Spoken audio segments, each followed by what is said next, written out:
Stand by. The BRN goes worldwide at 6 a.m. Eastern.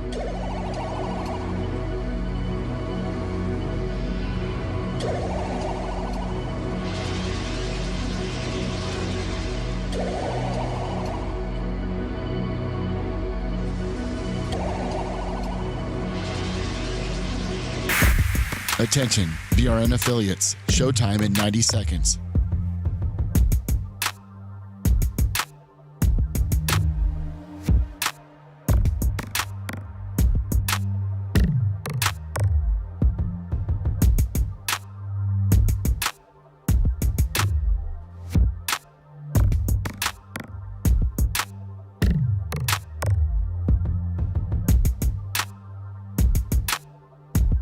Showtime in 60 seconds.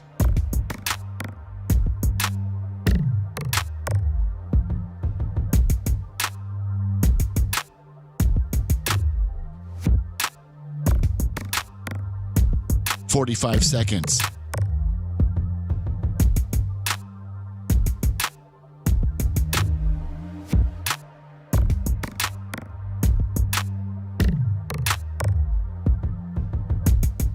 "30 seconds.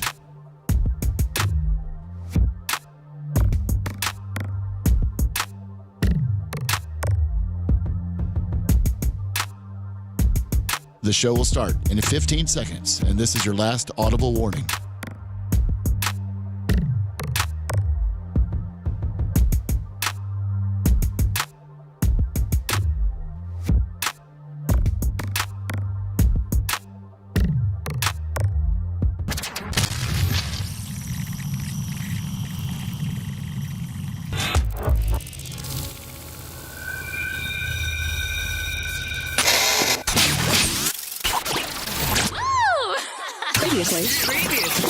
Previously on the Bubba the Love Sponge show. Did you get your 32 sheets of drywall? Is it a problem reading a text because it's a little bit longer? No, but Gene, I don't bad know. enough we can't even talk to you on the phone. You don't like to talk. I don't like to talk on the phone, but you can call me on the phone, Gene, especially when it's really long like that, because I think you do talk to text.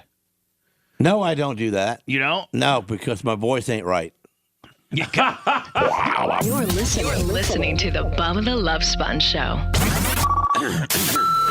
Broadcast rights for the Bubba the Love Sponge show have been granted to this station by the Bubba Radio Network and is intended solely for the enjoyment of our listening audience. Any rebroadcast, retransmission, or other use of this production without the express written consent of the Bubba Radio Network is prohibited.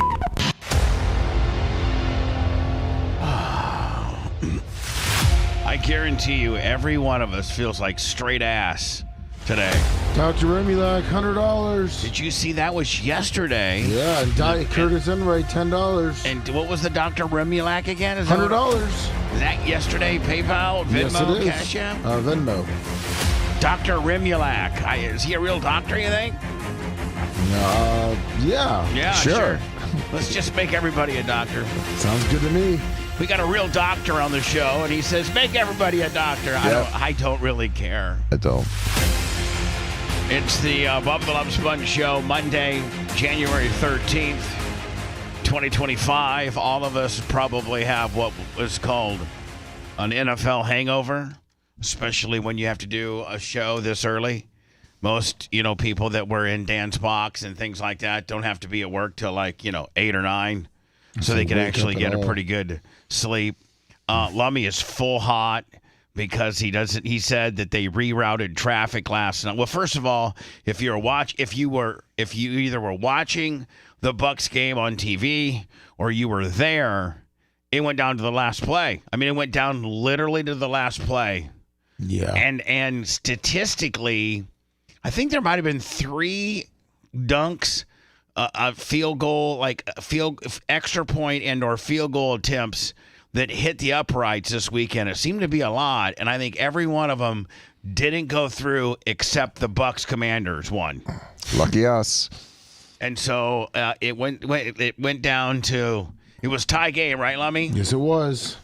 And the initial problem was that Baker, the Bucs could not punch it in. They had 2 opportunities to punch it in from the 1 and couldn't get it in. I tell you, man, I really like the push gimmick. I think it's indefensible. The push gimmick. So why throw it? Yeah, why throw it?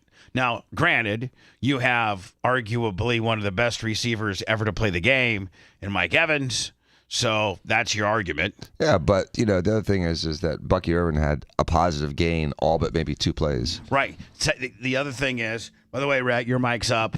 Unless you're just so mad you don't want to talk about it. But I know that you analyze and know more about the game than all of us. I don't know if you went, but at least I know you watched it. Did Bucky have a good game by Bucky standards? He was all right, but their offense just couldn't stay on the field in that first half. They couldn't get any rhythm going. The defense, it was like death by 1,000 paper cuts. They couldn't get off the field. They couldn't get a stop on third down. It was constant 7, 8, 9, 10-minute drives for Washington. They controlled the pace of the game. Which just wears your like you said, death by 1,000 paper cuts. When you have 7 and 8 minute drives, you're poor defense, because defense is already at a disadvantage because it doesn't know where the ball's going. So it takes that much more energy to play defense than it does offense. Offense, you know where the ball's going. You just got to do your assignment. There were mistakes all over. I mean, on both sides of the ball. Baker had botched a handoff to Jalen McMillan when they tried to get cute. And that really sucked because the Bucs were in a position where they had the ball, they were driving, they were up 7 points, 20-13 at that time, I believe. So had they scored again on that drive instead of turning it over, they go up 2 possessions in the fourth quarter. Might be lights out at that point. Right. So they gift Washington great field position. Washington retakes the lead, and then the Bucs don't see it again. Yeah. I'm not any happier with the Packers. I know. And here's the deal, man. I'm not trying to listen. The Packers did not deserve to win that ball game. Although the defense, I thought, they played them pretty damn tight. But the Mixon guy or the Nixon guy, he single-handedly lost the game. Because is it Kasine Nixon? I don't know what the hell his name is. He's a Pro Bowl returner. But the very opening part of the game, he fumbles. And I think the refs, man, and again, the Packers didn't deserve the game. I'm not really sold on Love. I thought Love just really shiz at the bed. Well, didn't he throw 3 picks? Yeah, he threw 3 picks. Can't do that. 4 total turnovers. But the opening kickoff, I don't know. And again, this probably does change the outcome of the game potentially, but I'm not making any excuses. I don't know, first of all, why it wasn't targeting, because it was helmet to helmet. And then secondly, he did have the ball until, it got scrummy and, a couple of deep. Remember when we used to have Brad Culpepper on Mondays during the 98 Rock days, and he would be like, man, people will grab your balls. They will pinch you. They will bite you. They will eye gouge you when you're on the very bottom of that pile. He said he's seen the ball, leave 4 different guys get the ball. And so here's the opening play of the Philadelphia Green Bay game.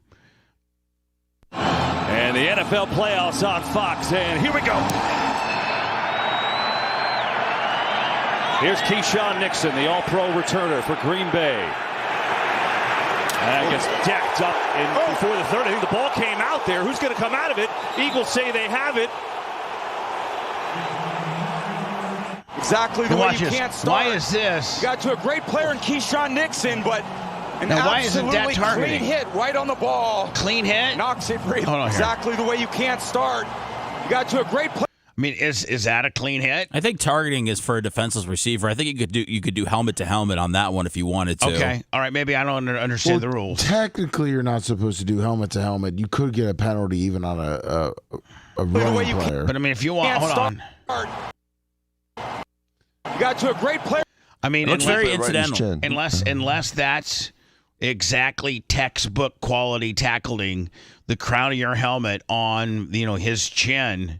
If that's not targeting, then I'm wrong. Well, Green Bay. I mean, the returner puts his head down at the last second. Start. Yeah, watching this now, you can see how he kind of drops his head. Got to a great player. Okay, so I understand it. I agree with you. Keyshawn Nixon, but An absolutely clean hit right on the ball. The Nixon. It looked like he grabbed it there, but you never know what goes on at the bottom. This is a better hit. This is a better angle. Bottom of that pile.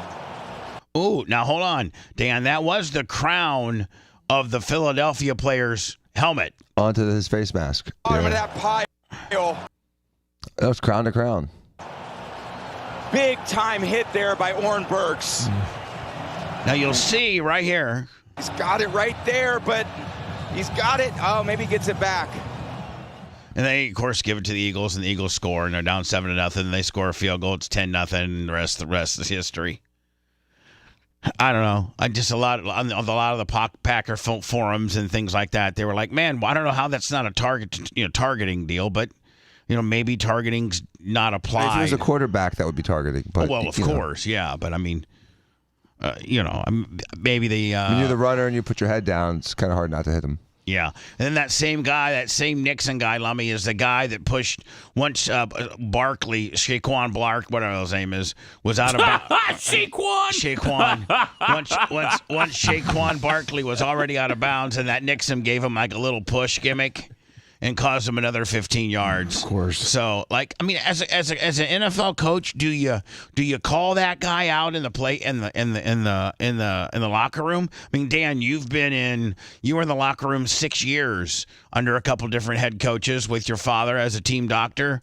When a guy makes a huge mistake like that, fumbles and then causes a 15-yard unsportsmanlike penalty, and he single-handedly, probably pretty much maybe had a hand in your loss. Is it your experience that the head coaches call that guy out? Yes. They do? Mm-hmm. They did 15 years ago. I don't know about now. Everyone's so gentle and fragile. You worked mostly under Gruden. He'd be like, "God damn it, Keyshawn. You blew it." He'd say that. Yep. Like in today's coddling, though, man, I don't know that works. No. In today's, that's why woke so many guys, environment.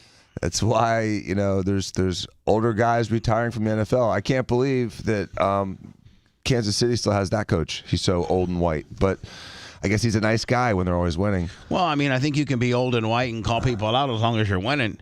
Yeah, exactly. Right? I think the coach that might be on the hot seat right now is Tomlin. It's I got 2 or 3 articles that you guys sent me that saying that Tomlin has lost the Steelers, meaning he's lost the team, he's lost the locker room. What was that team supposed to do this year? I'm just Russell wondering. Wilson, exactly. They got to the playoffs. They did way better than I thought they were going to do. You're right, Seth, and the fact that everybody hadn't written off. You patchwork your quarterback spot together. You got a guy that runs for 3.9 yards a carry with Najee Harris. Your best offensive player is George Pickens, who's a complete head case. I don't know what their plan was. They traded for a receiver at the deadline. The season went the way their roster intended it, and Tomlin isn't a guy that's going to get fired. He's a guy that's going to get traded. I think if something happens, I don't think they're going to just let Mike Tomlin walk out. Crazy is when you consider they were 11-3 at some point. You mean and they lost the last 5? Yeah, I mean they were. They've done that a lot under Mike Tomlin. It's really weird. They've been 11-0 and then lost in the first round to Baker Mayfield and the Browns. So I mean, but he has won. Hasn't Tomlin won a couple Super Bowls or just one? One. He's got one. Yeah, but that's right. Does he have one or does he have 2? I think he had 2. I think he had 2. The one they won in Tampa against the Cardinals, and I thought didn't Roethlisberger win one his rookie year? Was that with Cowher, though? I thought it was with Cowher. Was it? Okay. I thought Tomlin only has one, but it's a fan base that, just like when, and luckily we had John Gruden after him, but when Tony Dungy was here and we just kept making the playoffs and everyone just got upset because they weren't advancing it. No. They said Tony Dungy's got to be fired. Now, and then Gruden comes in and basically doesn't make very many personnel changes at all and wins a Super Bowl. Yep. With Tony's team. We got lucky over the hump on offense. Yeah.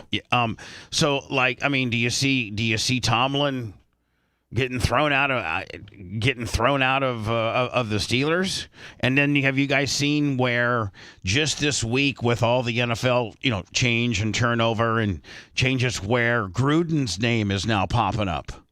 And they're saying... I haven't seen that at all. I have, and they're saying where... Really? With whom? And they're saying just all the team, just all the... I don't think Gruden goes in the cycle at all. I don't think there's been enough legitimate talk about it. No one has requested an interview with him yet. Yeah. He's on that contract with Barstool. He's going to see that thing through until next year. I think next year, if there's some head coach needy teams, it could be a good time for him, but he's going to soak in this year. He's going to, take in the good press and Barstool and the guys around him.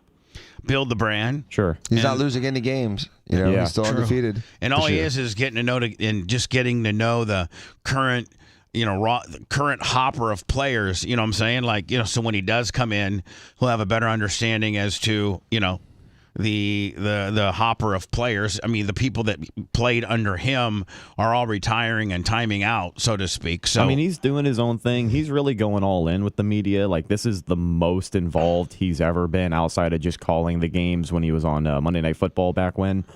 But he may like it so much that he doesn't want to coach. He may like doing YouTube and Barstool so much that he's like, yeah, man. Coaching, making my money on the internet. Coaching's good, and it's in your blood, and you want to do it. But if you can, make as much money, if not more, just picking apart the game and doing it on your schedule and your time, and not having a general manager or an owner up your ass. But he's the kind of guy that I don't know that he's the kind of guy that would come in and have to.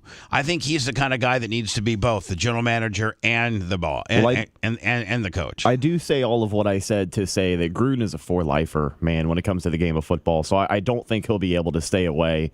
He'll probably be coaching again one day eventually, but it's not going to be this year. Are you guys hearing rumors that Brady's done after this year on Fox because he's going to take more of a managerial role in the front office of the Raiders? No, I don't know if this is just all pop up, bull crap, misinformation tweets from X that I'm getting, Lummy. But somebody doesn't he have a contract though? Yeah, but I think you can break it at any time. I think the contracts like that you can break. I'm assuming, but if I'm him, man, $35 million a year, and he's getting better. He's actually, I like him. I prefer him over Romo, and I think he's only second to Aikman when it comes to the color guy. Is anybody else? I'm a Jim Nance and Romo guy. You are? Yeah. You like Romo? I think they're both great. I think Nance is Collinsworth. How about Collinsworth? He annoys me. I like Collinsworth. Yeah. Yeah. Lummy, what are you? You think that? I'm a Romo guy too. Do you think that Brady's gotten better? I think Brady has gotten a lot better, but I've heard the same thing you have, and this is going to be his one and done year. He still can't say the word sacks. He can't. He says like Seax. Seax. That guy got sacked. Minnesota. Because there's a lot of people upset with his, ownership with the Raiders, and he's kind of running the team now, is what they say. Yeah, they say it's a major conflict of interest. That's the reports that I've gotten, or the various articles that I've read, that his taking more of a managerial role within the Raiders. Well, they want him is going to require him to have to possibly leave the Fox deal. What's that now, Seth? I haven't heard anything about being a manager, but they have. He is helping with the head coach search. Well, and remember at the beginning of the year, when it got approved for him to be a minority owner of the Raiders, Fox handcuffed him. He can't go to production meetings. He can't interview teams during the week. Yeah. He can't go to team facilities. He can't be in their facilities. Yeah, so he's already half in, half out. Like, I think like a lot of teams, a lot of the play-by-play guys get there like on Thursday or Friday for a Sunday game. Because they interview a certain amount of players, they go through a couple walkthrough practices. So they don't let him do any of that now? No. So not since becoming a part of the Raiders. Wow. Brady can only come in on Saturday. Have any meeting that he has with any player has to be at the hotel, can't be at the facility, and it's limited to there's some questions like with regards to playbook and things like that he can't answer, that he can't ask. So, was it the league, or was it the league probably in notifying Fox of the rules, and and then Fox giving him the handcuffs? Yeah, Brady can't. Like when Aikman and Buck go, they got a game, Dan. They'll roll into town like Thursday night. Oh, I know. I've watched it. Right. Then all day Friday, they're at the home team's facility they're at practice. They're in the building. They're in the weight room. They're talking to players. They'll do one-on-ones. And then on Saturday, usually they usually stay. The Fox or whatever network they work for, usually put them in the same hotel that the visitors are in. Mm-hmm. So it's just hotel to hotel, and they get like a ballroom or something like that set up for all of their interviews for the away team. They'll then go to the away team walkthrough on Saturday, to get that feel, and then the game's on Sunday. Now Fox and Brady can only do the hotel part. Like he cannot go to the facility. He can't go through the walkthrough. He can only do interviews at the hotel. That does tie him. So I mean, I don't think it really. I don't think his work or his color commentary has suffered, from it. I don't think, just because he knows so much about the game. Right. I love to watch him, Lummy, because he knows the play that's being called. He knows the check down, and whereas Romo doesn't seem like he knows the game as well as. What? It doesn't seem like Romo knows the game as well as, or maybe he can't articulate it. Maybe articulate it as well as Brady. I don't know. I don't think you can articulate it as well as Brady can, but Romo's that everyday average Joe kind of sounding guy. Right. Now, Aikman, he knows the game. Collinsworth seems to know the game. Well, yeah, Collinsworth does.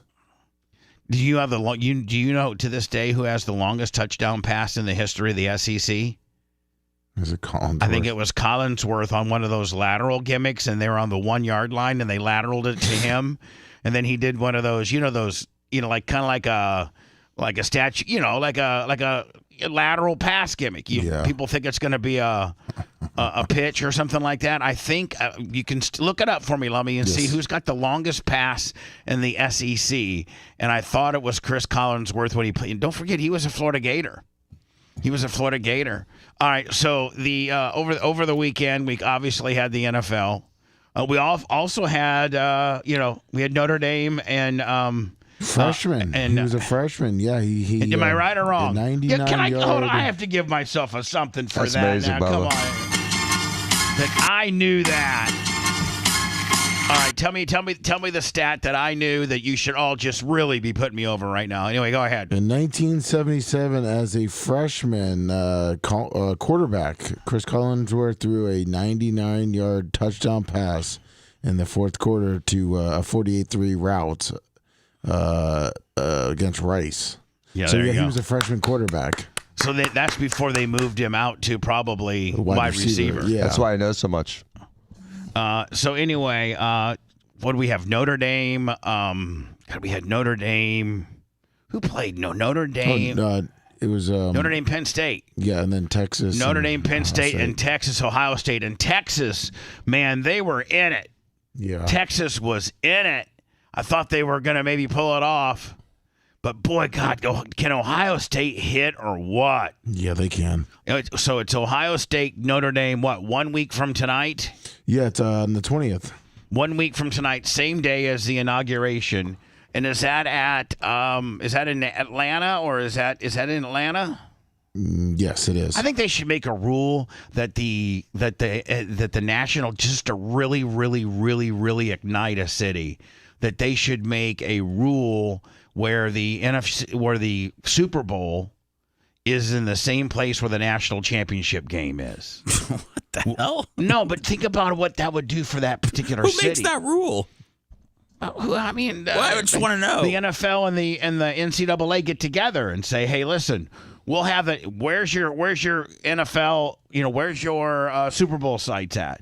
That's where we'll have the national championship game. Why? Just to really put a shot in the arm for the city. I don't know.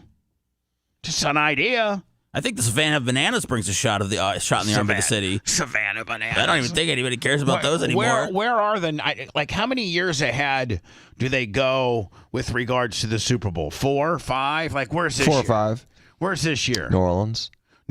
So they had the Sugar Bowl, then they had the bomb, or they had the guy with the car that went through the French Quarter and killed everybody. Right. That was called the Death Bowl. right? And said, and so they're prepping for the Super Bowl, but they had a huge game followed by another huge game, and so the problem with them was they prepared for the second game and not the first game. It seems like It seems like between SoFi Stadium in Los Angeles, the Vegas Stadium, Cowboys Stadium, the New Orleans Super Bowl. Is it still the Superdome, or is it still the? I don't know. Superdome. Yeah, that's the and Superdome. then the Atlanta facility is where all major events happen. Those 5. Maybe throw in the Phoenix place. But let me like that. It used to be that Miami was in that rotation. Miami's still in there. They get the national championship game next year. All right, give me the next however many Super Bowls. This is Super Bowl 59. Did anybody see the commercial with dumbass Gronk, and he was like saying, "Welcome to the Super Bowl licks," and they had that what's Ponder? What's that girl's Samantha name? Ponder. Samantha Ponder, which I think she's beautiful. Next year's Levi Stadium, and it was him and her promoting Super Bowl 59, and she was like, "Don't forget," and he was like, "Super Bowl licks." And then she goes, "Gronk, that's 59." And I think they write to him being stupid, right? I mean, he's actually really smart. Well, he's actually really smart, but he's got that stupid gimmick, right? Like, right? Yeah. Yeah, like the kid from Modern Family. Right. But they don't they don't ever write. Maybe they should start doing commercials with Gronk being smart. I don't know if people want that though. I don't think they do. All right, so where the next Super Bowl's at? Super Bowl licks 59. Super Bowl 59's where? It's New Orleans. Yeah, New Orleans. All right, we're 60. Levi Stadium, where the 49ers play. All right, so there'd be San Francisco. Yes. Where did they announced 61? Yes, SoFi Stadium again. In Los Angeles. Yes. All right, so we got New Orleans, San Francisco, Los Angeles, 59, 60, 61. We're 62. Mercedes-Benz Stadium in Atlanta. In Atlanta. That's probably all they've announced. It is. Oh, Tampa's going to get one again soon. You think so? Yeah. Only if they update the stadium. The way that they rotate through like the warm weather cities and stuff like that, when they go through LA and San Francisco, Arizona, and they'll Atlanta, and then they'll hit Miami and Tampa. It seems like geographically, Seth, we are due for one, but our stadium is so and you wouldn't think it would be, is so antiquated compared to the stadiums that we mentioned. Well, we had it in 2020, and I thought they were going to give them another one because it was such poorly attended because of the COVID restrictions. Well, we only got it in 2020 because California Stadium wasn't done, so they assigned us. So we weren't technically supposed to get it in 2020, really? Dan. Yeah. We just didn't get it because SoFi wasn't ready yet because of COVID. Correct. So we were like, plan B. We're like, we can always have, you can always have it in Tampa or Miami. Right. Oh, we just had it in Miami. Throw it to Tampa. I don't think the NFL I don't think Tampa has the glitz and glamour and the infrastructure that they the whole city does. I mean, I don't know if the state, I don't know what the ins and outs of what the NFL wants out of a stadium, but when they call these Super Bowls out 4 or 5 years in advance, it would give the Bucs plenty of time to build the stadium to add on anything that was possibly required for another Super Bowl, because I don't think the city would want to miss out on that. What does the Bucs stadium need that you could add on? Like what? Like they fill in the end zones with more seating sometimes. Retractable roof. Yeah, it'd be nice. Well, Even a sail. They're gonna want the same thing that the Dolphins have. A sail, pretty much covering all where the fans are. AC. I know why they haven't done that already too. Is adding a sail to a stadium, a pretty big undertaking? Yeah, it seems like it. You seem like you can get Big Red and to get Fresh Crew to get up there and get a couple weekends and get it done, right? That's the Rays, man. How much money is that new roof costing them? Well, they're saying 50. 60 million, and they're saying that's the deal breaker as to whether we stay or not. If you can have the roof repaired for 26, now we're only going to play there 2 years, 3 years, 26, 27, and 28, because 29 our new place is open. I think they came out last week and said they kind of shifted their priority on the Tropicana project. Like, they're all about it now. They really want to get it done and have the park open for 26. So the renovations to Hard Rock to add that roof and stuff like that to make it more. Let's not 500 million. Let's not forget, Lummy, that the Hard Rock place was a regular stadium with no sail. Correct. Talking about where the Miami plays. They were just a regular. It was the Hard Rock Yippee Stadium, and then they added the sale was after the fact, much like it would be for Ray J, right? But it's not. They did it's more not than just that, It's didn't not, they? well, it's not a real sale. They built a roof around it. They had infrastructure all around it and built a real roof with just an opening. But it'd be $500 million. To me, I can't. Even when the old Dallas Stadium, The hole in the roof. when they had just like, to me, it's like I don't understand it. I don't understand how you would have a hole in the roof. Like, why don't you just have either a retractable roof or a complete dome? Why would you have a hole in the roof? You know what I'm saying? Like, Yeah. I mean, like, it doesn't make sense. When it rains like right down the middle of the field. Like, you know, there's so many you're not protected by the weather because you got a hole in the roof. Meanwhile, if you had a retractable one where, you know, like maybe you can have a hole in the roof, but they could have a couple of dudes go up there and put a tarp up there, like when it starts raining or something. Yeah, there you go. A retractable hole, which is a retractable roof. Yeah. So, Bubba, when I remember when the Bucks played at the old Dallas Stadium. The old one. And that sun would come through that roof. And you just have this blinding spot of sunlight. Like about 4:30 to 5 o'clock, right. You'd have to be strategically going the right way, or you would literally have like a burning ant blind spot kind of deal. It's a horrible design. I think they designed. I think their new one's designed the same way. Oh no. They're completely closed. Okay. Well, no, they have a retractable that it does open. And they did open, and it was a huge mess. The one in Indianapolis open, Lucas Field, it opens too, but it's such a pain in the ass to open. But Dallas only opens where the little spot of the old stadium. So you're saying Dallas, when it only opens up like it's a little vagina, like a 79 sunroof. Yes, because Jerry Jones' thing is that God wants to watch the Cowboys. That's why he kept it there. God wants to watch you. Yeah, he's all powering, but he can't see through the roof. He doesn't have a TV. Yeah.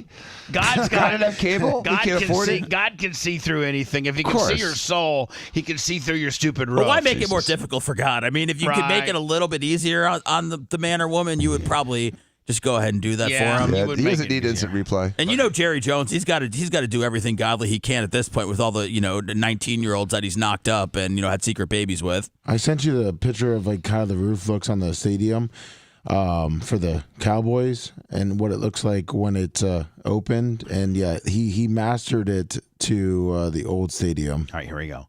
So this is. So do you see the top part? That little, and I sent you a picture of when it's open. That little top part slides off, so you still have that open air, just little contraption, so God can watch the game. So that is if God wants to watch the game. Correct. If God calls Jerry up and says that he's got didn't have his glasses on today, can you open up the stadium so I can bless you? Yeah. So that's all that it opens. That's it. Yes. Right. And then that's when it's shut. Yes. So basically, they just slide this part down and slide the other, or they may just, honest God, just slide this part down. I think it's what it is. Yeah. And then that's all it is. Yes. Yeah. Like I said, it's like an '80s sunroof. It is. It's like a sunroof on an '80s, whatever the hell, Mazda or something. Sunroofs are underrated, man. My sunroof makes me feel like I'm rich. It does. Yeah, when I pop that thing down, I feel. Cause I don't know. I don't know if sunroofs used to be in higher end cars or something like that. Yes, they were. But man, I feel on top of the world. So your Ford Hemi, which is not really that expensive of a car, has a sunroof, and you're like, if you ever want to feel like you're on top of the world, if you want to feel like you're in the same tax bracket as Dan, yes, you just lay that back, buddy, and you. So it opens. Yes. It slides. It slides. It doesn't just tilt. It doesn't just tilt. No, tilt up. No, and I don't have to take it off myself or anything like that. Put in the trunk. Hold on, man. Hold on. Remember, man, back in the day, T-tops when you'd have to literally take them off, and then they had like a T-top little bag that you put them in the trunk. Mm-hmm. That, or you just would put them in the garage. You mean like the Honda Del Sol and stuff? No, or? like the Trans Ams and stuff. Yeah, the Camaro IROC and stuff like that. They had had literally T-tops with a handle on them, and you had to take them off and then either put them in your garage and put them beside. Right. And they had this little carry-in bag that if you wanted to keep them, in the car for in case it started raining or something. But it was a major undertaking too to get these stupid ass T-tops off. Oh, Jay's, his Porsche 918 is like his collector car, his like $1 billion car. It takes about 45 minutes to take the tops off, and they have like the little special cases. They got to go in a certain way. Yeah. It's like, good thing it's not raining. I mean, Jesus. But there are some newer cars, and the moonroof technology has it almost the entire roof. Like on some of the Mercedes and things like the Escalade, almost the entire all glass. Now, Dan, when you retract that, is it retractable? Mm-hmm. Oh yeah. So does it? It's a huge hole. It's bigger than the stadium hole in Dallas. Right. With retrospect to how big your vehicle compared to the hole is, right? Oh yeah, it's almost the whole roof. I mean, it's like half the roof opens. I mean, it goes back at least to the second row of seating and damn near to the third. Yes. Does Romina ever, kick it back so she can act like she's rich? No, she doesn't. See, that's the thing, Seth. Rich people don't kick their tops back because they know they're rich. Well, yeah, they don't have to pretend, Bubba. I mean, I don't think they ever go, I want to pretend like I'm richer and I want to pretend like I'm a poor person. Do you ever pick up Sammy with the tops back and, she's like, whoa, Dad's got the top back today. She just likes to have her window down. She just likes to have control of her own window. She doesn't really care what's going on up front with me. So Romina has the sunroof she doesn't use. She has, that Super Cruise she doesn't use. What do you mean Super Cruise? Like the automated driving on the highway? Oh, you're kidding me. No, so she could literally type in a GPS, whatever, and that will take her. You can literally. I think you can even take your hands off the wheel. You can, but see the Super Cruise on the GMs. It's really like a highway thing. Like you got to be like on the road. Everything's got to be perfect, and it'll do it without your hands on the wheel. Every now and then it'll say touch the wheel to make sure you're still alive. Right. But it's looking at your eyes. The Cybertruck, I can literally put an address in the Cybertruck and hit a button, and it'll take me the entire way. Now, Dan, city, highway. You know what? Desert. One of these mornings, you ought to videotape. You're type in 5021 West Nassau, Tampa, Florida, 33607 from your driveway. From pull down the football field worth of hedge work that you got till you get to the road, right? Is it at least a football field long from the house to the sidewalk? The Close. driveway is close. I mean, from the garage to the sidewalk is a football field. All right, so could you type in our ad? That would be a great. I don't know that anybody's ever seen that. Type in our address. The only bad thing about it, Dan, is you're going to have to leave 15 minutes early because you're not going to be able to floor it. It's gonna. I think it abides by the speed limit. Not so fast. It has several modes, including hurry mode. And if you're driving and you don't like how fast it's going, you hit the accelerator and it steps it up. Well, that thing will haul ass on cruise control. All right, so you're saying that it still knows where it needs to go, so you can add gas to it if you want. Okay, well, what if you hit the button though? You can adjust the speed. You can jack it up to 20 over the speed limit. All right, well then what I'm saying is there any way tomorrow that you could literally tape with your phone sideways because it's a better picture that you could literally tape it working in? Is that called autonomous? Autonomous. In full autonomous mode from your place to here. The only problem is this. That would be awesome. There's a problem, Bubba. So great. What? It doesn't like when you're looking at your phone. And so if it thinks that I'm screwing around with my phone and not paying attention, it's not going to do it. It'll shut down. So I may have to videotape it on a second phone. Does that make sense? Yeah, why can't we give you like a GoPro. A GoPro or like a selfie stick. A GoPro will definitely do it. Yeah. Because if it thinks I'm screwing around with my phone while it's on auto drive, it shuts you down. All right. Get with engineering, okay, which is Macho Man, and see if we got a GoPro or a gimbal. I might have a gimbal. I don't know, man. But see, even holding a selfie stick, would it think that if you're just holding a selfie stick, it doesn't like it, man. It doesn't like it. I did a speakerphone conversation, so I'm literally like looking forward, speakerphone on my hand in my car. I mean, my phone in my hand, and it shut down the autonomous driving for the entire trip. It says, "You bad boy." Well, we've really got to get that because I really want to see it. That. Okay, but I'd love to. Or maybe maybe I gotta ride with you one day. Have Merch Crick follow me, like go from here to your office, and I be the passenger, and you be the driver with just kick back, and then Merch Crick follows me and can pick me back up and take me back over here. Something to do. We just got to get it. Okay. Because I really, really am fascinated by that, and I think most people I am are. too. I am still amazed by it. I can't believe it could do it. What was that, Doctor? Yesterday in the middle of $105 PayPal, Venmo, Cash App. Dr. Remulek? At the Bubba Army. Venmo, PayPal, Cash App, at the Bubba Army. It's Barp Week. Yes, it is. Thursday, 5 to 9, Pig Roast. Friday, 8 to 10, Bubba 199. Saturday, 8 to whenever, the Barp festivities. Appreciate everybody that's coming into town. Lummy, there'll be no white trash like somewhat not so safe hayride. Oh. The host hotel has granted us shuttle service from 7:30 to 8:15, which is when you need to get here for Saturday night. Remind me, Macho Man. In fact, I'll do this during this commercial. Is to send you Jesse Dupree's email for us to send him a link. He's going to be on the air tomorrow at 9:15. Lummy, he plays Orange County Chopper Saturday night. Nice. I think he's on stage like 9 till 10:30. He said if he can round up the boys, and they're going to try to swing by Barp, after the show Saturday night. Oh, that'd be My fun. other question to you, Lummy, is I got that trailer out there, right? Yes. Why wouldn't we just pull that trailer up by the basketball goal, and we use that as our stage?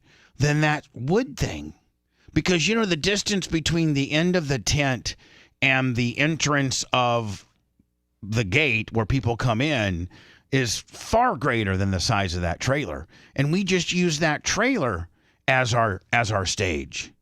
That would work. Macho Man, you and Rat and the other guys that are helping me engineer this, doesn't that seem far more? First of all, it's a larger area, and it's not made out of wood and been deteriorating for 2 years. And second, to me, it seems like that might be the smarter play. What's your opinion, Macho Man? Sounds great. It makes sense. It does, doesn't it? Yeah, it's sitting there, so why not? Why just pull it up? Yeah. Just put it right underneath the basketball hoops. I'll have to ask Big Rat. And I've been peeing on that stage all year, Bubba. So it'd be good. Yeah, it'd be good if we just. It's not wood treated, so your urine, which I'm sure is a little acidic. You got acidy urine, of course. And it probably, God, think of the gallons of urine that stage has on it. Oh God. Anyway, Lummy, I'm gonna. You're listening to the Bubba the Love Sponge Show. If you want 24/7 on-demand Bubba and the crew, go to BubbaArmyHQ.com. The Bubba the Love Sponge Show will be back after this.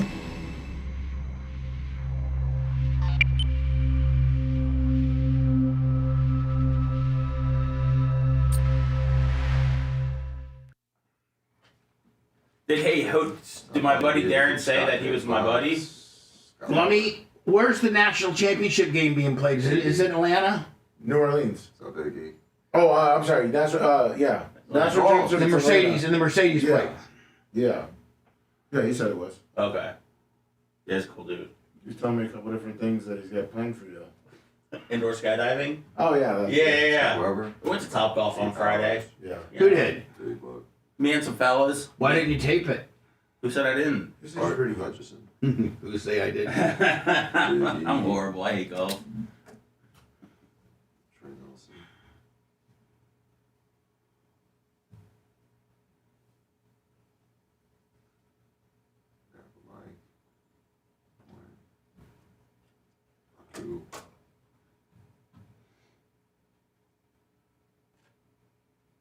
We'll do that Red Man thing, Seth, for the after show because he cussed. Yeah. Yeah. And then we also got that kid. And then we got right here, this kid right here.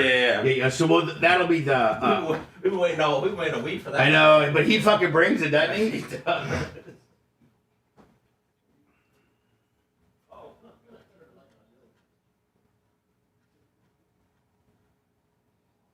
Dog, fan in Orlando. Good morning, Berto Perez. Ron Unstoppable. Phillips.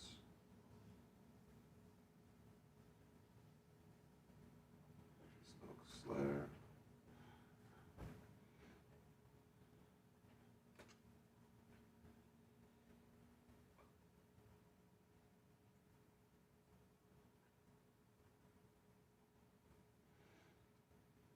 Some overs afterbirth. Glowbug. That guy in Cali, what's up?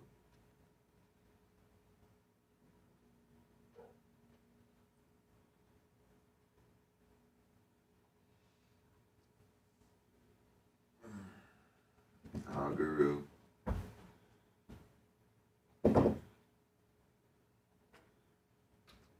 I think we needed you for. I think we needed you for some shit Thursday and Saturday. on. I think we needed you for some shit on Friday. Some smart shit, Dan. Brian had to call in. Well, no, Gene said for you to call Brian. He was just. I heard it. He was just fucking with you.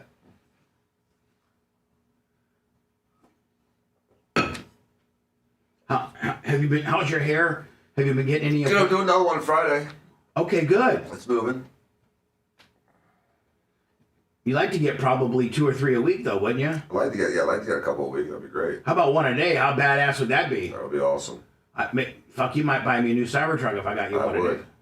a day. Yeah, that would be amazing if I could do 1 a day. But I'd like to just do 1 or 2 every week consistently would be great. That would make a deal breaker for me. Game changer.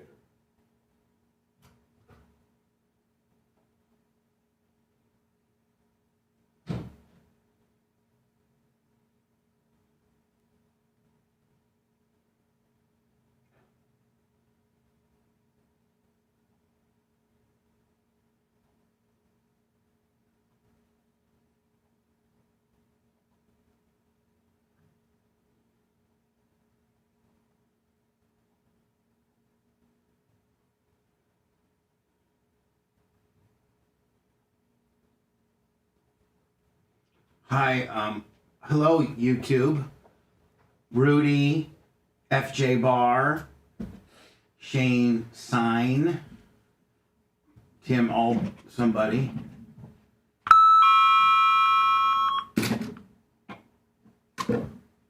You're right. We may have to put a jack. You know what, Tim? You're right. We may have to put a jack underneath the back end of it. You're fucking great call. I'm gonna fucking jack Albrecht or whatever the fuck, or no, Tim somebody. Tim Albrecht? What's that? Albrecht? Looks like that. Fucking see the Bubba Army is so fucking smart. You guys seen the Trump water cans from Aqua Beta yet? Oh, Yeah. I got a couple. Why? No, I just don't know if you saw them or not. Do you want one? I have one. Oh. I got one. Did you guys see the Christmas card from Brett?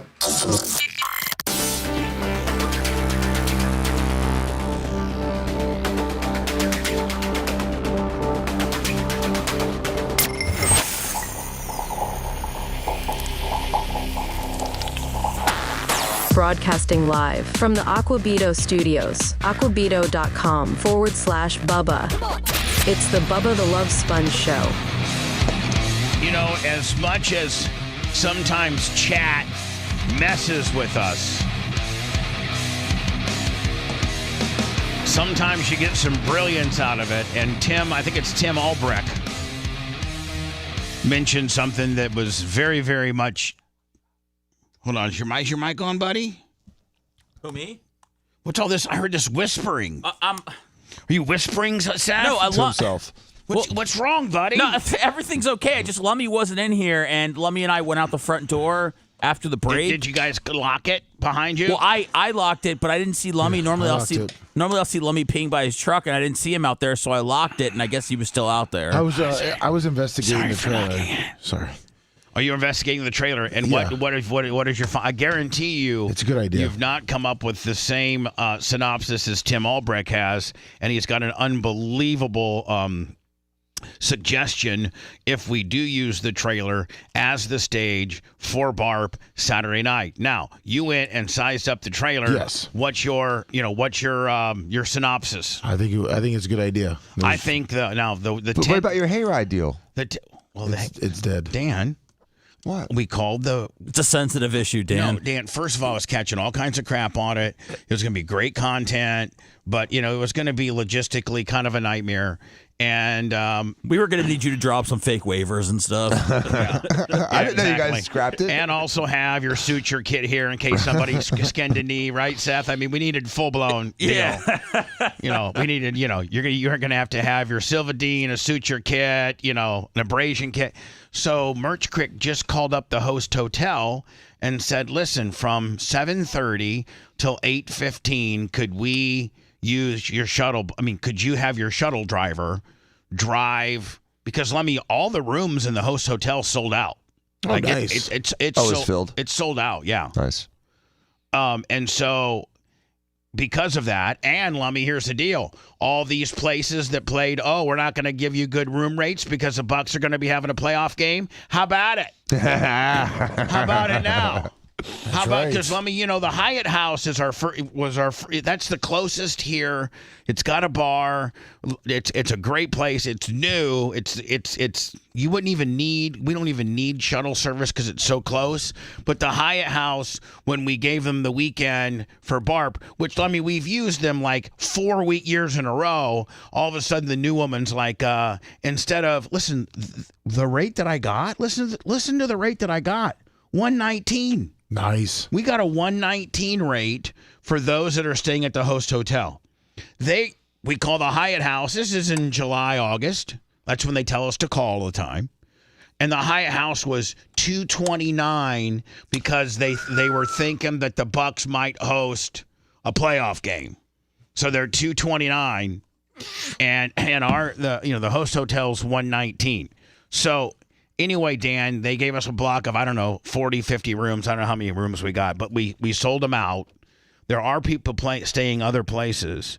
So instead of having people walk to the corner of Cypress and Occident and get on the back of a flatbed trailer with hay bales and hang on, and then have like Buck and Big Red and me, I'll be pulling the trailer.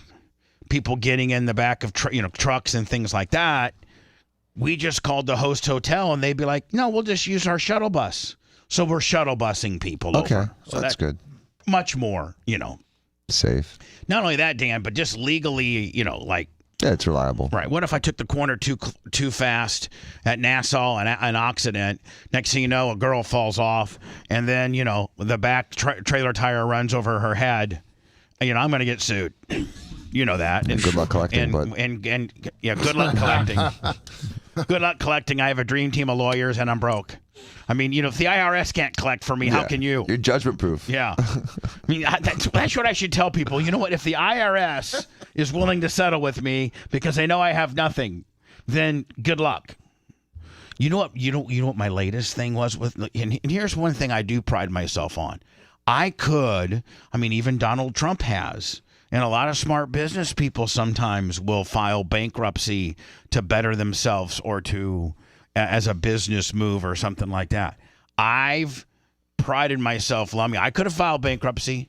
Yeah. Personal bankruptcy, and had my debt, all my debts, basically forgiven. It depends. It doesn't happen. They just get delayed. No, Dan, I know people that have filed bankruptcy that owed $105,000 and got it down to $5,000, and their creditors were told to pack sand. Matters if it's chapter 13, 11, or 7.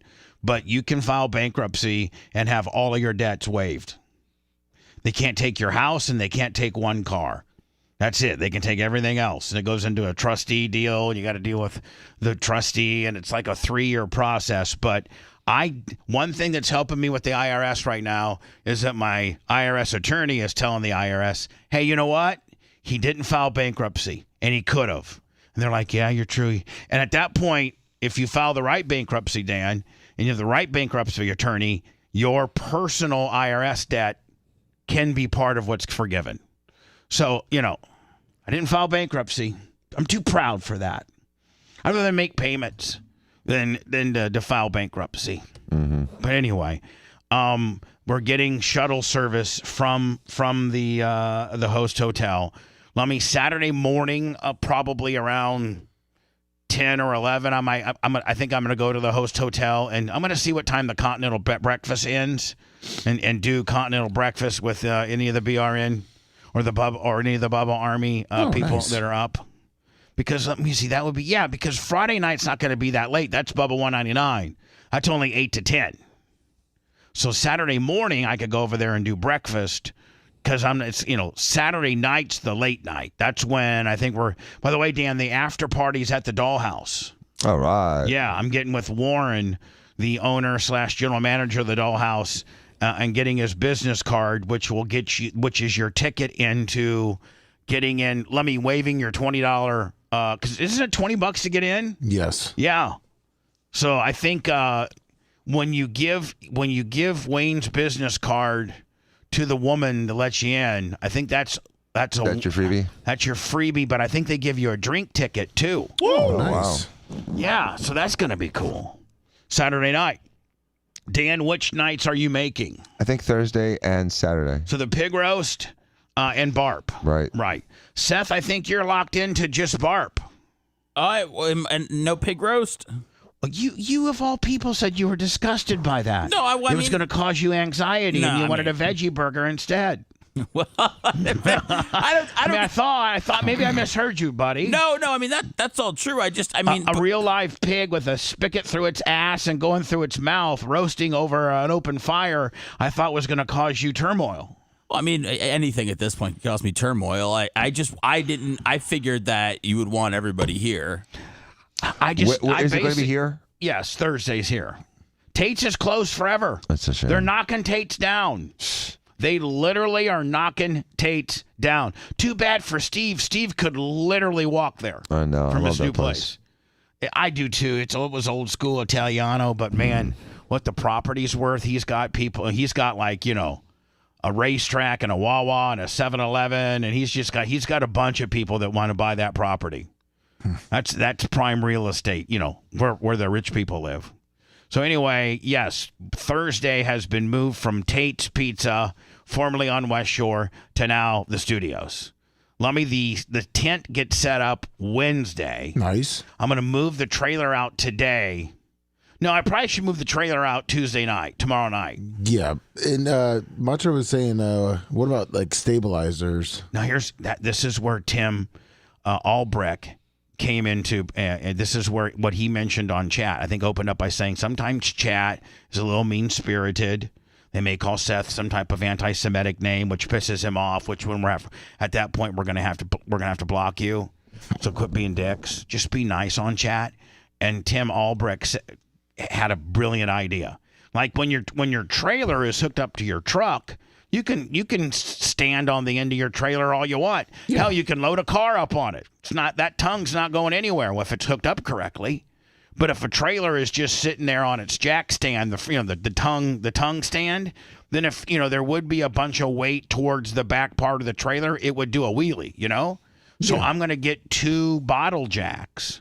I got 2 bottle jacks and some 2x4s. Is a bottle jack like a small hydraulic jack? Yes. Okay. I'm going to get 2 bottle jacks and put on, to stabilize the back part of it so that when you step on the back part of it, it doesn't do a wheelie because it's not going to be hooked onto a truck. Good idea, huh? Yes. That came from chat. Thank you. Over the weekend, here are your NFL scores. Texans over the Chargers, 32-12. Ravens whipped. Lamar Jackson's got to be the MVP. Gotta be. Let's see what happens. They're saying, oh man, maybe Josh Allen. Their numbers aren't even close to being similar. Ravens over the Steelers, 28-14. Bills over the Broncos, 31-7. Now we have a Chiefs, Texans, Bills, Ravens. Those are the 4 teams left in the AFC to determine who plays for the AFC Championship. I'm liking myself. God, that Bills-Ravens game. Look at the Bills as a favorite on the road. Are they? Yeah, 1. Wow. I'm sure that'll flip to even, but that's so God, crazy. But that's going to be a game, is it not? I mean, I think the Ravens are. I think it's the Ravens' destiny this year to go to the Super Bowl. And do the Texans even have a chance against the Chiefs? Yes, because of their defense.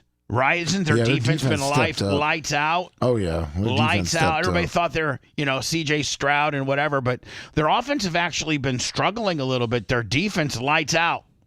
So who do you like for the Chiefs, Ravens, AFC playoffs? Seth Kushner says it's Ravens' destiny to be in the Super Bowl. That's what I feel like. Yeah, I feel like they're just a you think they're good running, huh? Lions, Commanders, as Commanders beat the Bucks in a last-second field goal that hit the actual upright and doinked in.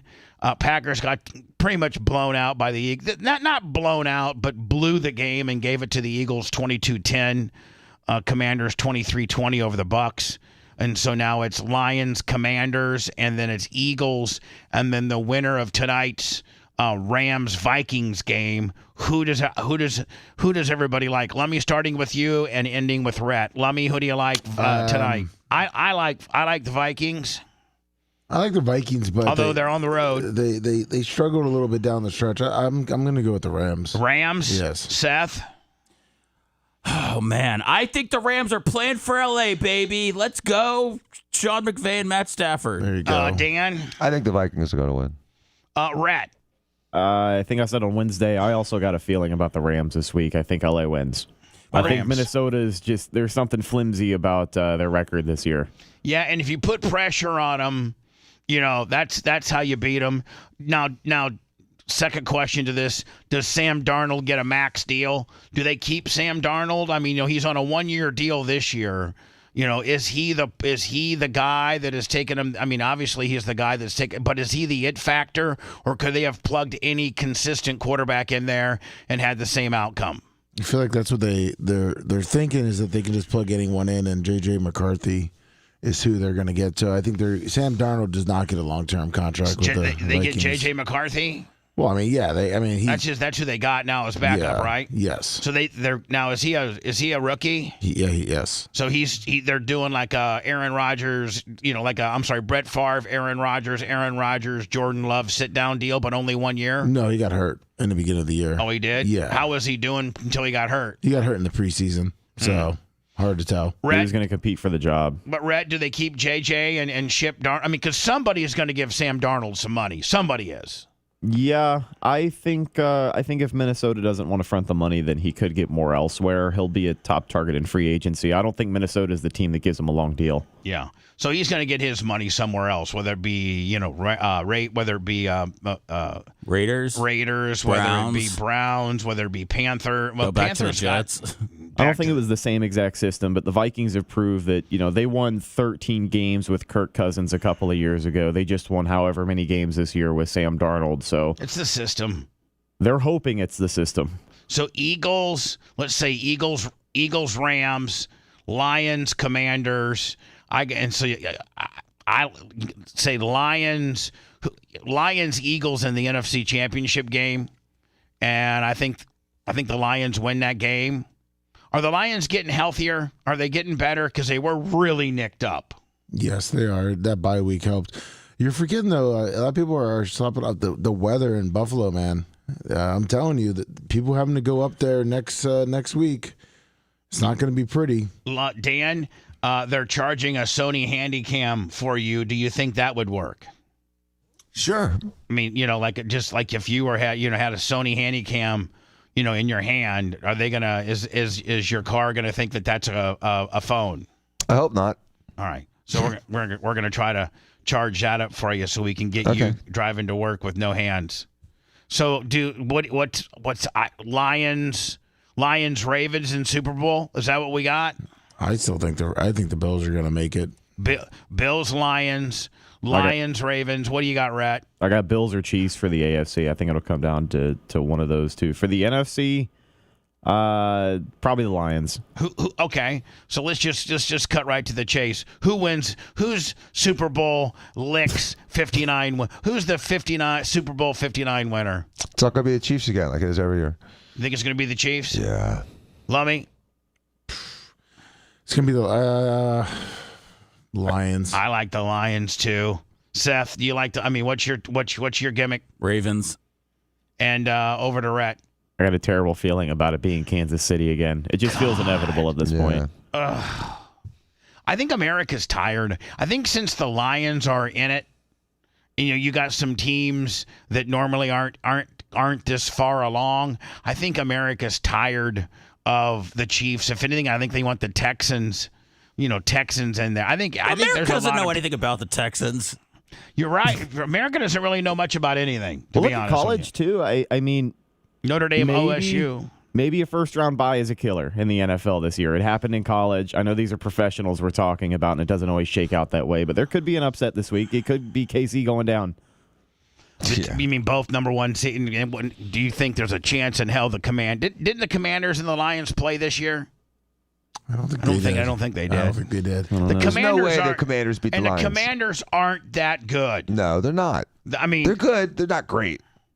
Detroit's great right now. The Bucks. Their quarterback's pretty damn good, man. I'm not gonna lie. He was composed. He's a rookie quarterback. Especially for being a rook. He's definitely still green, but for the pace that the Bucks set to start that game, the pass rush was getting there, and he was composed. He kept trusting his pocket. He was getting rid of the football. He didn't turn the ball over. He was making the right decisions, and after a while, they ran out of answers for him. Where'd he come from? LSU. Yes. Yeah, he was a Heisman winner. 3 Heisman winners at quarterback in that game last night. Marcus Mariota came in for a few reps for Washington, and then Baker and Jaden Daniels, all Heisman winners. I'd love to see the Lions win just for the NFC North and the team. Well, I mean, here's the only bad thing about the Lions winning. Detroit could go up in flames like Los Angeles. We could have more wildfires in Detroit than we do in Los Angeles right now. They will go absolutely insane. They will go absolutely insane. The fine people of downtown Detroit will go insane. You don't feel bad for Buffalo if they make it? I mean, I think the Lions and Buffalo are going to feel what it's like to be Buffalo. Buffalo never gets it in. And the Lions are going to be like just the perennial stepchild. That'd be one hell of a Super Bowl. Detroit and Buffalo. Yeah, but it's going to be Kansas and Philly. Oh, I hope not. See, that's the deal. It's probably going to be Kansas City and the Eagles, and just like, okay, that's what you're expecting. But man, the average guy wants the Lions, Bills, or the Lions, Ravens. In my opinion, nobody wants the Eagles in there. And nobody wants the Chiefs NFL does. There. Yeah, you're right. Yeah. I mean, the NFL does not want the Bills. No, Lions. I mean, what's the better story for the NFL? The Eagles or the Lions? Jacksonville, Arizona. They'll take either. I think the NFL would kill itself if it was Jacksonville, Arizona. I know. I think Lions and Philly are both, massive markets that the NFL would love to have in the Super Bowl. I agree. Again, the national championship game for college. Ohio State whipped. No, they didn't whip Texas. That was a hell of a game. Texas was in it. I don't know why they call that play that they call that Ohio State intercepted. I don't know why you call that play. Coach is being cute, just being cute. So now it's Notre Dame, Ohio State, in the national championship game. What's the early line on the deal? I got to think it's Ohio State and a lot. I bet it's at least 5 points. I was going to say 5-6 points. See what the most updated line from my bookie here is.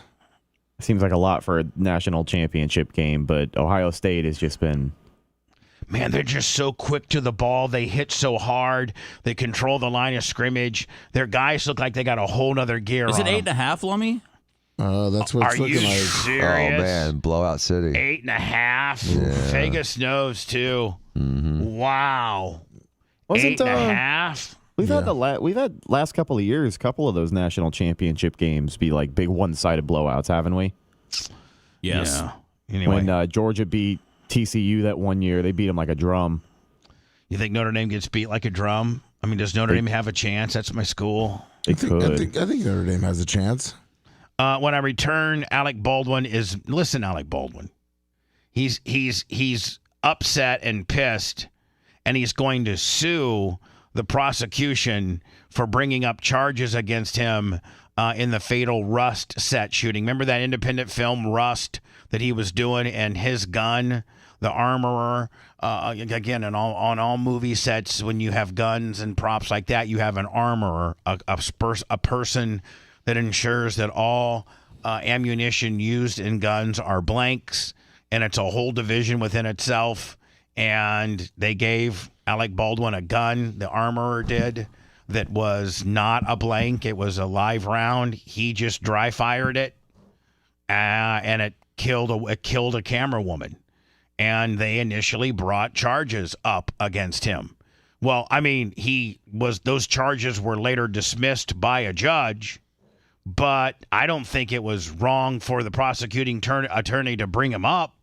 I mean, if you don't, you bring him up, Dan, and say, "Hey, listen, I'm bringing him up, and we'll let the system work itself out." Right? That's what a lot of prosecutors do. They'll be like, "You know what? I'm going to bring charges up, and then the system will determine whether these charges are valid or not." Yes.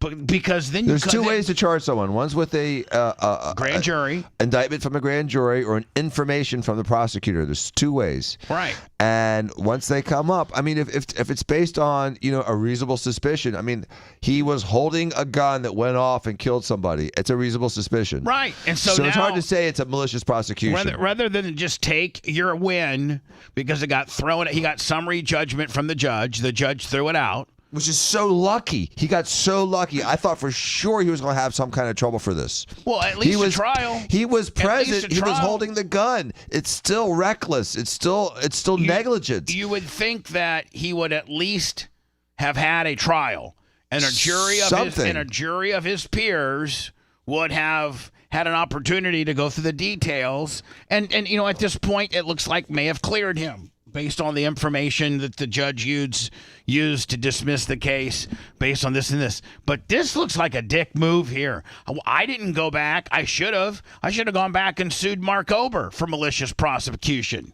Yeah, it's very difficult to prove. It's very difficult They have to know that they're going in bad faith, which I don't know how they would, because the gun was determined to have had the trigger pulled.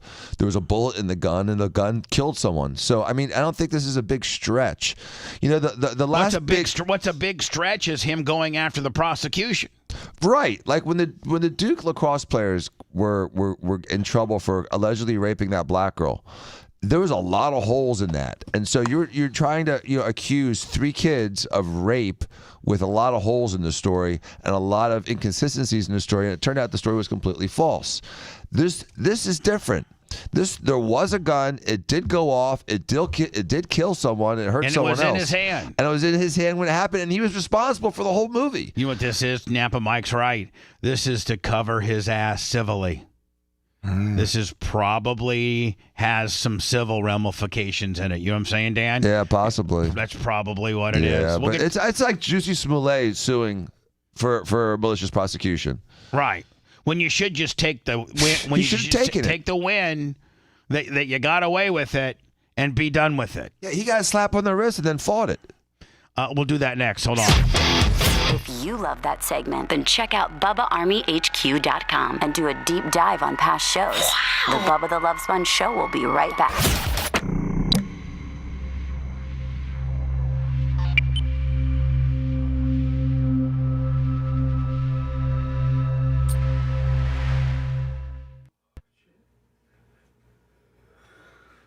Hey, Lummy? Yeah. Oh, he's gone. Okay. I see.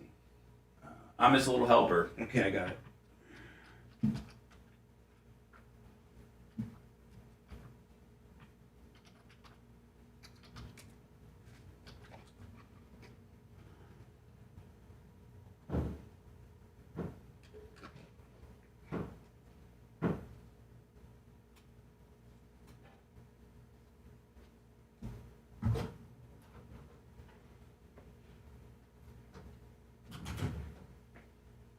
The boss man wanted you. Yes, sir. I got it. You got it.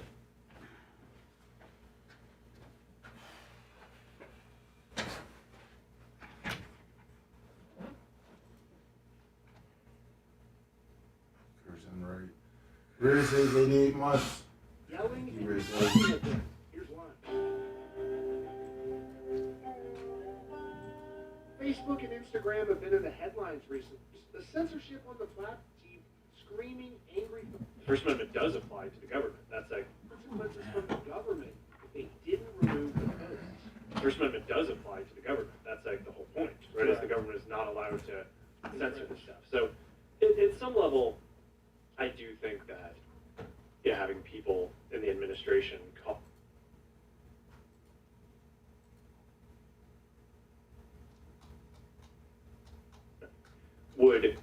call up our team and like scream at them and curse, and it's like you.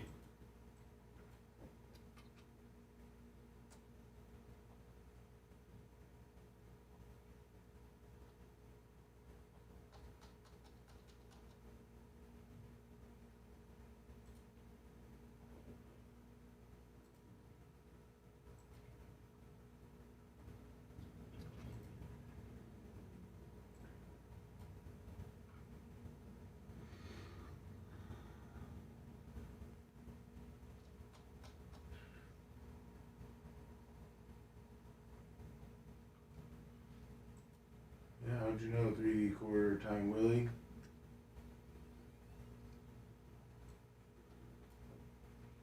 I don't think he gets it. What's up, baby boy?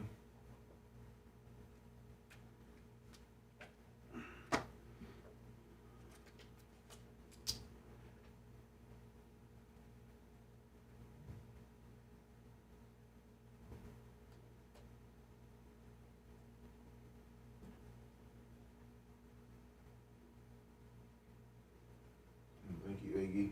What's up, Iggy?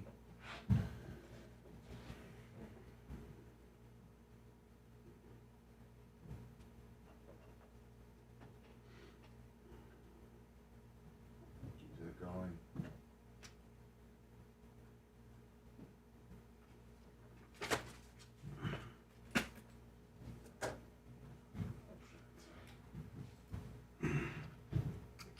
Danny Jean, good morning.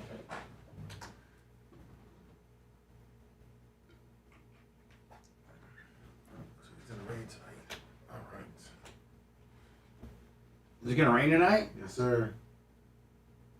That cold front coming through.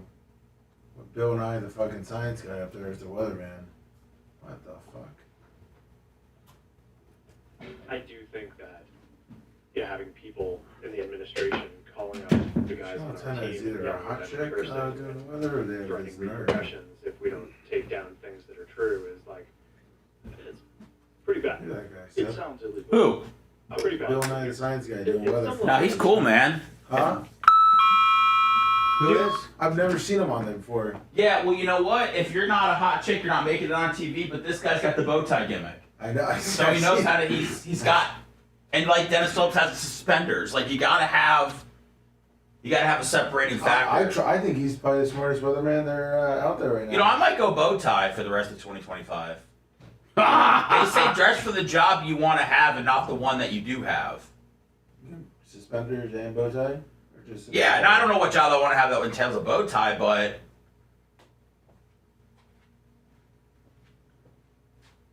I think I'd be taken a little bit more seriously around town. Oh, easy. You know, when I go get a smoothie, they're not going to make me wait because I got a bow tie. Get out of that Ford Hummy? Oh, yeah. Oh, and get myself into a Toyota, maybe a Corolla.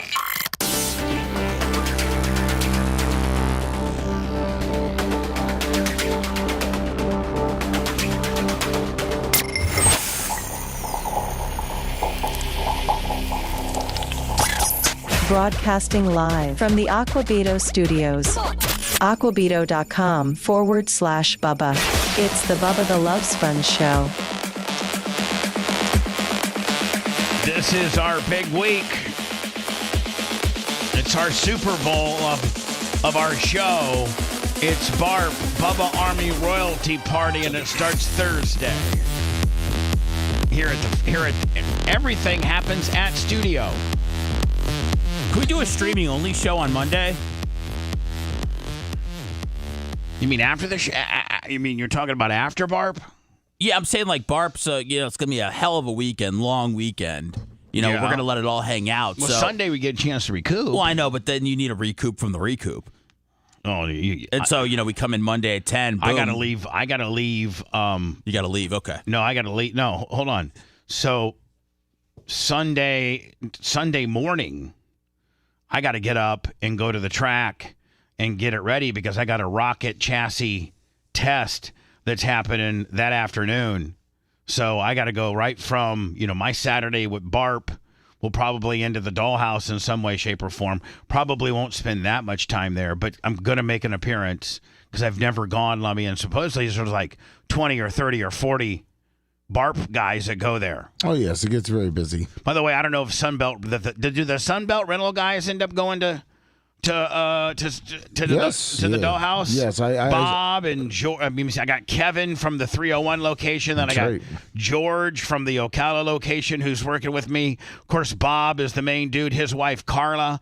They're all going to be at Barp on Saturday. Yeah, I talked to him yesterday, last night. That means you needed some type of equipment this weekend as you're building your 2-foot swells in the back of your rental property. That's built. I just got to now sod it. But hold on, you built it? Yeah. Yeah, it's Saturday. Me, Average Joe. What, and, mini excavator, skid steer? What'd you need? Just a skid steer from Sunbelt. Skid steer and 2 shovels.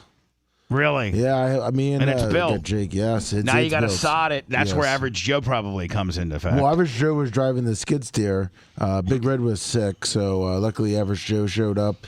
And is he handy on the steel? Is he handy on the wick? Oh yeah, he's really good. He dug out. Man, knowing how to use a skid steer is it's a game changer. In order to back blade, in order to I'm pretty good on a skid steer too.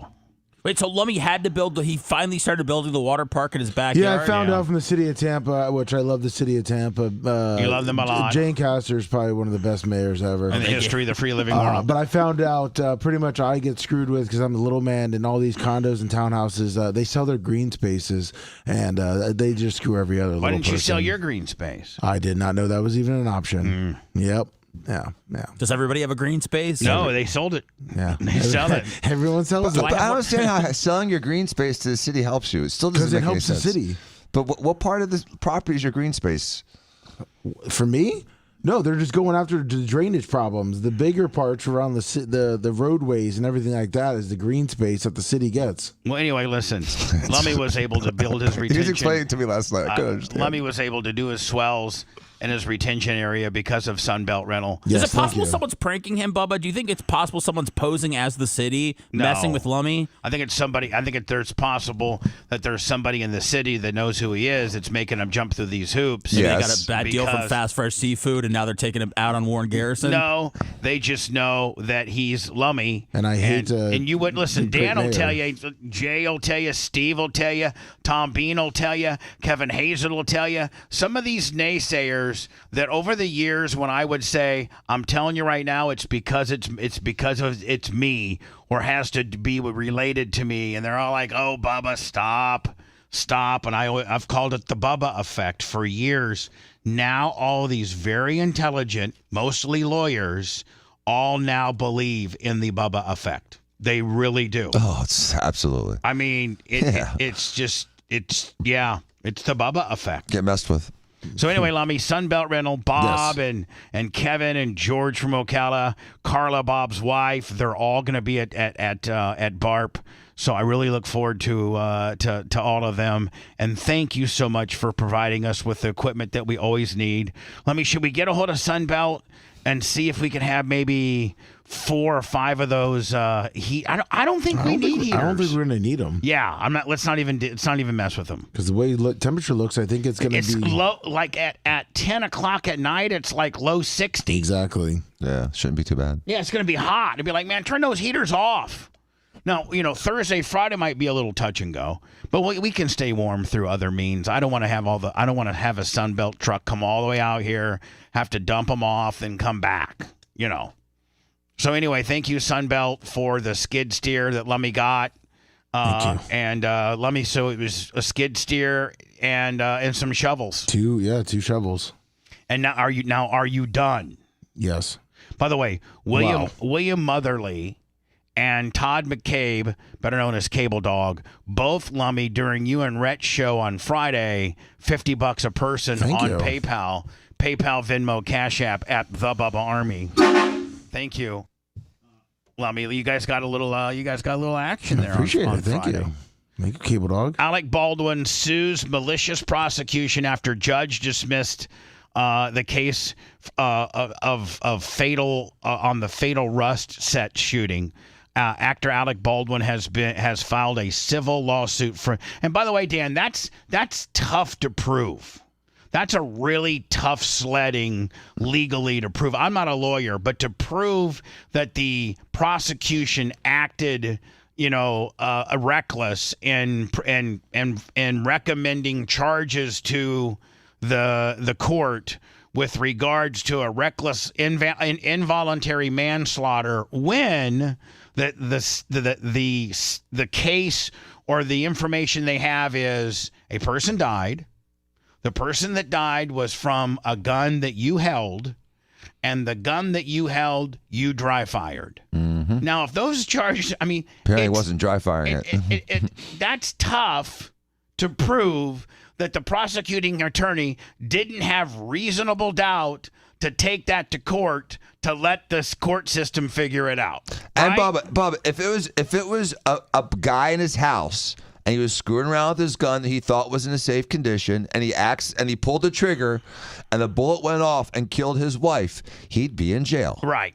Period. The lawsuit was filed Thursday at state court in Santa Fe, where the judge in July dismissed a charge, which, by the way, Alec Baldwin should consider himself so lucky that the judge gave him summary of judgment and dropped it. Like, take the win. Anyway, in July, a judge dismissed a charge of involuntary manslaughter against Baldwin in the death of cinematographer Halen Hutchins. Baldwin also alleges defamation in the suit. Man, this is what?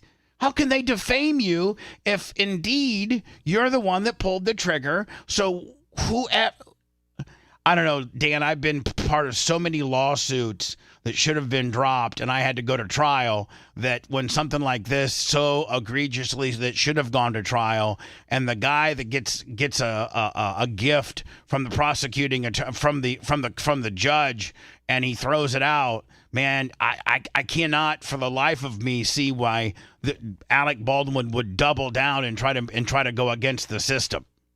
It makes no sense to me. Baldwin also alleges defamation in the suit, saying the prosecutors and investigators intentionally mishandled evidence as they pursued the case. Defendants named in the lawsuit include Special Prosecutor Kerry Morrissey and Santa Fe District Attorney Mark Carmack Altwitz, along with 3 investigators from the Santa Fe County Sheriff's Office and the County Board of Commissioners. And he's suing everybody. Sounds like it. I don't know how successful he's going to be, and it looks gross for him to sue on this. He should just go away quietly. By the way, did the movie ever make it to the end of production? I'm dying to see it. I mean, no pun intended. I think we're all dying to see it. No, I don't think it did. Lummy, so this is so much advertising. This is the short version of the 17-minute clip I got, but this is amazing.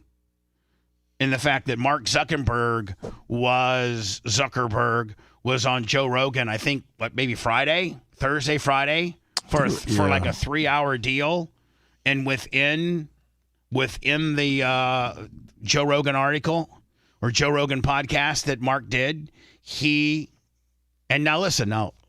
with regards to Facebook and Meta, Seth, Meta's 2 big things are what? Instagram and Facebook? Yes, I believe so. Those are their 2 big deals. Both huge, right? I mean, probably both 20, 30, 40% of the of social. I think they have Snapchat too. And Snap. There you go. So, a very, very, very powerful world within the social networking world.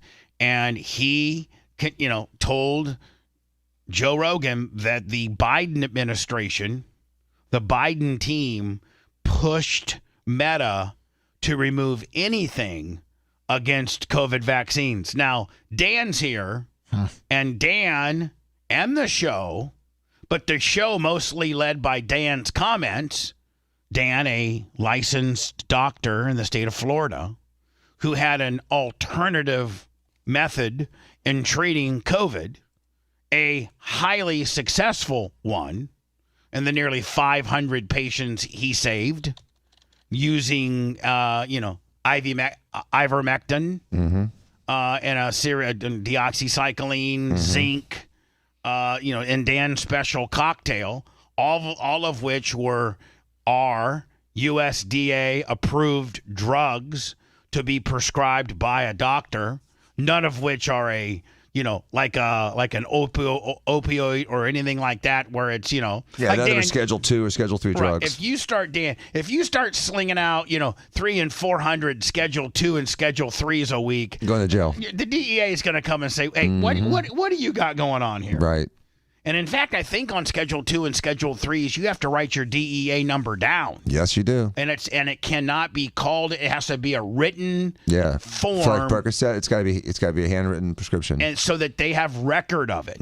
So if anybody would ever steal a pad or something like that, they could just, again, it's a very powerful and potent and very, very regulated, these drugs, the Schedule 2s and 3s, but ivermectin and zinc you can buy across the counter, and deoxycycline, these are glorified antibiotics.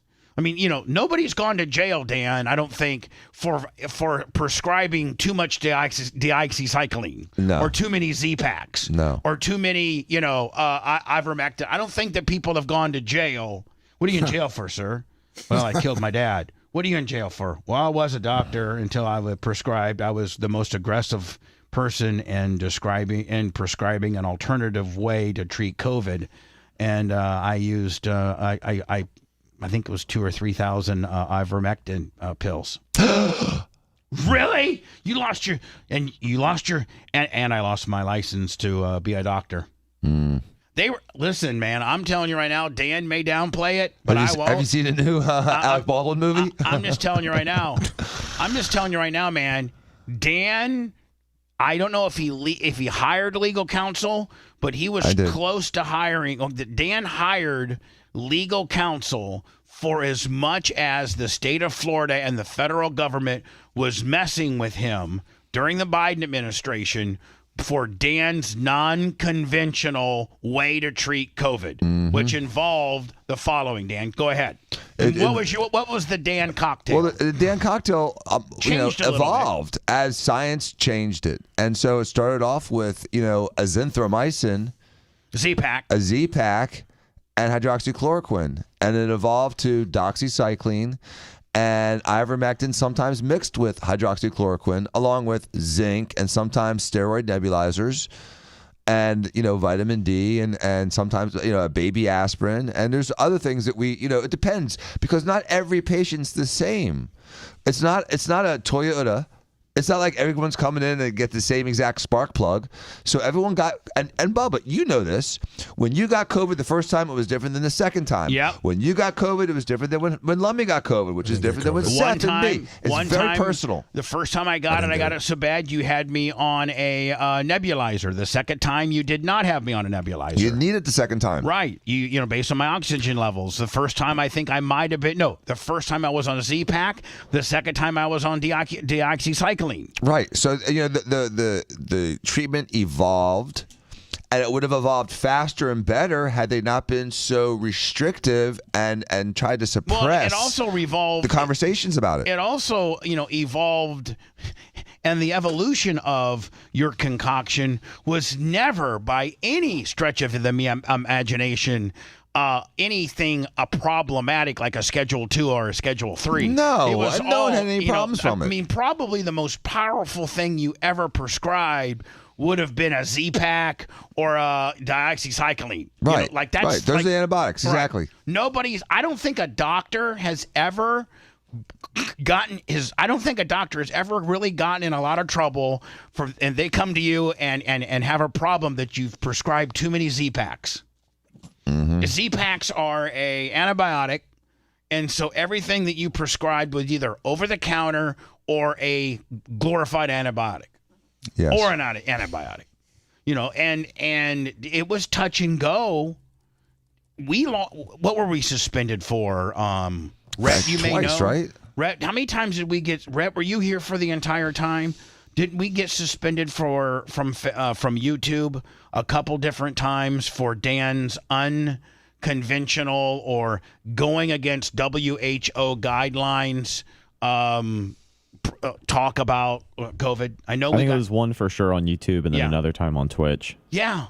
We actually got suspended in a community standard strike because I had a real doctor that was talking about how the patients that he treats, his patients, no names or anything like that for a HIPAA violation, but what he treats, a real doctor, and the medicines that he uses to treat his patients, he was giving us, a play-by-play account on the success rate that he had with his patients. And that got us, just that talk, got us suspended from YouTube and Twitch. And for going against WHO, what is it, World Health Organization guidelines. Now, isn't it when you take the oath to be a doctor? Isn't, Dan, there's some kind of saying, I don't know, something about Hippocratic oath? The concept is, do no harm. Yeah, do no harm. But to do everything you can possibly legally to make your patient better. Yes. By all means. Now, by all legal means, and some of which non-conventional, but to make your patient get better. Yes. And that's the Hippocratic oath of a doctor. And when when the doctor is prescribing drugs that are legal, that you can go to Walgreens or CVS or your local pharmacy and get on any other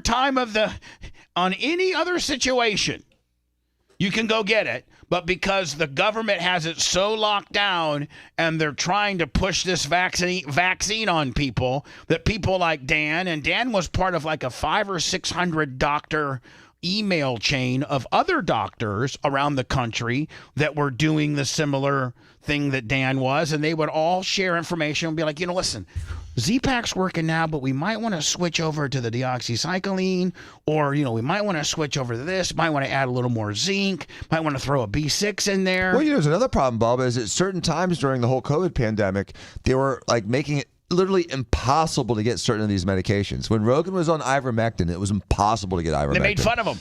They made fun of him, and they shut it down nationally. So again, it's a conspiracy. They really conspired. And this really validates it in the fact that Mark Zuckerberg, the CEO, founder, and the largest, the boss man of Meta, which is Snapchat, Facebook and Instagram. So I got to correct real quick. I had to self-edit. They don't own Snapchat. They tried to buy it at one point, but they turned them down. All right. Does he own like a perm company? They own WhatsApp. That's a WhatsApp, exactly. He tells Joe Rogan this. The Biden administration would call up our team and scream at them and curse, and it's like these documents it's all kind of out there.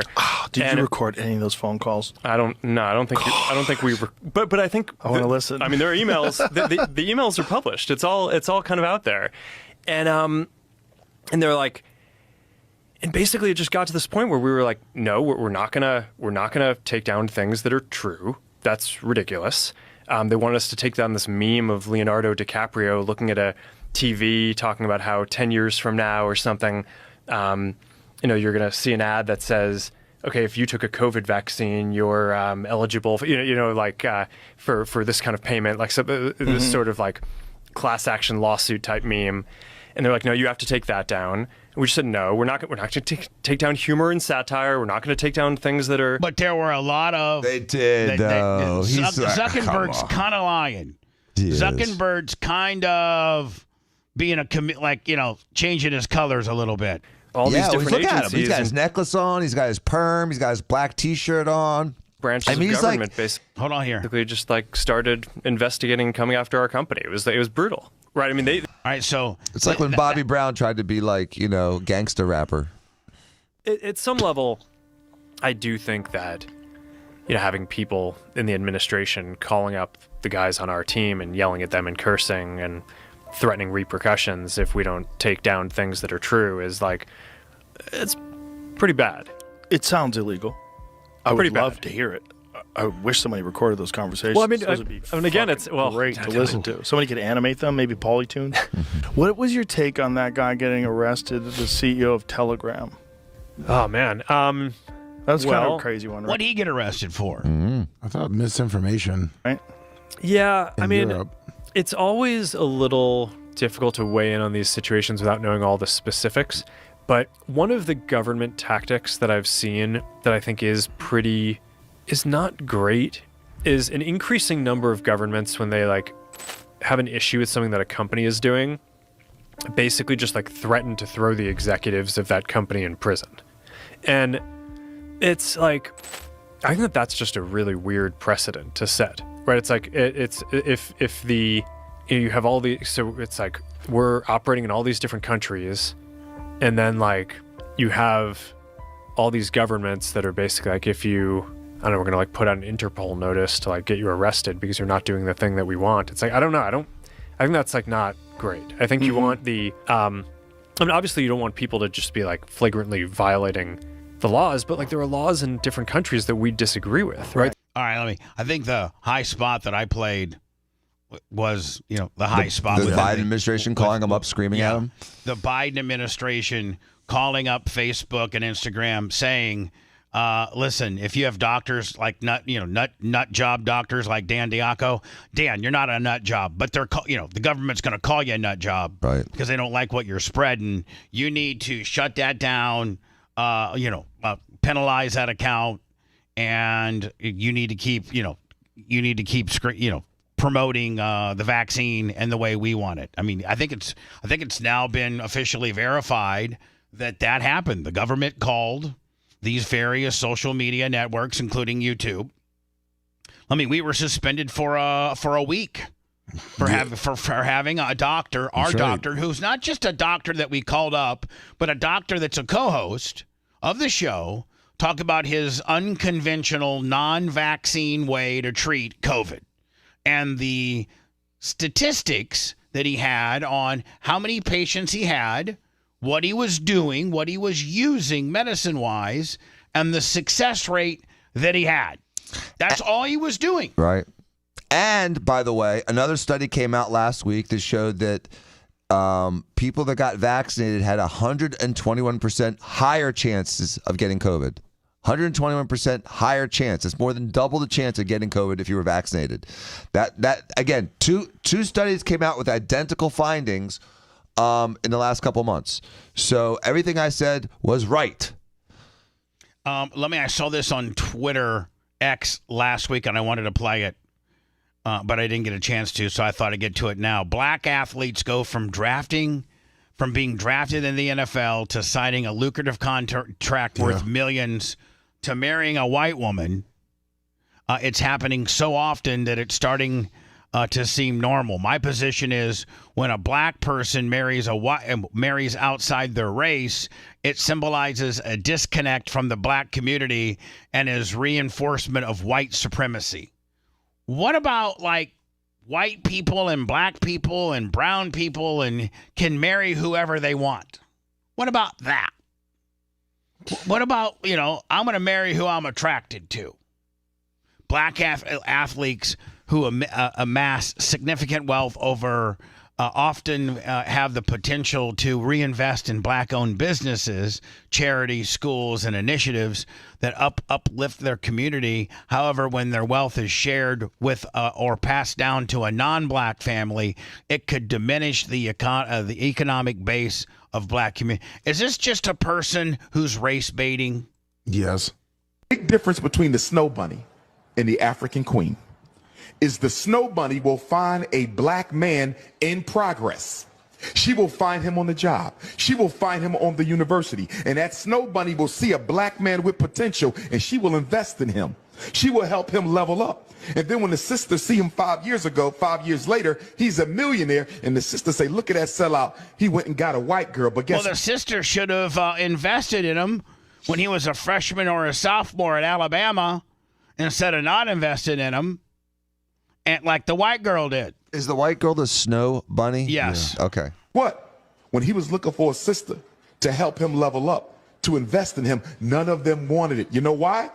Too many black women want a finished product. Black women have to, stay with me, black women have to stop expecting men to be a finished product. It's harder on us. Listen, us men, as a man, we're never a finished product.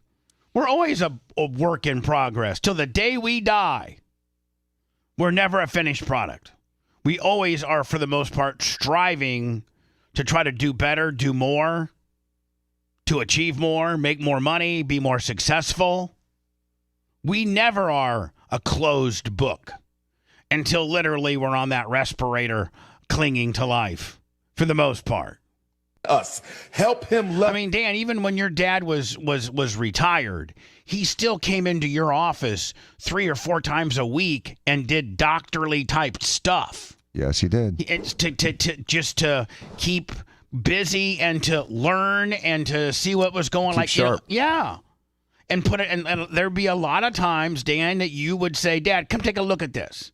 I need another set of eyes. Mm-hmm. And he would a lot of times, more often than not, validate indeed what you thought. But it's good to get an old timer set of eyes on you. And there was a few times here and there he would be like, "Hey Dan, I think I'd do it." You're like, "Oh yeah, you know what? I think the old timer might be right." So us men, I don't think we're wired to ever be not a work in progress. Us men are a hot mess. It's easy to be a hot chick, stay in shape, go to the gym, and pick out a dude. It's harder on us. Help him level up. Stay with me. Help him level up and become what you need him to be. Because the big reason why these snow bunnies are running off with black men is they're meeting them when they have nothing, but they believe in their vision. And black women are waiting for him to cross the finish line. And by the time he crosses the finish, well, good for the snow bunnies then for believing in a black man when nobody else did. How about that? Let's take it that way. Let's make this conversation skew that way. Let's put over the snow bunnies that believe in African American men when they ain't made it yet. Finish line, the snow bunny done snatched him already. Well, let it snow then. Yeah. That was him, not me. Good for the snow bunnies. It worked out for Nicole Simpson. Well, I didn't really work out too good for Nicole. She invested early and got she got a return on her investment, all right. When she tried to go to the white hot waiter dude, OJ had a little something about that. Yeah, didn't let her go back. Errol Musk, Elon's father said, and I think I can say this because it's his dad saying it. And it's not my evaluation of Elon, but I guess Elon was so special and maybe on the spectrum. And I think maybe when you're so smart, you are borderline retarded. Oh. And maybe, and Errol Musk, Elon's father, said that Elon was labeled retarded by his childhood teachers. Maybe that just means he's really smart. I mean, yeah. I mean, if I had a kid and they were calling him retarded, I'd be like, you know what? Did you know Elon Musk was diagnosed as being retarded? And look at him. Maybe my kid's just, so special that you guys can't wrap your head around his specialness. Right? There you go. I don't know. Well, they picked the right picture. For Woodrow Wilson was mocked as a child. He was a fool as a child, and he became a very powerful president. Well, I mean, a lot of people are misunderstood as I think children. he might have been the one that developed the IRS. Yeah. Woodrow Wilson might have been the worst president ever. Did you see Elon's reply to that story, though? No, what'd he say? Elon replied. He goes... Misinformation? No, he goes, I don't think that they were wrong. Oh, that's great. So he's still retarded. Perfect. That means that, literally the richest man in the world might be retarded. Yeah. That's a real big boost for the retarded people. Of course it is. Saying, listen, call me retarded all you want, but the smartest man in the world is diagnosed as such. All of a sudden, now it's cool to be retarded. Well, I mean, I knew our ship would finally come in. Finally. If you want 24/7 on-demand Bubba and the crew, go to BubbaArmyHQ.com. Right now. The Bubba the Love Sponge Show will be back after this.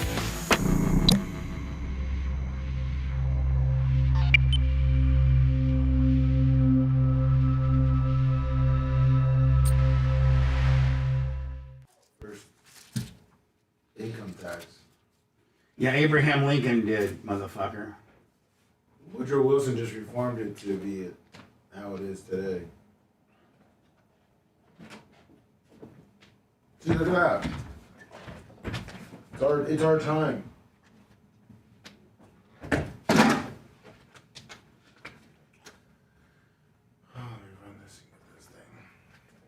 Oh, I got the same thing. Oh, you did?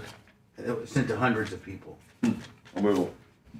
That's how bad the trolls are. That's how.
So that's not legit. That's.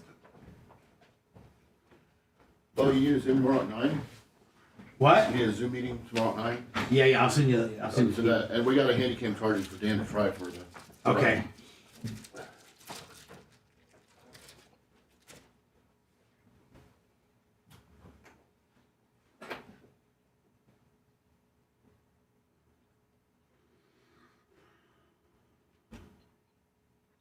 They didn't send that? That was sent by somebody else? No, that was sent by these trolls that are absolutely Get the fuck out. No, and it's bad. They sent it to. Okay, we'll talk about that. Wow. They sent it to their parents. They sent it to.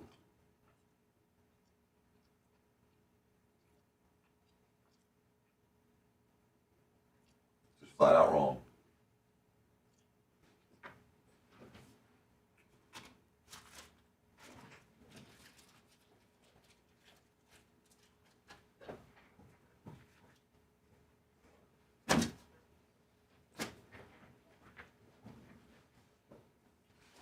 Yeah, that's fucking absolutely horrible. Yeah.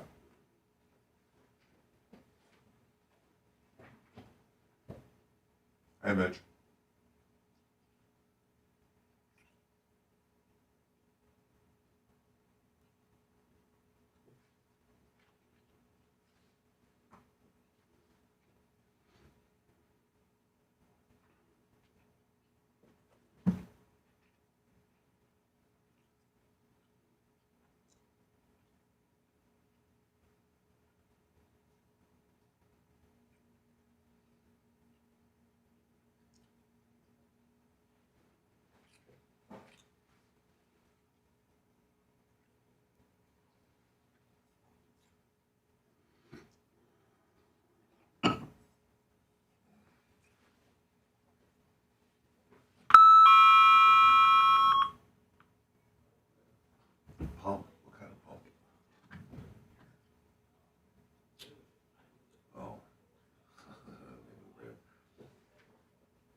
But I could bring it upstairs. I could lay out the pieces. I could make whatever makes it easier. Yeah. How is this like a long project? You think? If you take a picture of Okay. put it in the thing, I'll look it up. Look how Oh, okay. instructions. Yeah. Okay. What's up, Nick? How you doing, bud?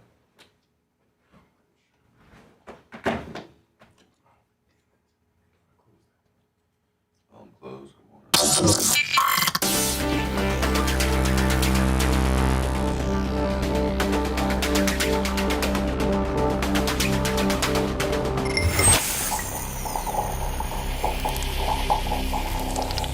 Broadcasting live from the Aquabedo studios. Aquabedo.com/Bubba. It's the Bubba the Love Sponge Show.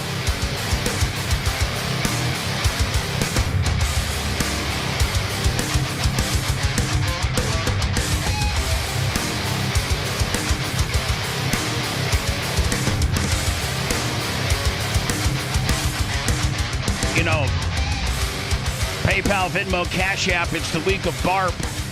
Hopefully, Bubba 199 will be record-setting. A lot of times it is on that Friday of festivities. Yes. Thursday, the pig roast. Wednesday, the tent gets set up.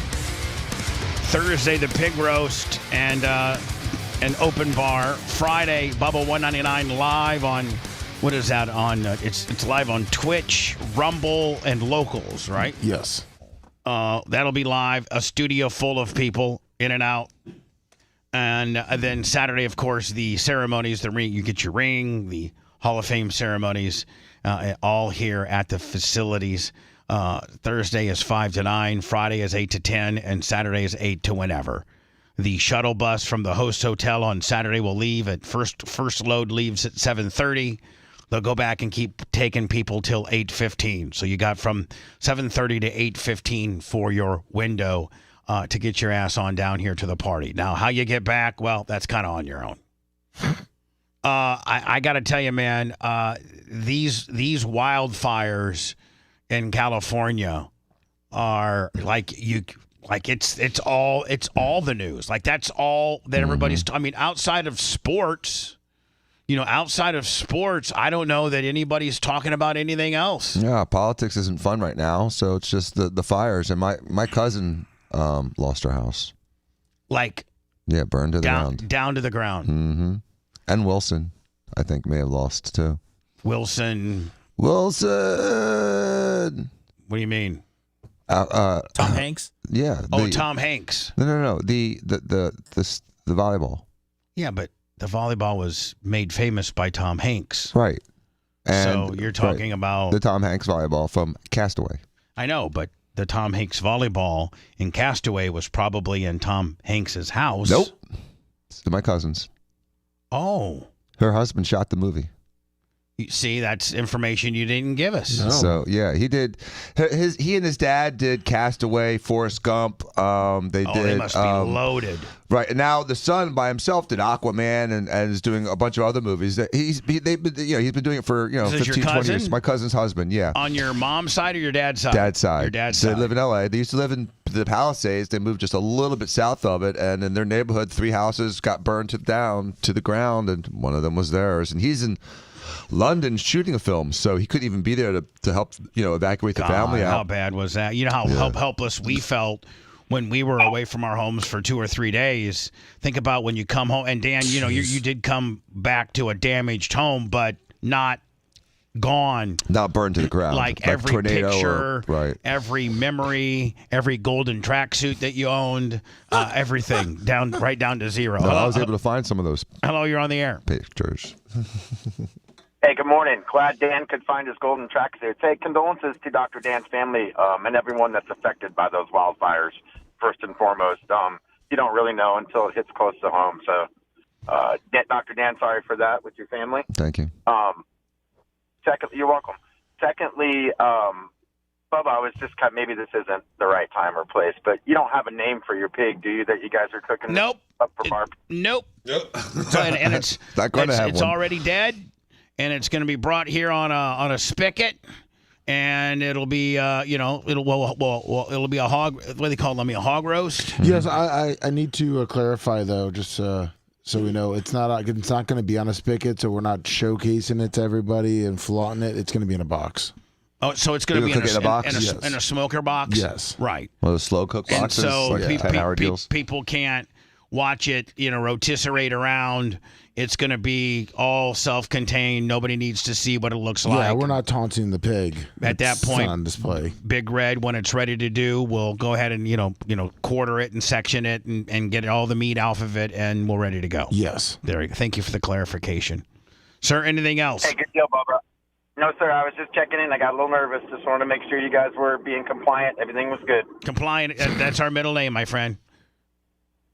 Thanks, Bubba. Have Appreciate a good day. it. Thank you. Including but not limited, Lummy, the fire marshal came down last week, and our building is all of our exit lighting, all of our exit signs, all of our fire extinguishers have been retagged. We have an AED machine. Lummy, Dan, did you see that we have an AED machine and Narcan right there in that? We're Perfect. Way up and way, Yes. Mm-hmm. And Very safe. I don't even know that you have an AED machine. I have a regular one. Oh, so you have a big boy one. Mm-hmm. Drone footage shows devastation from fire in what is it? Altadena. Altadena. My good friend Mark Richards, Lummy, who is who owns Rocket Chassis. Oh, okay. And the #1 Valvoline, Lucas Oil late model car, which is a Rocket Chassis. He sent me a text and he goes, why doesn't the state of the state of California get as many bulldozers as you can and start scraping because the wildfires are fueled by underbrush and wood. They're not fueled by anything. Like they're not fueled by gas or by even other people's homes. They're fueled by the Santa Ana winds that are taking them through the wilderness. And because California is so environmentally such a bunch of environmental pussies that they don't do controlled burns. Here in Florida, we do controlled burns. Yes. And that's where a fire municipality or several fire municipalities or the state fire marshal will go out and burn like 500 acres out in the Ocala National Forest to go ahead and clear all the underbrush and saplings and little stuff that fuels wildfires. The guy that invented Greenpeace quit because the whole purpose was forest management, and we don't manage our forests properly, and that's why we have fires like this. It's one of the reasons. It's a big reason. Mark Richards is correct. If they got a hold of every excavating company and said, come down here and start clearing all this underbrush and bulldoze all the basically the fuel of the fire, because they've not done it. They've not done any controlled burns or any controlled ground clearing efforts by big forestry machines. Just the people of California, the bucks and the average Joe and these people who have bulldozers could go and work for the state of California, even get paid to come in here and clear a lot of these forests that have not been, controlled, burned, or been scraped. That's what's fueling the fire. Here's drone footage. Here we go. I don't think it has any. I don't think there's any audio. This is just drone footage of various. That looks like a big department store or something, does it not? Jeez. Aren't they saying this is the largest natural disaster in the history of California? I think in L.A., I don't know if all of California, but I think in L.A. County it's the biggest one. Henry Winkler said there's an arsonist here in L.A. May you be beaten to your unrecognizable, the pain that you have caused. Let me see. This is Fox. What if we can't? Of course, we got a pre-roll. Or should we just go right to the TMZ, you think, Lemmy? Probably right to the TMZ. Yeah, TMZ. Oh, another pre. Does Henry have? Do you think Henry saw somebody, or do you think just he's? Well, now they're saying that this has created copycat arsonists. I've seen some of that on Twitter. And and so this may have started. I don't necessarily know that they know, Seth, where this started. It's speculation that it might have been an arsonist, but they don't know for a fact. But what they do know is they think that this is causing copycat arsonists to wreak more havoc. How do you become an arsonist? I don't. Well, you get a jug of gasoline and a lighter, and you go, I'd love to watch this whole city burn down and people lose everything. And you go out into the forest where it's super dry, and you light a 5-gallon. You throw 5 gallons of gasoline on the ground and you light it. And all the dry twigs and underbrush that they've not controlled burned for 15 or 20 years go up in kindling. And now you have another fire fueled by winds up to 100 miles an hour.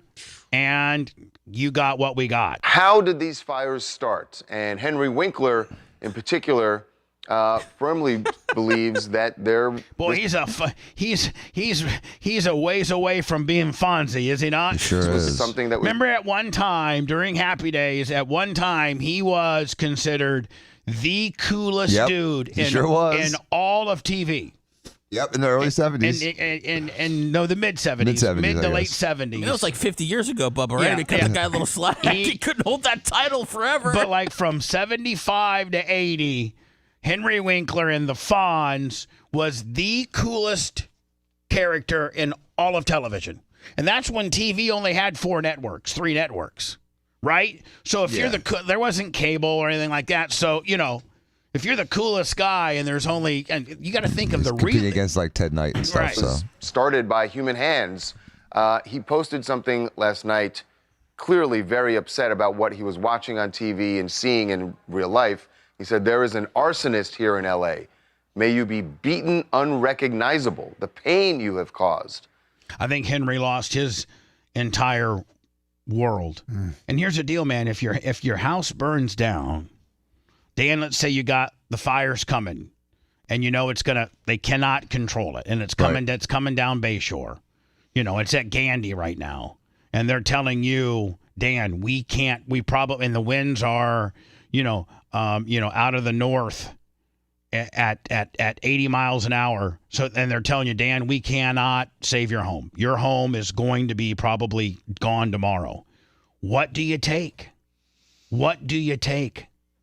I think you take whatever cash you have, whatever valuables you may have in your safe, jewelry. You take the same stuff that you take when there's a hurricane, Bubba. I mean, if you have a few hours. Here's the thing with a hurricane. You got a 50-50 shot of your structure still being there. Mm-hmm. Maybe being flooded.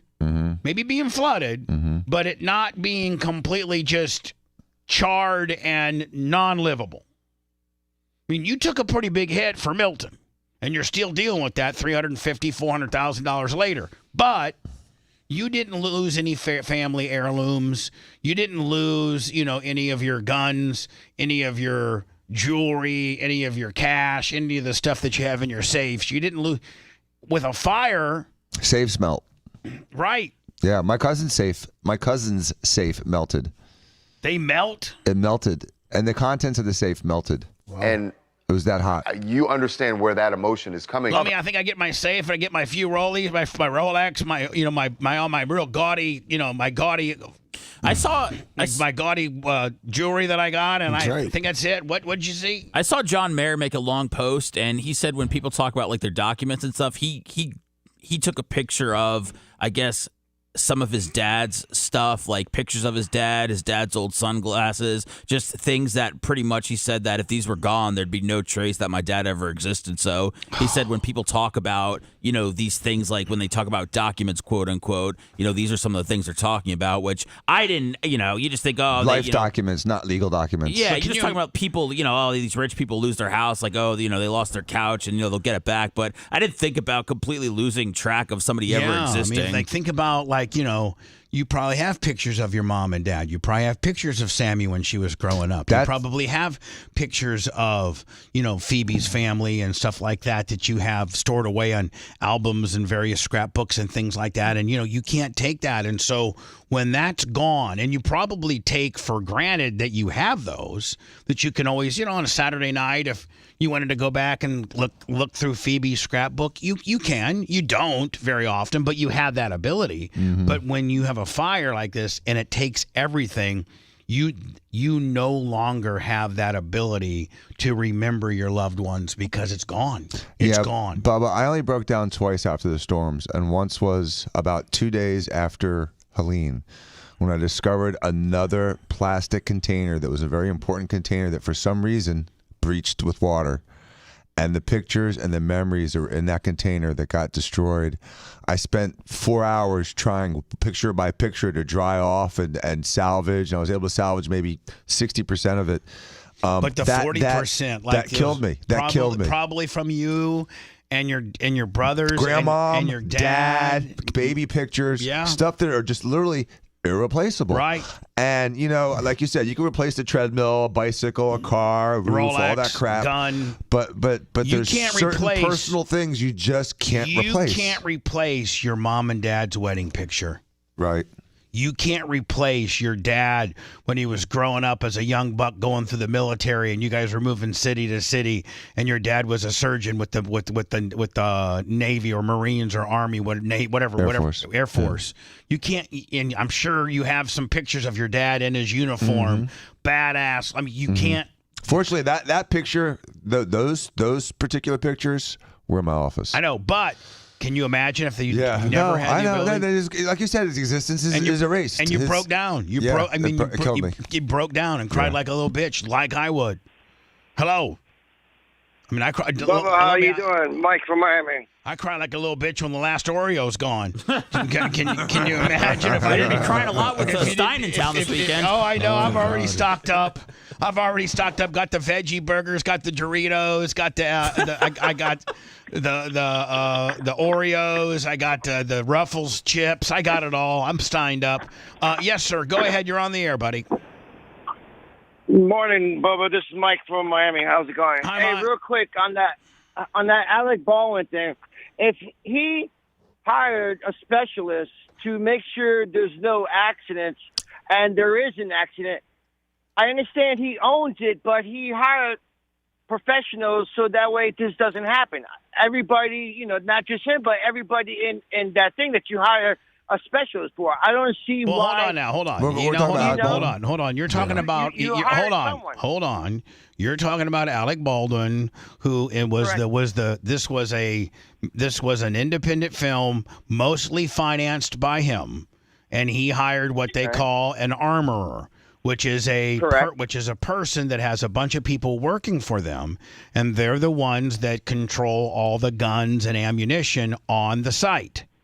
On the movie set. Now, what you don't understand is the initial armorer quit. Right. Because they did not like the way some of the budget cuts and some of the cheap cut around, some of the cheap, shortcuts that real armorers take. And so the initial armorer quit.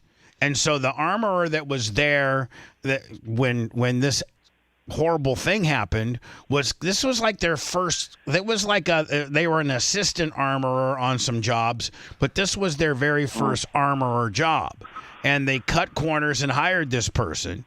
And when the armorer hands you a gun on set, you are to assume you are not to point that gun at anybody and dry fire it until they say action. And at that point, now, had they said, okay, action, and Alec Baldwin, during the course of him acting out this particular scene, fired the gun and it killed somebody, I feel as if he'd be less guilty than him just dry firing it and pointing it at a person before the set, before the action. I did see that happen. So now I kind of get it. Like you just laid it out. So here's the deal: whether you're on a movie, whether you're on a movie set, or it's just me and Dan playing with guns in his carriage house, which we have, and Dan has handed me many a gun, and I will look at it. Dan will clear it before he hands it to me. I will check that it's been cleared, and then if I do dry fire it, I'll point to like the wall or the tree somewhere 180 degrees away from Dan, and act like I'm. It's really not good to dry fire a gun, but you can. Right. No. And so I would drive. Now I get it. See, now I get it. Yeah, he's a dummy. Now I get it. And so when you do dry fire a gun pointed at a person, and the judge throws the case out, to me, I think you take that win and you don't try to, make that win even stronger by suing the people that brought those. Twisting it. No, yeah, absolutely. Thank you so much, Ray. Thank you, buddy. I appreciate it. Joe Common Sense. Hello. Hey, Bergie in Florida. I'm sorry, Clearwater. I want to I don't know if you guys talked about it, but they did catch this illegal immigrant. It's talked about in the New York Post this morning with a blowtorch and residence con. So you might want to look into that.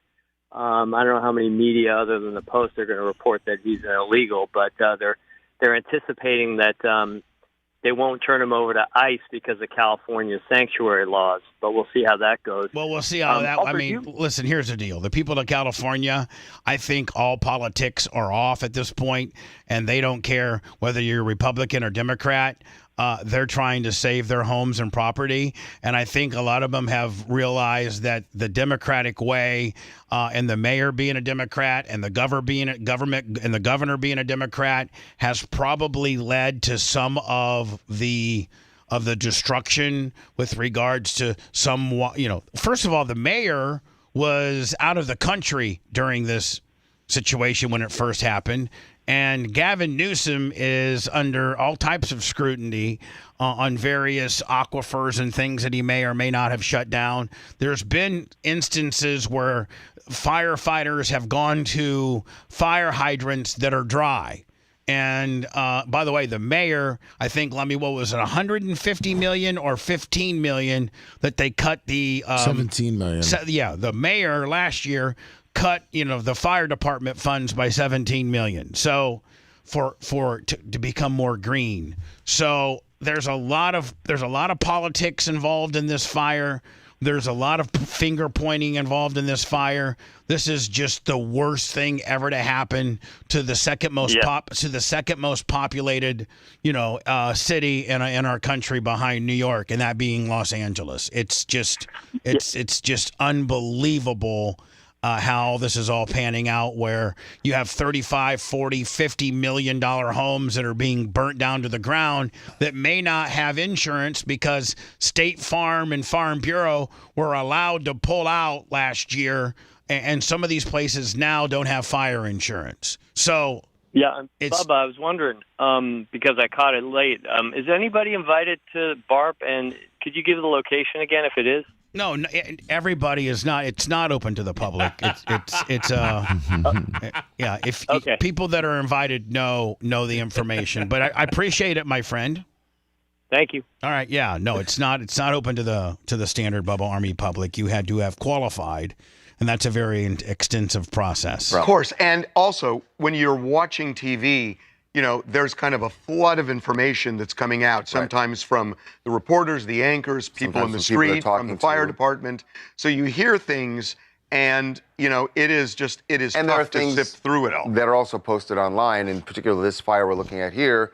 Last night in Studio City, there were things online where people were saying there were men in masks who... And here's the deal, man. Last time I went to L.A., when I was meeting with that guy for syndication, I stayed in Studio City. Oh, really? So to know, I'm very familiar with this particular area. It burned down any trace of you ever being there, Bubba. I know. Who started this fire? Now, just for me to think that, oh my God, it was all there wasn't any woods or anything near Studio City, and now that's burnt.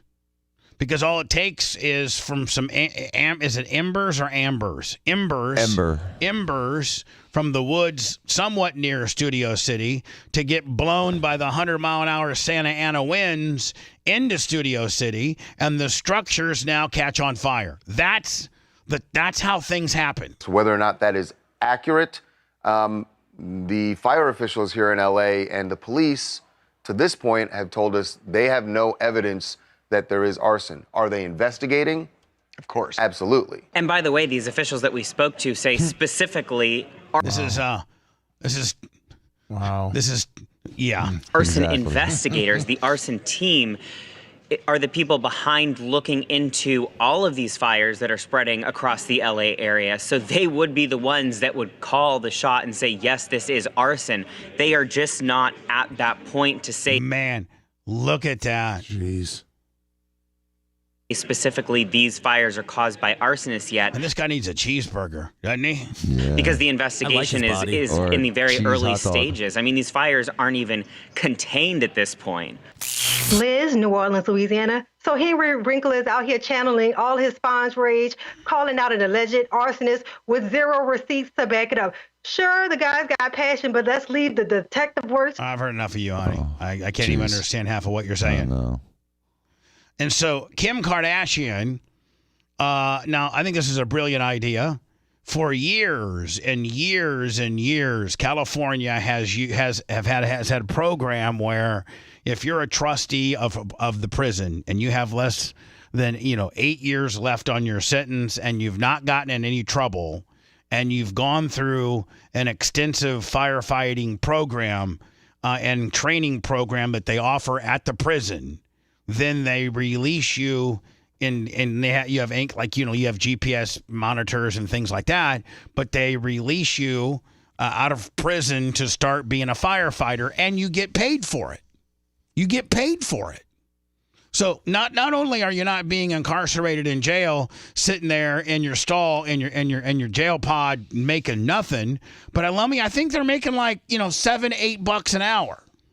Supposedly it's $5 an hour. Okay, $5 an hour. Yeah. Kim Kardashian, which who the hell made her the spokesperson of anything, is now fighting the state government of California to get these firefighters, for these prison firefighters, more money. How about the fact that they're, doing some good for the community?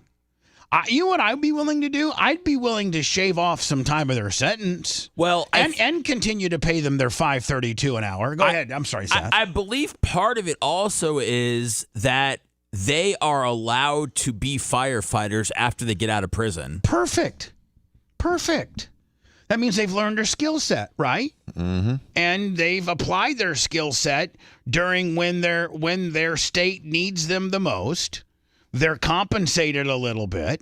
They're allowed to get outside their pod and do something. This is probably, although dangerous, pretty fun for them. But they've been saying, I've been reading that the inmates have been working for 24 hours straight. They don't get a break. It's better than being in jail. They don't get to eat.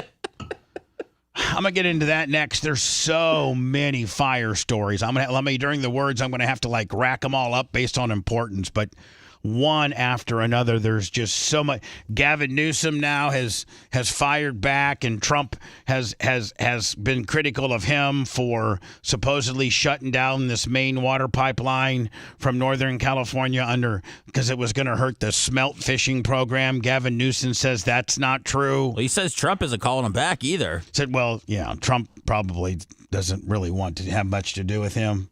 Although I do think Gavin Newsom probably is who the Democrats should prop up to be the candidate next time around. He should have been the candidate this time. It was his shot. He had it. He could have beaten him. No. Yeah. I think there was too many unknowns, Dan. Gavin Newsom's not known that well nationally, but 4 more years from now he will be. And at this point, you're not fighting, a guy. You're not fighting Donald Trump. You're fighting an unknown. I mean, you're fighting J.D. Vance. Don't you think that's who the guy's going to probably be? Isn't that how he'll be in the short list? Yeah. Right. You're fighting J.D. Vance, Mark Rubio, and all these Rick Scott. and all these others ass buckets, and you're Gavin Newsom. Now, and you know what? You're 4 years removed from this black eye. Right. It's a black eye, too. We'll get into this next. Hold on. Want to listen to the show on demand and on the go? Enlist today at BubbaArmyHQ.com. Sign up and start listening. The Bubba the Love Sponge Show will be back after this.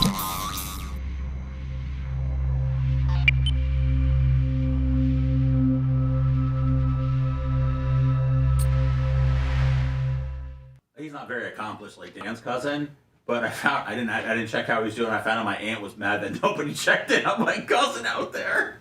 The fuck? He's out there. He's out there, yeah, but he doesn't he sleeps on a guy's couch. Like he doesn't have a house or you guys can't really check in on him. Well, I mean we can, but I mean he didn't lose anything. I mean, it's not like his house was in jeopardy of. I don't know. Now I don't want to check in. Because I heard he's fine.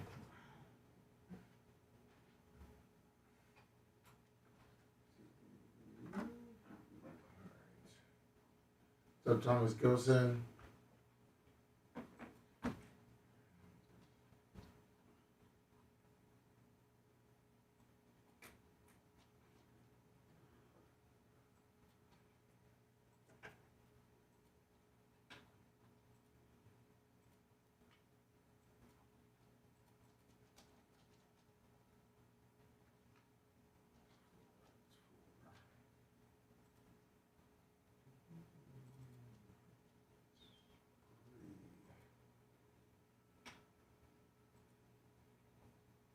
High-quality software empowers you to innovate faster.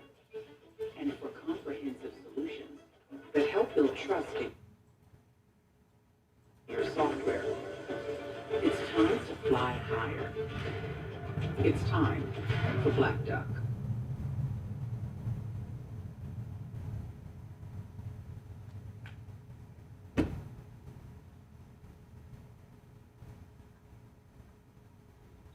I'm trying to find this fucking video of the mayor snapping back. All right, I'll see if I can snap back at the reporters. It says L.A. Mayor Karen Bass. Let me see if I can.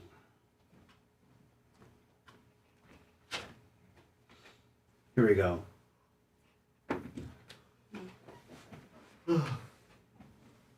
So Bulldog Tommy. Madam Mayor David Blevins from Sky News in the UK. Where fire chiefs say that they're really stretched to the limit and running out of water. What have you got to say to that? What about that guy that got his dog? Do you owe citizens an apology for being absent while their homes were burning? And do you regret cutting the fire department budget by millions of dollars, Madam Mayor? Have you nothing to say today? Have you absolutely nothing to say to the citizens today? Elon Musk says that you're utterly incompetent. Are you considering your position? Okay. I mean, she can't help she was on vacay, right? I mean, this is the time of year. Vacay. She was at the president of what, Cambodia's Uganda or something like that. Uganda, yeah. Uganda? It was Uganda. Something, yeah. I mean, how you gonna turn that down? It was Africa, not Asia. It was Africa. She was in Africa? Yeah, she was in Africa. Some country's leader was being. Courting the mayor of California. Huh? Some was courting the mayor of California. Yeah, well, it's so important that the mayor of California goes to Africa for something like that. You know, she's a fucking mayor, dude. Wait, what's that song? Oh, is that Marilyn Manson? Yeah. Sweet Dreams. Are made of this. Who am I? In Mandeville Canyon, which was some up here in Mandeville Canyon, which was this site the last 2 nights. Some up here. Jay should be approaching.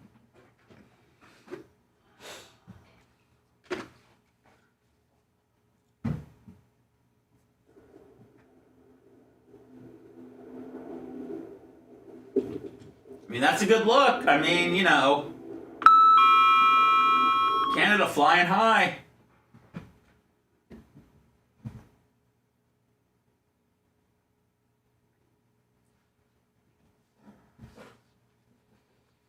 Have you seen the way that they fly and they like scoop up the water? Yeah, I got this right here. Yeah, it's Right pretty here, it's impressive. badass. But sometimes they miss, and they just doesn't do shit like that guy from Canada.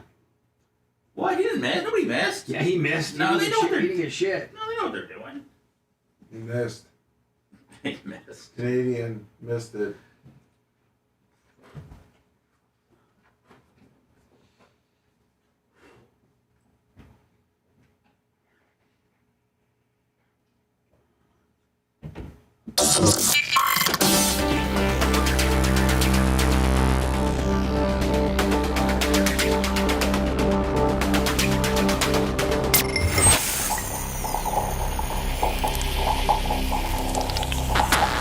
Broadcasting live from the Aquabito studios, aquabito.com/Bubba. It's the Bubba the Love Sponge Show. PayPal, Venmo, Cash App at the Bubba Army. Fish on the J Lummy. 25 on the PayPal said, "I'll see you at Barb." Yes, we will see you, my friend. I think everybody starts trickulating in kind of Wednesday-ish. Yeah, Wednesday. I think night, I think Wednesday-ish is when people get here, or Thursday morning. Today's Ramina's birthday, too. Today's your wife's birthday. Ramina, happy birthday. Is she listening right now? Yes. Happy birthday, Ramina. I'm sorry that you hate me so much, but I really care for you a lot and your family. I hope that maybe you and I could be friends someday. Well, I don't know if she wants that as her present this year, but happy birthday, Ramina. Yeah, should I get her a present, Dan? No. A present would be for me to fire you off the show. That would be the biggest present of all. That's what she's like, "Oh, I will tell you, Bubba, you get rid of him off show, I'd be very happy." Oh, is she Chinese now? Oh, yeah.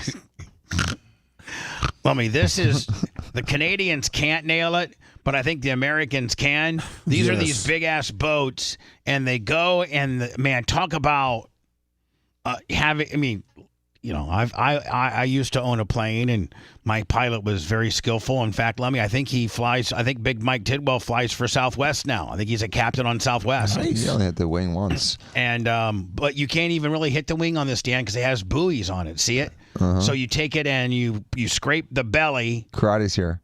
Oh, hi, Karate. What's up, Hi Karate? How you doing? I'm well. Good morning. Are you not wearing your Hi Karate? Because it's not. Give it a sec. It'll make its way over there. I can start to feel it. So these pilots, Dan, by the way, their props are raised, and then the bellies of their planes are lowered so that the bellies scrape the water. So they go down and they scrape the water. How many is it? 30,000 gallons? I don't know how many gallons these planes can get when they scrape the water like this. And then they release it on top of, a flame or an area, so to speak. Now, here's a pilot that nails it. Watch this. Which, Dan, at the end of the day, look how close he gets to the bank here. Like right there. Yeah. No, it's sketchy, man. Yeah. It's sketchy. So you go down. You pick up the water. That fast. 1,600 gallons. How much? 1,600 gallons. That's it? That's not that much. That's not that much. Now watch this though. 10,000 pounds. So he then immediately drops it on this area that's on fire, and it completely extinguishes it. This is the right way to do it. Watch.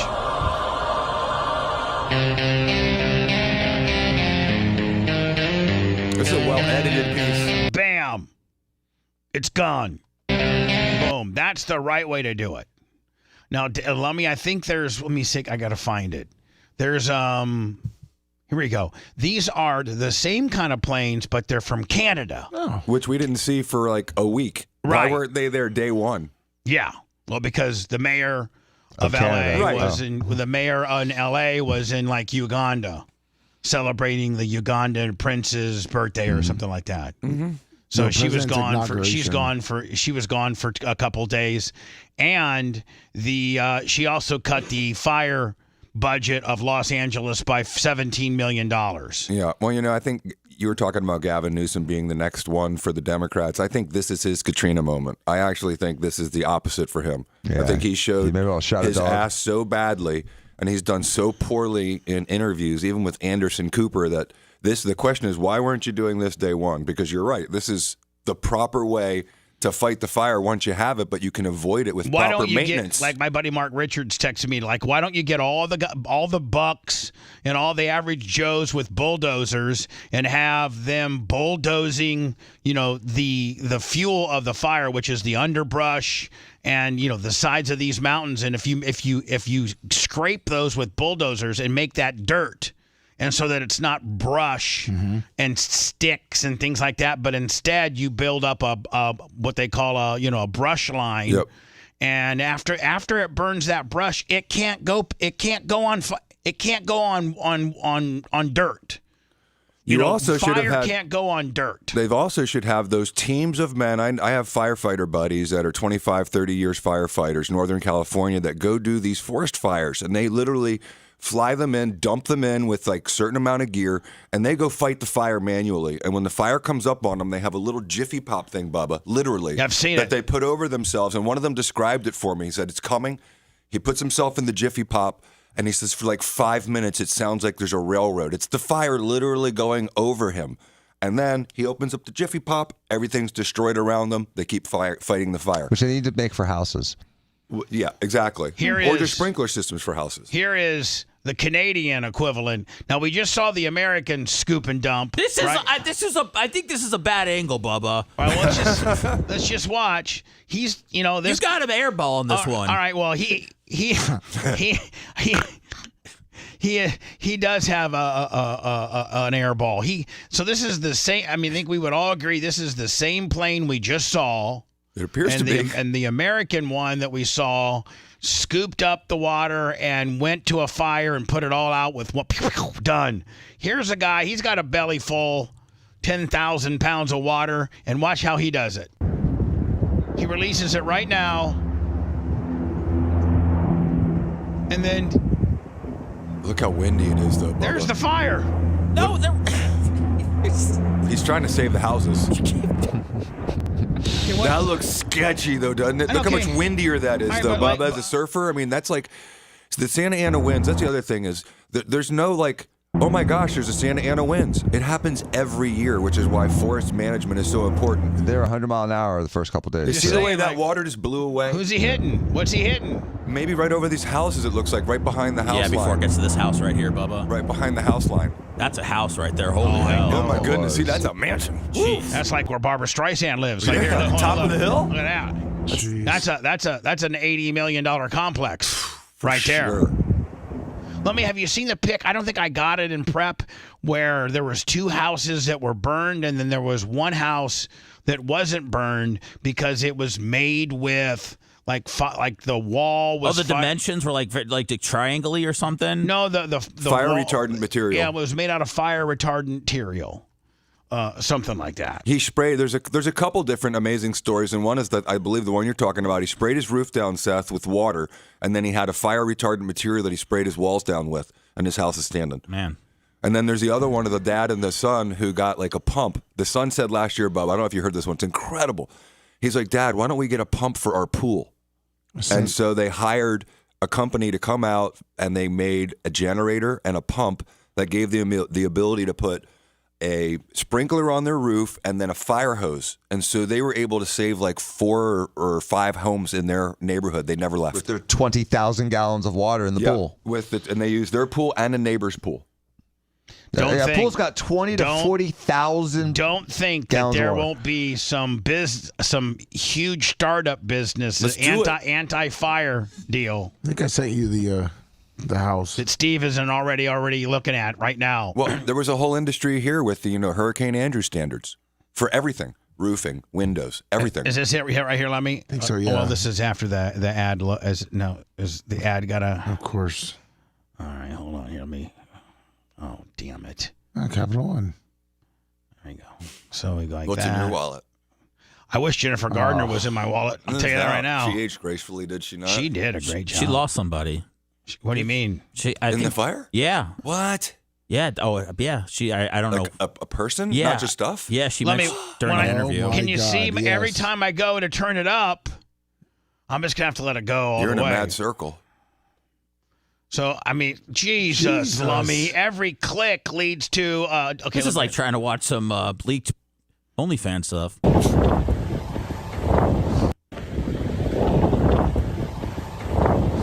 So local returns to Pacific Palisades to find home completely destroyed.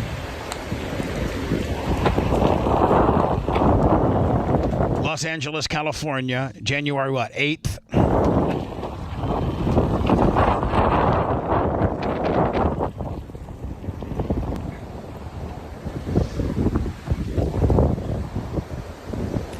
You know, it looks like a war zone, doesn't it? And Pacific Palisades is one of the most affluent areas out there. Yes. See, that's why this is such a tragedy, because it affects rich people. Well, like if a hurricane came and just knocked down Pinellas Park, wouldn't be such a big deal. But when it knocks down Dan's neighborhood, it's a big deal.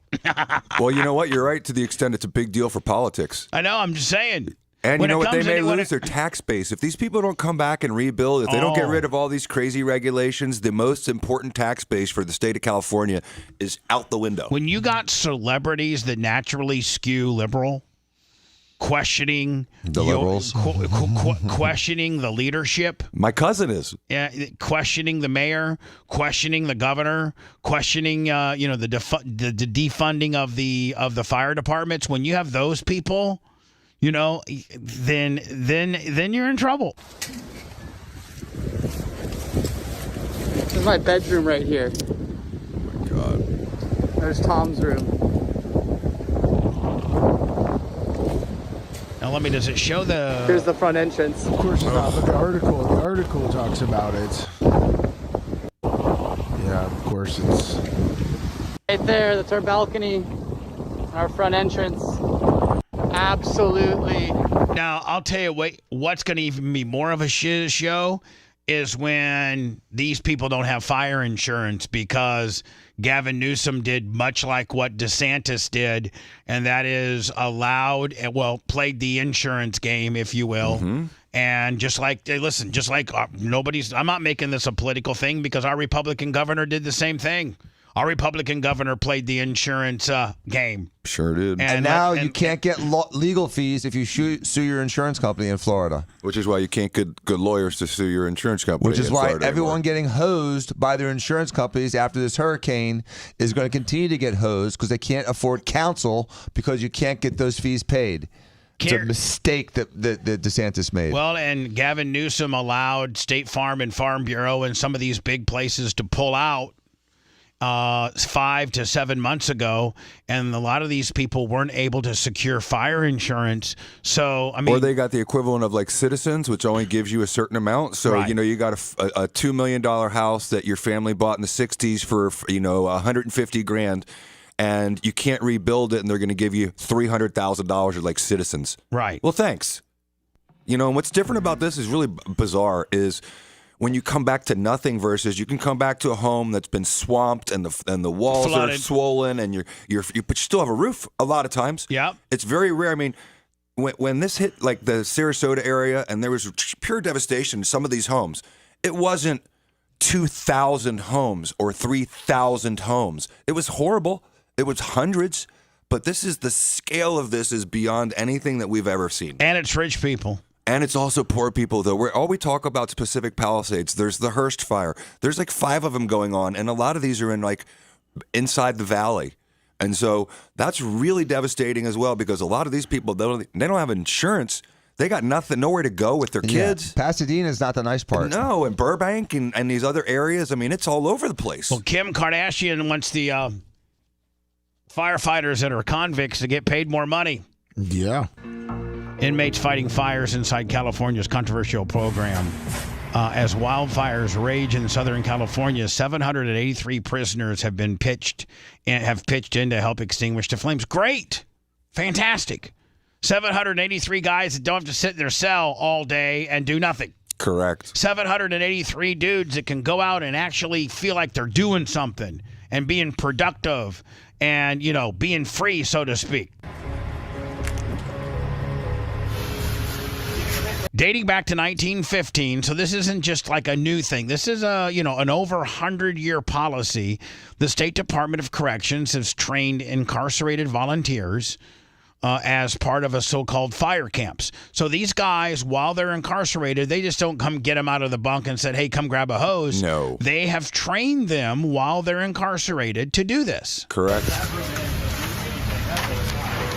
And the same guy that told me about the Jiffy Pop said that these guys... Well, go ahead. Read your No, go ahead. He said that when they come out, one of the perks they get is the first line of food and the first showers. And so he said they'd be there all day long fighting for like 48 hours. They'd be getting close to getting to the chow line. And all of a sudden, all the guys from the corrections department come in and go right to the front of the line. Which is all... I mean, I don't have any problem with any of that. No. I don't have any problem. Like, you talk about taking their sentences down a little bit. Yeah. I mean, there's a lot of ways. This is scary firefighting. These firefighters and support staff are paid between $5.80 and $10.24 a day, with an additional $1 an hour given during emergencies. Okay, so you're looking at $6.80 and $11.24, plus you're getting, food, and plus you're getting, showers, and plus you're not sitting in your cell, doing nothing. And secondly, I would even go a step further. Instead of getting them more money, I would say after it's all said and done, the fire marshal, the captains and the majors and the sergeants and the lieutenants and what have not can vouch for these guys that worked hard. Those that worked hard compares those that screwed around. And you go to Your Honor, and Your Honor knocks them. You know what, sir? Yeah, probationary type hearing. You'd be like, listen, sir, you got 6 years left, but you, according to the documentation that I'm getting from your supervisor, really, really you kicked ass during the fires. I'm knocking half of your sentence off right now because you really are probably going to be a productive citizen in society because you've already shown that you want to help. So you know what? No more. You're not, you don't got 6 years. You got 3.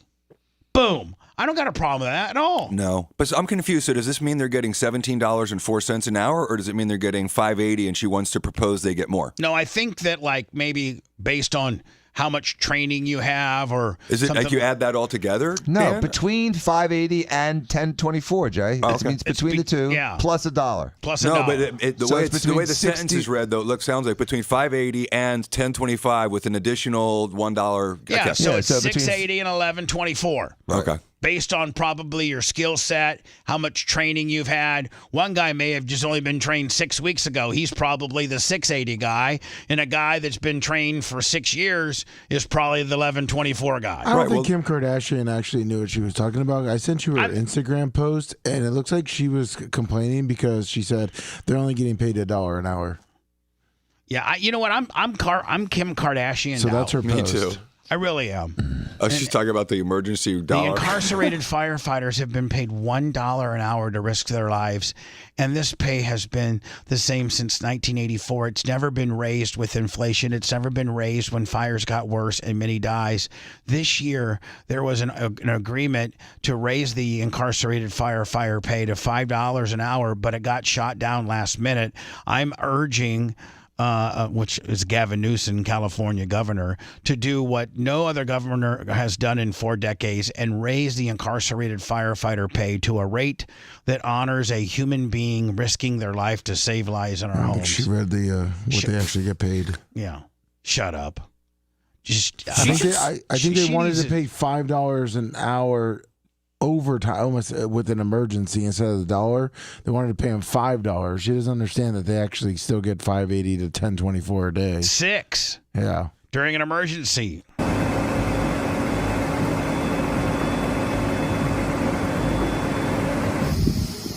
Qualifying crew members must have 8 years or less remaining on their sentence and exhibit good behavior behind bars. Perfect. No problem. If you have 8 years on your sentence in California, you're a bad mother effer. You done something wrong. I tell you that right now. Yeah. However, the low wages and high risk. That's where we should have put the Menendez brothers. We should have put it right on here. In the forest. The low wages and high risk have led prison activists to question the program as it's exploitive. Here, ask every one of those dudes, do you want to be here, in kind of a high-risk situation, fighting fires outside the jail, making a little bit of money, or do you want to be back in jail doing nothing? I guarantee you that 100% of the prisoners would say, I want to be right here with this hose in my hand, trying to, extinguish Mrs. Johnson's house. Because the fire chief said she's not going to save any men, so hopefully the prisoners can. It's heroic what these guys do, honestly. Yeah. And, that they actually throw themselves, any of these guys, the firefighters and the prisoners, what they do, those forest firefighters are real badasses, for sure. I mean, does it suck to be an inmate and make $10 a day? Yeah. But like Bubba says, at least you're getting out. Some of these guys probably weren't getting 1 hour outside a day. You become a firefighter and you go fight fires for weeks at a time. I mean, and this happens every season, Bubba. It's not just, it wouldn't be just like right now. These guys have they got a pretty decent gig. They've been doing it since 1915. Right. So and obviously it works. And, it's every year they have fires with Santa Ana winds. As soon as they're on fire, they're like, hey, let's go down to the prison and pick up the qualifieds. The guys that qualify. That makes sense. This is Los Angeles Mayor Karen Bass. I love this guy. I love the British BBC Sky News, man. They're far more aggressive than the pussy ass American. Sky News is awesome. Oh my God. Listen, if you really want to, if you got the ability to get the BBC News, even if it's online. Sky's different than BBC. I know it is.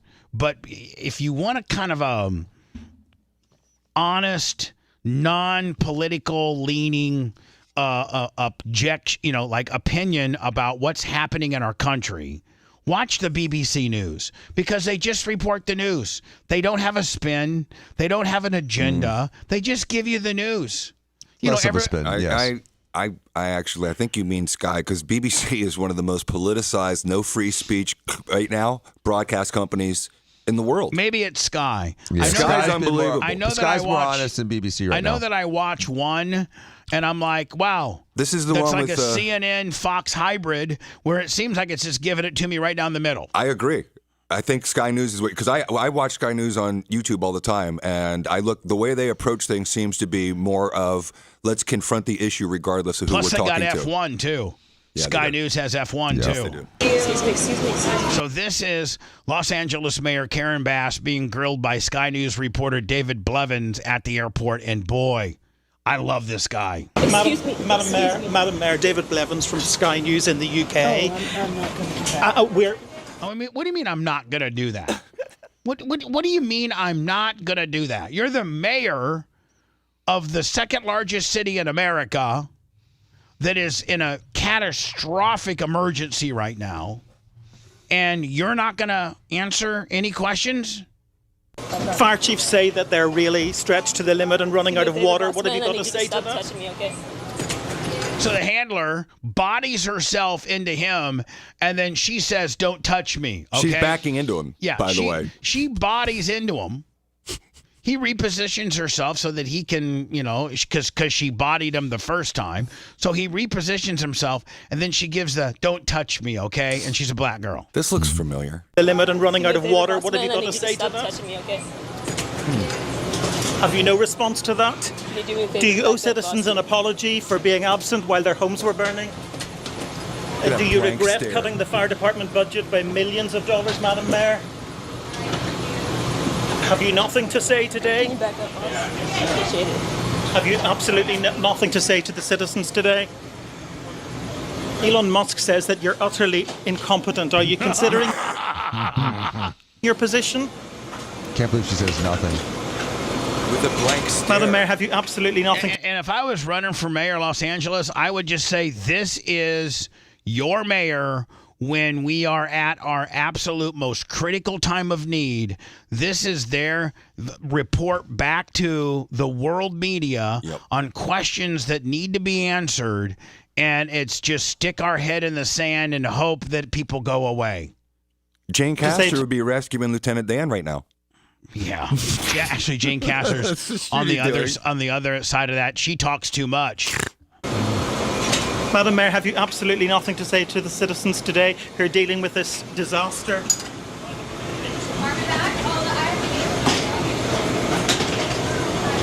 No apology for them? Do you think you should have been visiting Ghana while this was unfolding back home?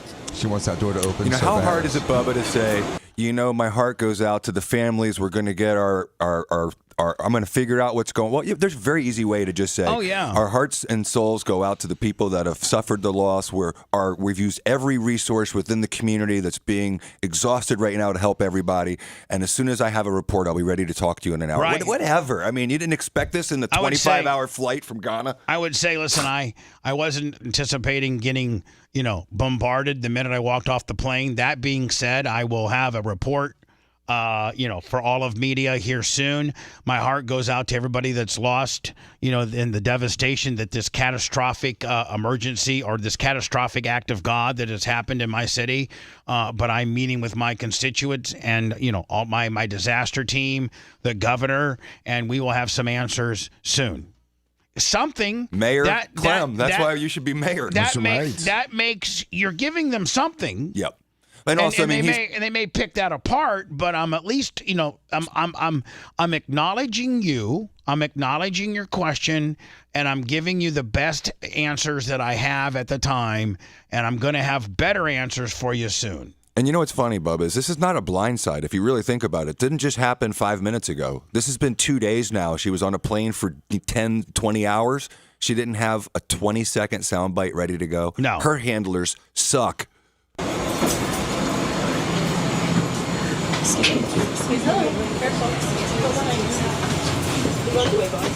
That dude's still right behind her. Look. Little red backpack. Dan, hold on. Medically, what could have happened to this? She has skin cancer or something. Oh, okay. Hold on. You knew I was going to go right here. See that? She had something taken off her face. Somebody punch her in the mouth? No, she has a tumor. Some type of removal of something on her face that could have been cancerous. Yeah, I saw that too. Okay. Like, man. Yeah, that dirty look she was giving me. I know. That's what got removed. If I'm the mayor, I'm like, see this bitch? She asked the wrong question an hour ago. Running away. And see, the mayor wanted special treatment to go down the gangway. Mm-hmm. She didn't want to be general population. I mean, who would? And Jay, her handlers are so bad that they should have had that door opened and ready to go for her to go right down right into her car, her waiting SUV. But instead, she's gonna have to go through regular Yippee-O. We'll get you again at baggage claim, Mayor. Madam Mayor, let me ask you just again, have you anything to say to the citizens today as you return? No. They're gonna come. First of all, Dan, you and I can never be mayor because I go right through those doors regardless of what kind of alarm sounds because I'm the mayor, right? I'm not going to be afraid of a little alarm going off because I need to get down to my SUV to get this guy off my ass immediately. Red alert. Madam Mayor, just a few words for the citizens today as you return to deal with the catastrophe. Can you take this down?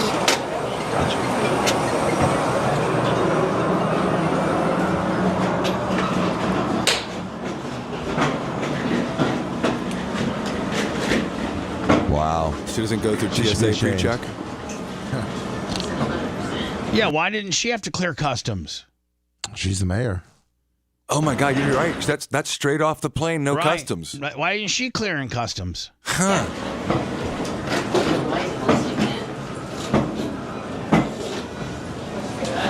So that guy in the plaid shirt, do you think that's like, they talk about having armed guys on planes. I wonder if that's what the guys look like. Yeah, I've always wondered what they look like. There's also, maybe she came in the other direction, and this wasn't the first time she landed after Africa. Because after all the way to LA, she could have landed New York or something like that. She could have cleared New York. Mm-hmm. Right. I tell you one thing. I mean, I can't believe she's on a regular flight. I would have been willing. I know, especially after all this. You're like, hey, Mayor, if you would have not cut so much from the fire budget, you could have put more on the mayor travel budget and maybe flown private over to Ghana. What's a private jet, though, from Cali to Ghana, though? Oh, about $100,000. Couple $100,000. Yeah, all day. Here's Gavin Newsom. Again, all of these leaders are scrambling to get on social media to try to defend because they're just all taking just absolute ass whippings from the general public, including their base, including the people that identify as a Democrat that voted for them. So I'm up here in Mandeville Canyon, which was the site in the last 2 nights of tremendous investment of resources, firefighters working the line, a lot of those assets still here, not only in anticipation of potential flare-up here in the Palisades fire, but also pre-positioned, as we're pre-positioning in many counties throughout the state of California because of the upcoming winds we're expecting. Monday, peaking Monday night into Tuesday, extending into Wednesday. 5 years ago, we had no resources to do this. The state has provided pre-positioning funds to local government in Orange County and Ventura County. How about the fact that there's been a lot of fire hydrants that they tried to turn on that didn't have any water? How about that? How about the fact that you, because you're trying, it's not very green friendly, have pretty much outlawed underbrush controlled fire burns and clearing of underbrush in the various forestries, that you've pretty much taken that all away, and that you cut $17 million out of your fire budget last year in Los Angeles. Didn't they send a bunch of firefighting equipment to Ukraine as well? Yeah, They did. But he did say for the dry fire hydrants, they're under investigation. Okay. Outside of LA County, we're making sure that we're covering, including here in the county of LA, making sure we're covering the southern region in anticipation of this upcoming wind event. You know, he's swarmy, though. The thing is, maybe a year ago, people used to say, God, that guy's smooth. But now, I think after this election, people are so sick of hearing talking points that all you get when you get Gavin Newsom is like a series of talking points. Yeah. It's like one of those dolls with the string and pulls itself and it's just saying a platitude. It's like a handsome Kamala. Handsome Kamala. The proof is in the pudding. Look how much of this devastation could have been eliminated. Well, it's all foreseeable. Had you had the fire hydrants had water, had you had a more aggressive underbrush, pre-burning program, a more aggressive scraping program, and not cut the fire budget by 15 to 17 million in order to be more green. And if they had done what he just got on TikTok and said they're doing, which is pre-position people in anticipation of the fire, they didn't do that.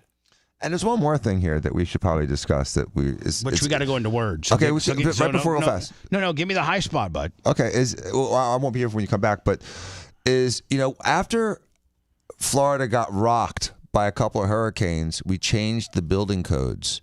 And maybe they should change the building codes in California to making it a code to use non-flammable materials in building your house. Maybe that should be a new rule, guys. There will be. Just like we have impact windows for high winds and hurricanes, maybe they should have flame-proof freaking houses. And just like every major condo moving forward, and including those that are existing, are all now being held to different accountability with regards to the one that in Miami, the Miami-Dade codes, the 150 winds, that stuff. The impact. No. He's talking the other thing. He's talking about the condo that collapsed. Oh, yes. Now they're going into. I know somebody that owns a very, very, very expensive condo in Clearwater Beach, and it's an older condo.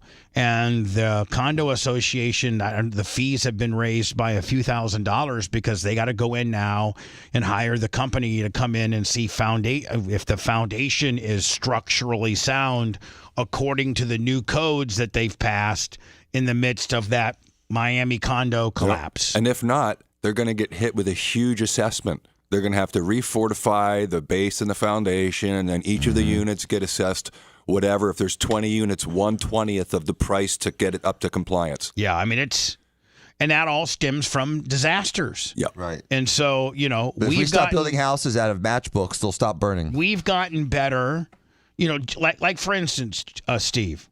I'm sorry. For instance, Dan, Steve's house, formerly your house, was after Andrew, and it was made. If it was made prior to Andrew, it wouldn't have had that first floor blow through, and because it was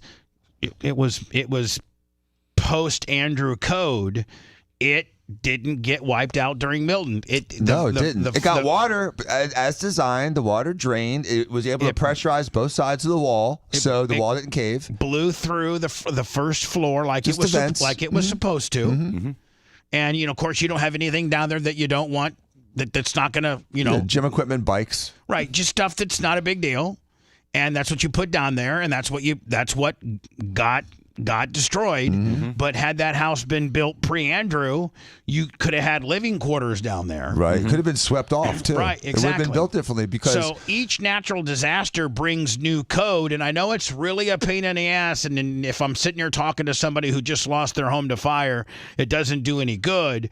But we always learn as a municipality from these natural disasters to make moving forward better. And that's so maybe there's going to be some fire retardant code moving forward, or controlled burn code, or let's not turn the aquifer from northern California off in lieu of the smelt fishing kind of deal. I think it's all going to come down now. The people are so angry. The people that were liberal, that voted for Gavin Newsom, they're so angry.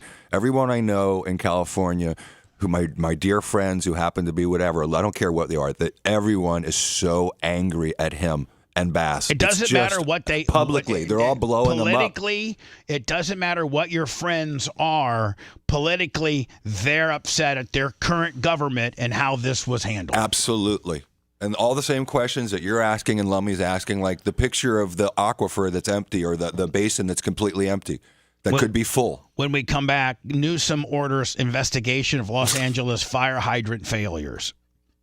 A little late now. I mean, when you turn on a fire, that's firefighters' number one way, because their pumpers can only hold 2,000 or 3,000 gallons. That's all they can hold. The largest pumper available is only like 5,000 or 6,000 gallons. Right. They rely on fire hydrants. Fire hydrants are their number one way to put out fire. The pumpers they roll the pumpers there to get it started, and while they're putting the fire out with the pumpers, they hope the pumpers will last until they get, the hose ran to the fire hydrants, and then it's unlimited supply. But the pumpers are your first line of defense.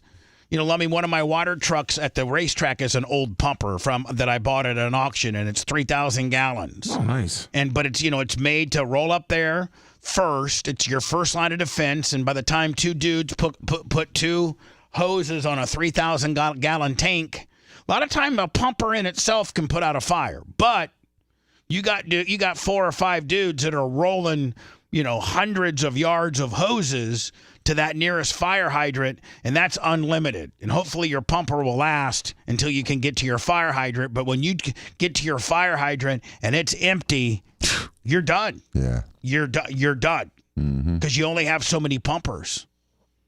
When I get back, we'll get into that fire hydrant in Los Angeles story next. If you liked that segment, then you'll definitely like the new redesigned BubbaArmyHQ.com. We'll be back to the Bubba the Love Sponge show after this.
What's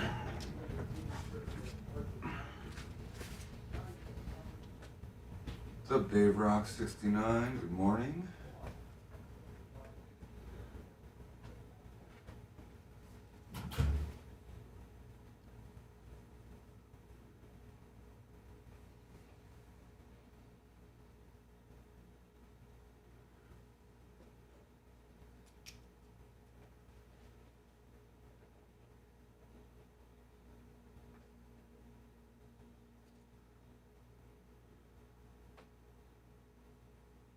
Thomas Gilson, good morning.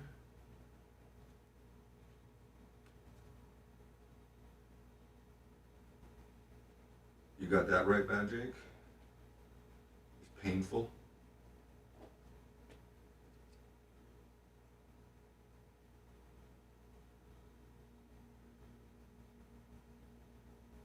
Miles Weish, what's up, buddy? I don't think I've seen you before in chat. What's up, Sicilian Redneck? Grouper Lips, Cracker Chris, how's everybody doing? What's up, Permagrom, Shaka, brother?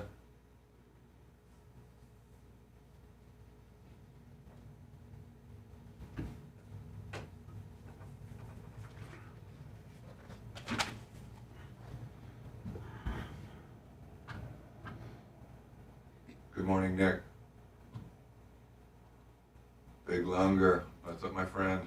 How you doing? Forever 542, what up? Rudy from Florida, good morning.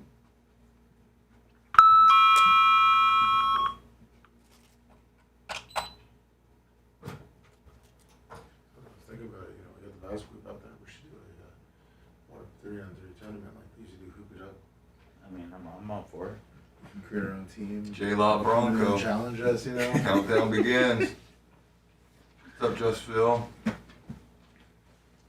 Big E, good morning. I don't care anymore, Dave Rock. I suppose I should say the Eagles because I grew up there, but it's hard for me to root for the Eagles. Eagles, that's a pretty rough fan base. Yeah, fuck the Eagles. No, I know, and we've had so many important games we've lost to them, and then, they're just the worst fan base ever. The nicest fan base. Go.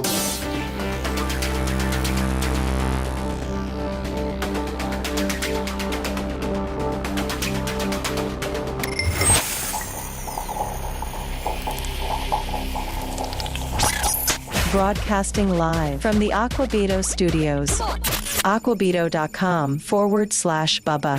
It's the Bubba the Love Sponge Show.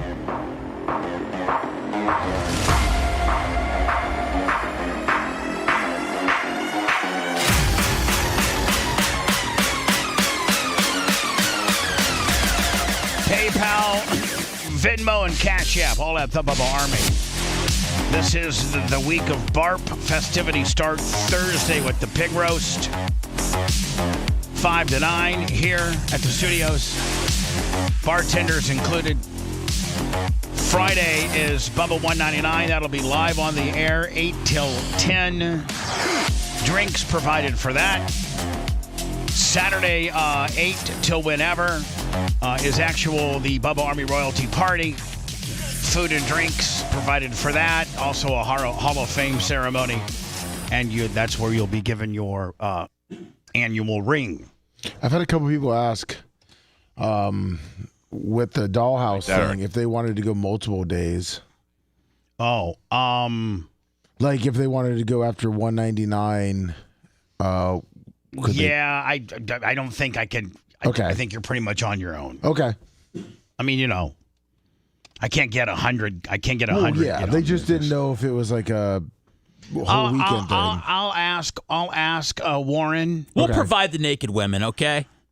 I'll ask Warren. What happens if people want to go? Otherwise, on other days. But I know that Saturday night's the big night. Why do you have to pay cover in the first place? Well, that's all strip clubs. That's where they make a lot of their money. Yeah, the ones that you don't, that's where you got to worry about what's a talent. Yeah, that's true. Go to Pasco, man. If you go to Pasco, they let you right on in, and man, I mean, you're going to see, some C-section stars, some C-section. C-section scars. You're going to see all kinds of stuff. You may come home with more than glitter on your clothes. Newsom orders investigation of Los Angeles fire hydrant failures. Firefighters report being unable to access water from hydrants as they defended homes and businesses in the Pacific Palisades. California Governor Gavin Newsom announced Friday that the state water and firefighting officials will independently investigate the cause of water pressure loss that rendered Los Angeles municipality utility fire hydrants unusable during the Pacific Palisades fire last week. It would be interesting to see in their report if they would be able to account for how many homes could have been saved had we had functioning fire hydrants. The only problem is that the investigation's being internally done by the government of California. So I don't believe what their conclusions are before it even happens. You have to have an independent body come in and do it. Yeah. You need the water investigators from like the state of Texas to come in and do it. I heard it is the ATF. I heard ATF was coming in to take over control, which that would be, I think, at least a little bit more of an objective assessment, I would hope. While water supplies from local fire hydrants are not designed to extinguish wildfires over large areas, losing supplies from fire hydrants likely impaired the effort to protect some homes and evacuate corridors. Newsom wrote this is what Newsom wrote. Newsom wrote in a letter to the Los Angeles Department of Water and Power CEO Janice Quinn, probably a DEI hire, and Mark Pestrella, director of Los Angeles County Public Works. We need answers on how this happened. The letter requests LADWP, the Los Angeles County officials, to swiftly conduct a report detailing any causes of loss of water pressure and unavailable water supplies, along with an examination of local preparedness efforts and response procedures. Spokesperson for the Los Angeles Mayor Karen Bass, which we just saw her and what she really thinks about this whole ordeal, did not immediately. Well, they're really good about not responding because they didn't respond for comment on this particular letter. LADWP spokesperson Mia Rose Wong, probably another DEI hire, said, and the only reason I say that is it would be amazing to see how many people work for Los Angeles County or the city of Los Angeles municipality, whether it becomes from the police chief or who's in charge of the water or the parks department or the street department or the water department, that are, seasoned veterans that have been there, like Larry Plummer, 30 plus years, and are the head of a department because they earned it and they're the most qualified person that's been there the longest and knows the most? Or was Mia Rose Wong, who's in charge of the water supply in Los Angeles? No, Mia Rose Wong is just a spokesperson. Hanisa Juanez is the CEO. Say that again? Again, back. That was easy for you to say. Again, one more time. Juanisa Hernandez. Juanisa Hernandez. It would be nice to see what her qualifications are, and if indeed she is the most qualified person to run this particular department. Well, one of the questions you're asking is, about resources. I just looked up how much did California spend on homelessness. What was the budget in 2024? $15.3 billion with a B. And homelessness is at an all-time high. At its worst. Right. So when you spend $15 billion on homelessness as the city of Los Angeles, what are you doing? Because homelessness now in the city of Los Angeles is as bad as it's ever been. It may be a homeless guy that did this. Are they having the homeless fight fires like they are with the inmates? They should. Great idea, Seth. You get one of these burnt down houses if you help us. You get a crack pipe and a heroin needle. Reports that fire hydrants were running dry as crews attempted to save homes and businesses in the Pacific Palisades quickly grabbed national headlines Tuesday and Wednesday, spurring widespread criticism of Newsom and Bass from the political spectrum, including President-elect Donald Trump and real estate mogul Rick Caruso. LADWP in a Wednesday press conference. Again, Lummy, is that the agency that's kind of in charge of the fire hydrants? Is the the LADWP? Yes, that's the water. That's the water department, so to speak. The WP is for water people. The water and power. Water, okay. In a Wednesday press conference, refuted claims that water tanks serving the area weren't filled to capacity. The 3 tanks in the area that have been filled to capacity are around 1 million gallons of water each, the department official says, but those supplies were tapped out by early Wednesday morning.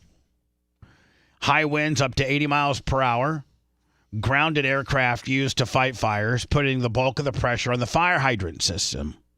We saw 4 times the demand of water that we've never seen in the system. We opened every valve available to push as much water into the Palisades area. The fire was different and unprecedented because they didn't have air resources to fight it. The Pacific Palisades fire and a separate blaze, the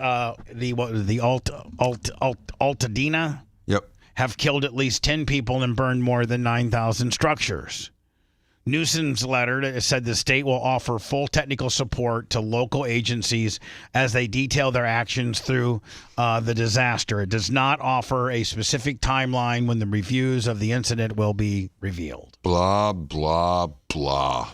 Right? Is there an answer in any of that? No. Well, she's blaming that they didn't have air support. Yeah, let's talk about the water pressure. It was the air support. Is that what they're saying? That's it what was she air just said. support? Yeah, we were talking about the water pressure, and she was talking about lack of air support. If they didn't, that's on. I'm trying to find out where I'm getting this. Because they're saying because whatever her name is, Quinines is Quinines is saying that the water the hydrants didn't run out of water. They were low on pressure because they were using so much because they didn't have air support to help. Incompetent. What's your response? Well, President-elect Trump has blamed you for this crisis. He called you incompetent. What's your response? All right, so this is NBC News. I think Meet the Press on Sunday, and this is a guy that's boots on the ground talking to Governor Newsom. What a terrible backdrop. And his first question is, President-elect Donald Trump calls you incompetent. What is your response to that? President-elect Trump has blamed you for this crisis. He called you incompetent. What's your response? Well, I called for him to come out, take a look for himself. I can see it's pretty much burnt right down to zero here. Nothing's changed from what I've seen on TV. In the spirit of an open hand, not a closed fist. He's the president-elect. I respect the office. We have a president of the United States that within 36 hours provided a major disaster declaration over a text. We had support from the president of the United States, Joe Biden, with 100% reimbursement. All the resources. 100% reimbursement. 100% reimbursement of what? Did Joe Biden say that to North Carolina the day it happened? No. 100% reimbursement of what? Everything is what he's saying. So you're saying you got a $48 million home. 100%. It's been it burnt down to zero. You don't have any fire insurance. Do you know how costly that's going to be if we're replacing all these 20, 30, 40, 50 million dollar homes that got burned down? I think it's like the cost of cleanup and other things that I guess the country's going to end up paying for. Okay, so the cost of cleanup and maybe getting your site or your burned down home maybe prepped to be rebuilt. Maybe. Well, and the good thing is that Newsom waived a lot of the building permit laws and environmental laws so that they could build the houses quicker. You could hope for, imagine, constant communication. I'd like to extend that to the president-elect. I don't know what he's referring to when he talks about the Delta smelt in reservoirs. The reservoirs are completely full. The state reservoirs here in Southern California. That mis and disinformation, I don't think advantages or aids any of us.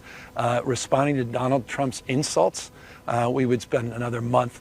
I'm very familiar with them. Every elected official that he disagrees with, very familiar with them. We do know, though, from reporting here locally that one reservoir that serves the Palisades was not full. And that's exactly what triggered my desire to get the investigation to understand what was happening. But you just said they were all full. Yeah, you just said they're all. And then, hold on. You just said they were all full. Then the guy comes back with this. Hold on. Here locally, that one reservoir that serves the Palisades was not full. And that's exactly what triggered my desire to get the investigation, to understand what was happening with that local reservoir. That was not a state system reservoir, which the president-elect was referring to as it relates to the Delta and somehow connecting the Delta smelt to this fire, which is inexcusable because it's inaccurate, also incomprehensible to anyone that understands water policy in the state. Well, hold on. None of us understand water. You have to least of which him. You have to spoon feed all critics, all news media, everybody on the water policies of California. None of us know, and probably the people that have the home is absolutely in ashes knows what the water policy of California is. They'll know now. So, like, okay. The Palisades water tank was not state-owned or regulated. Am I assuming that it was owned by Pacific Palisades Municipality and they didn't have it full? Like, somebody's in charge of that. It's going to be a point fest where he's going to point to he's going to point to the water and power department, which is under him. It's under his tutelage. Well, isn't everything under him at the end of the day if you're the governor? Even the mayor's decisions, ultimately... You can override them as the governor. Right. Ultimately, if you're the governor, everything is pretty much kind of your deal. Well, and if you have a mayor that's grossly doing something wrong, you as the governor step in and fix it. Exactly. Now, we've had an overreaching governor here. Like, for instance, the Andrew Warren situation. Now, that's since fixed itself, and it's no longer a thing because Andrew ran for re-election and did not win. But that was overreaching by the governor, and the governor came in and overreached and put his nose into something he probably shouldn't have. But, again, just showing you that the governor has the end-all, be-all power on everything. Everything. You know what makes me furious is this would be like DeSantis saying, we didn't anticipate a hurricane coming. We had no idea that there could be a hurricane. What do you mean there's a hurricane season? We didn't have any trucks from... Hey, the one good thing... I will tell you this. Whether it's the governor, whether it's the emergency response team, I will tell you this. And although it sucked, I think, Seth, what'd you go? 5 days without power? 4 days without power? Oh, yeah. Okay, that sucked. But I got to tell you, man, for the overall scheme of things, we had, power trucks from as far away as Michigan, that were on their way down here in various states. In fact, Lummy, the Tropicana Field was one of their staging areas. Right. They were staged all over the state of Florida. They are at the Florida State Fairgrounds. Yep. They had a Derby Lane. We had groupies waiting for them, sandwiches. They sure did. Yeah. So, I mean, we were prepared. I mean, we were as prepared as we could possibly be. And he has been, when Trump was a president, I don't remember if it was 17 or 19, he told him the whole, you got to clean the bushes. And they made fun of Trump for saying it. So he said this many, many years ago. And then when he was just on Joe Rogan, in that 3-hour interview, he predicted this.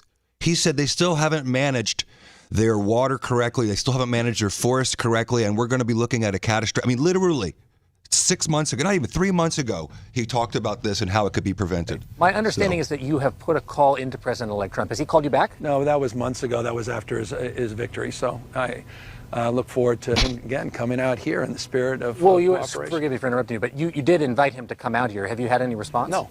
Nothing. Multiple times, Mr. Trump has threatened to withhold aid for California wildfires, both as president and now again as president-elect. You worried that he might actually do that? Well, I mean, he's done it Utah, he's done it Michigan, did it Puerto Rico.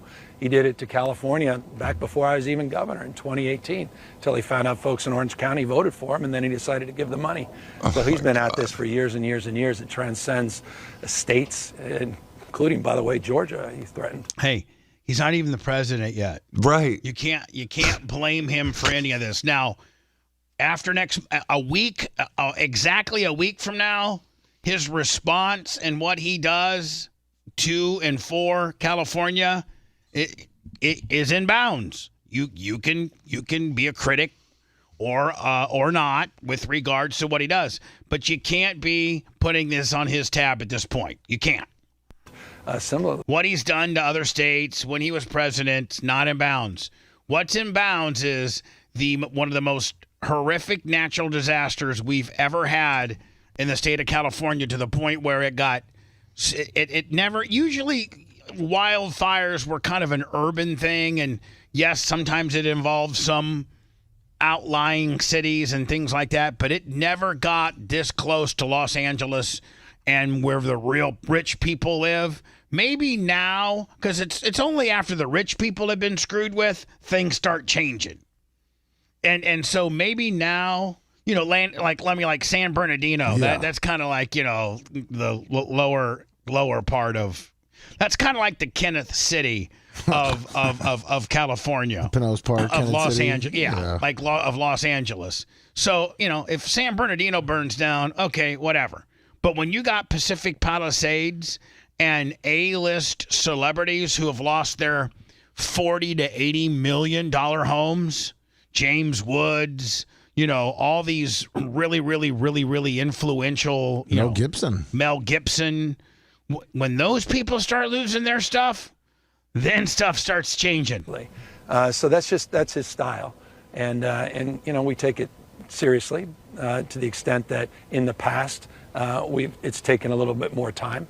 I've been pretty expressive about that in the context of someone threatening our first responders in terms of supporting the immediacy of their needs. That's what you take it as, that President-elect Trump is threatening the first responders here. Well, I mean, it's what he said. He said, I'm not going to support the firefighting effort. Why are we making this a Trump deal? Why is this a Trump deal? Because he's a swarmy politician that talks in platitudes.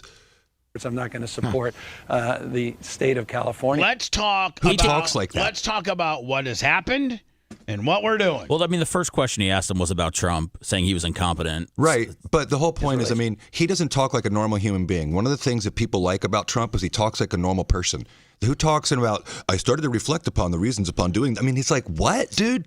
Give an answer, yes or no. Is he capable of saying the words yes or no? I don't think I've ever heard him out of his mouth. Management. He made this pretty clear during the election, unless they do my bidding.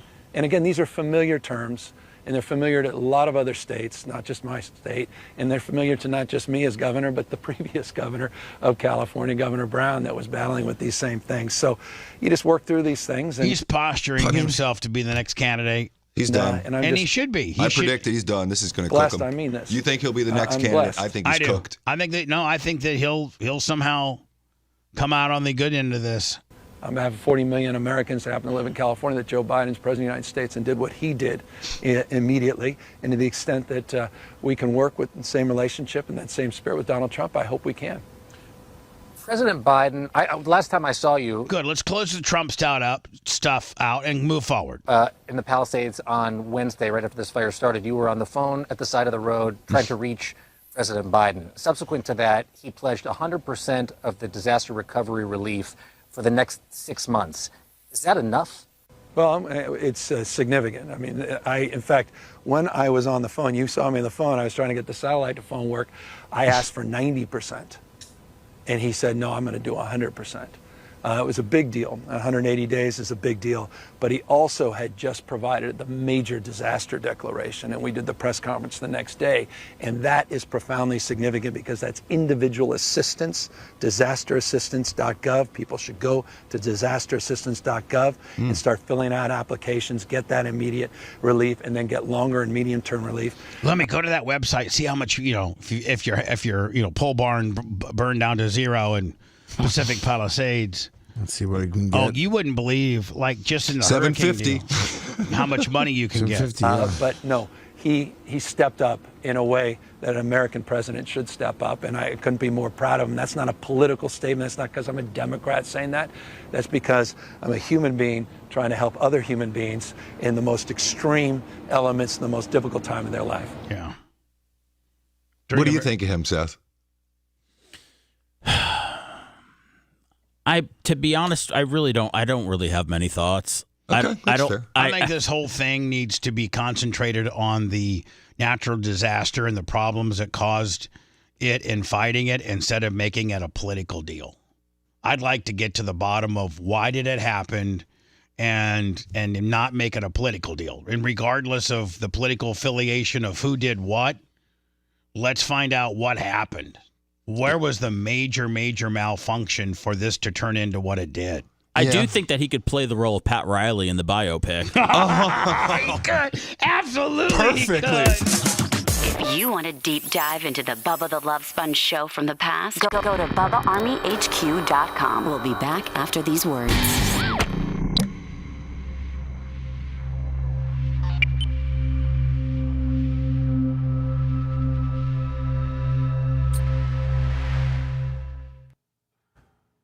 Good morning, Bay Gludger. He's really good at it too. Yeah. The big words. All of them are good at it. Kamala wasn't. No, she was not. She was terrible at it. Yeah, they're talking points. Yeah, but hers just came out with the exact same words every time. Again, she didn't talk like a human. People were like, what the hell is she saying? What's up, Jamie Flynn? Good morning.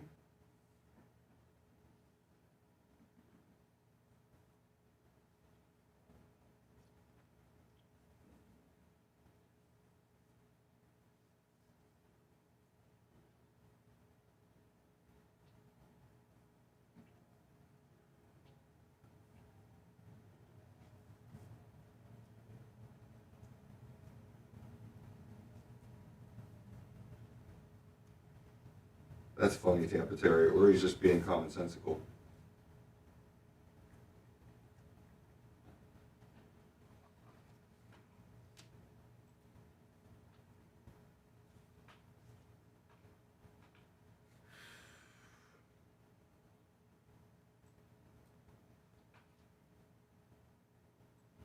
Wendy Cummings said people are trying to put gasoline in sewers.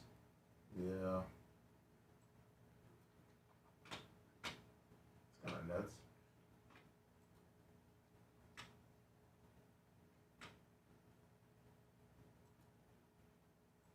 You're right, promo code Lummy.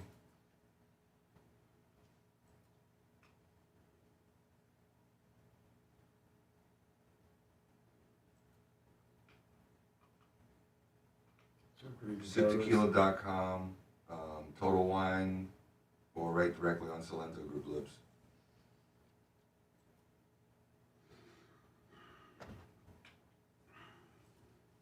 What's up, Creatine Travis? How you doing, buddy? Maria Guatemala, good morning. Benny the Cats.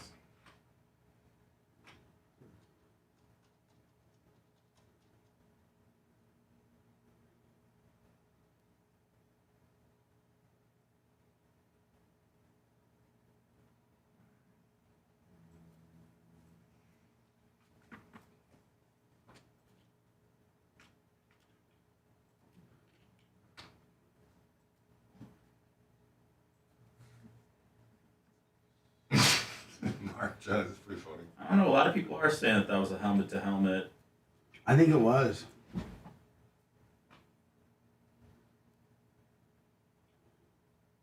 I just don't think you can review a helmet to helmet.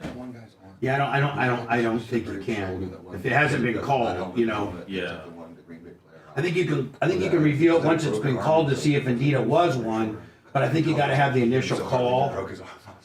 Like, I don't know if they reviewed the fumble or not. If they could see that. I don't know. Sidelines. I think we report where it was separated shorter. Okay. That looks like it's fucking hurt.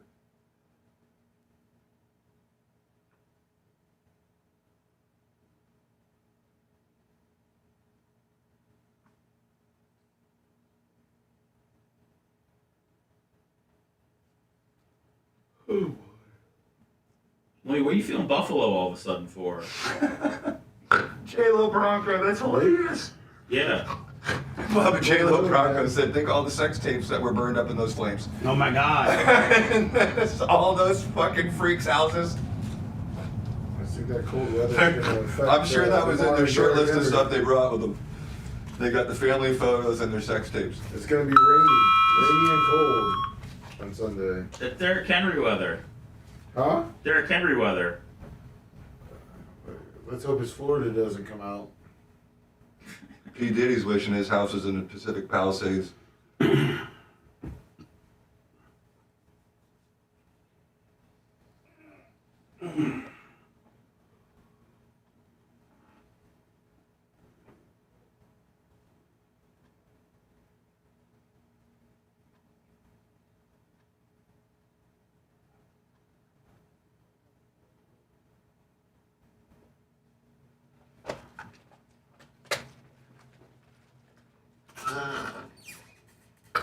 All right, thank you, Larry.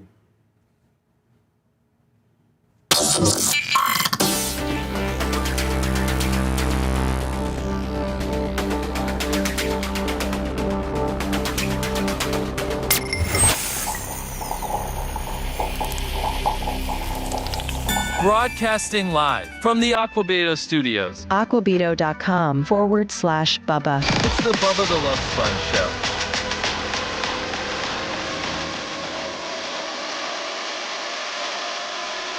PayPal, Venmo, Cash App, all at the Bubba Army. It's the week of BARP. We're getting stuff ready. The tent comes Wednesday morning. It looks like we're going to use the trailer. Yes. With bottle jacks, which is pretty cool. What day do you got the portalets coming? They will be here Thursday. I got to get with you and get the credit card information. Oh, okay, cool. But yeah, Thursday during the show they'll be here. Okay, so the tent and trailer will be set, and then we just got to set the portalets, and you also got it's very fancy, ladies and gentlemen, the hand washing station as well. Thank you. Thank you very much. Go to our YouTube channel. That's where we try to aggregate a lot of stuff. It's at the Bubba Army on YouTube. Follow us. You can even subscribe if you like, but more importantly, follow us and get a notification. That's free. I pay $5 a month for the extra content. You sure nobody gifted it to you? I swear to the Lord. Yeah. You want to see my bank statement? No. I'm out of my membership too. You want one? You gonna gift me one?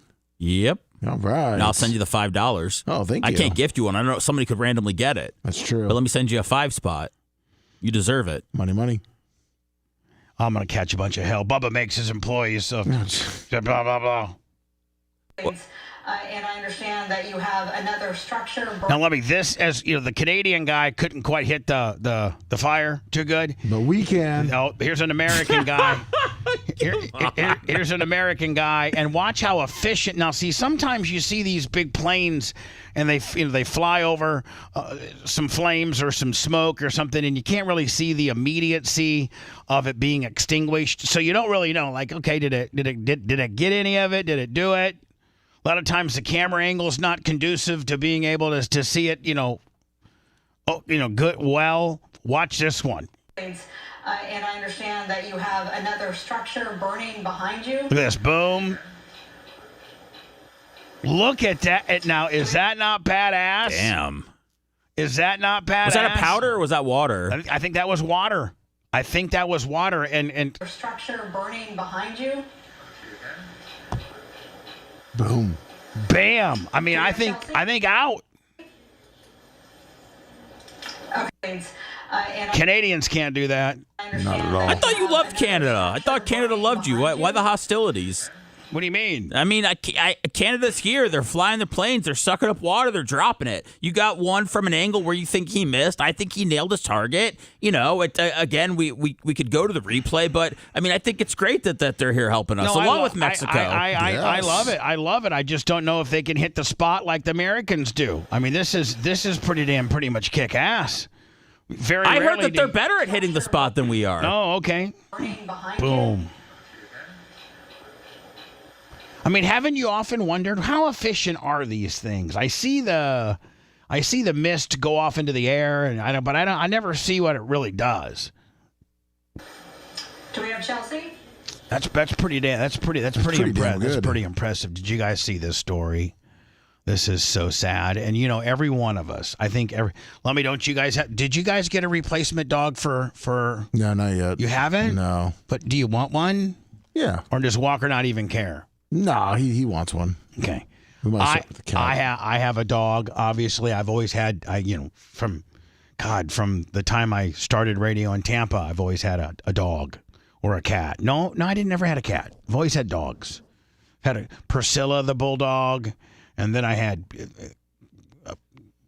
Peaches and Pookie and Boo Boo, and now I got Bella. And Jay, I know that you guys have a couple. Do you guys have one or two dogs? One. You have one dog. I can only do one at a time. Me too. I used to have two, but now I can only do one. It's crazy to have two. Seth, do you have a dog? Yes, and I trained them both to dogfight. Oh, so you're Seth Vick? Seth Vick? Yes, I breed dogs. Is that what you do on Sundays is dogfight? I breed them, and I will now that football's slowing down. Right. There'll be more, there's a lot of boredom floating around. So, Right. so I breed them, and then I... dogfight them. I train them, too. Oh, yes. nice. To fight. Little side business I'm doing here. Right. I don't have the LLC yet, but I'm working on getting it. Mm-hmm. Seth Stables? Yeah. Yeah. The training's underground, but it's happening. Obviously, Rhett, you got Scout. How's Scout doing, by the way? She's doing well. We've also got Possum now, who is a border collie. Now, is that why Scout never gets to come home and come to work and play with Bella? Because Bella's got a little anxiety because before the border collie, I think Scout didn't have a friend at home, and so Scout came to work more often, and her and Bella got along so well. Yeah, I was staying with a roommate too, so I couldn't leave her at home with him because he wasn't about looking after her. Wasn't taking care of her. Yeah, it's now not you his got your responsibility. girl. Now you got yeah. So, But yeah, it's a lot easier. It's a lot easier to leave her at home. She's doing much better Maybe in that regard. maybe one day every couple months you bring her because Bella misses her. Yeah, he does. Does Macho Man have a dog? I don't think so. I got a dog. No, Strikes me as a cat guy. Yeah. Which, I mean, yeah, it doesn't wrong. He does with have having a cat. Does he got a cat? He may. I don't know. He's not in here. He might be. So anyway, can you imagine? You know how much we love. I love animals more than I love people, and I love my Bella. She was a rescue. Eric's mother first had her, and then she was a little too much for Erica's mother.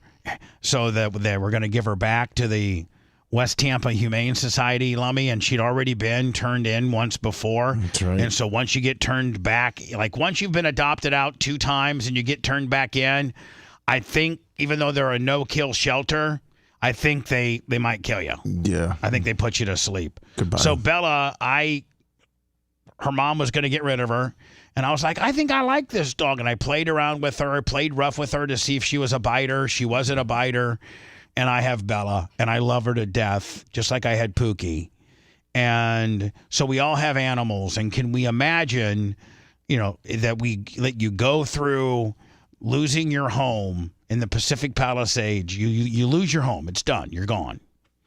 And you go back to your home in the rubble every day because in losing your home, you lost your dog. You misplaced your dog, or in the ruckus of trying to leave or whatever, your dog got displaced. Now, myself, the dog would be one of the first things I loaded up. But this person, nonetheless, for whatever reason, didn't load up its dog and this dog might not have been home, I mean. Right. This dog had been out in the wild trying to survive for, was it 5 or 6 days? I don't know how many. I thought this one was 3, but it could be, 5. 5 days. Yep. So for 5 days, the dog's name's Oreo. And I think I would cry this much too. Do you think this is a Hollywood production? Oreo, out for 5 days in the burning brush. Owner comes back to the gate and finds it. So anyway, Oreo was out for 5 days. The owner's out, can't find. Here's the reuniting, and it's just so precious. It's Tika Tika! It's Tika Tika! It's Tika Tika! Hi! I don't know what kind of language they got going on. Bubba! How's the fire? Oh, honey! Oh, honey! Oh, my God, you're alive! You're alive! Oh, honey! That looks a little bit.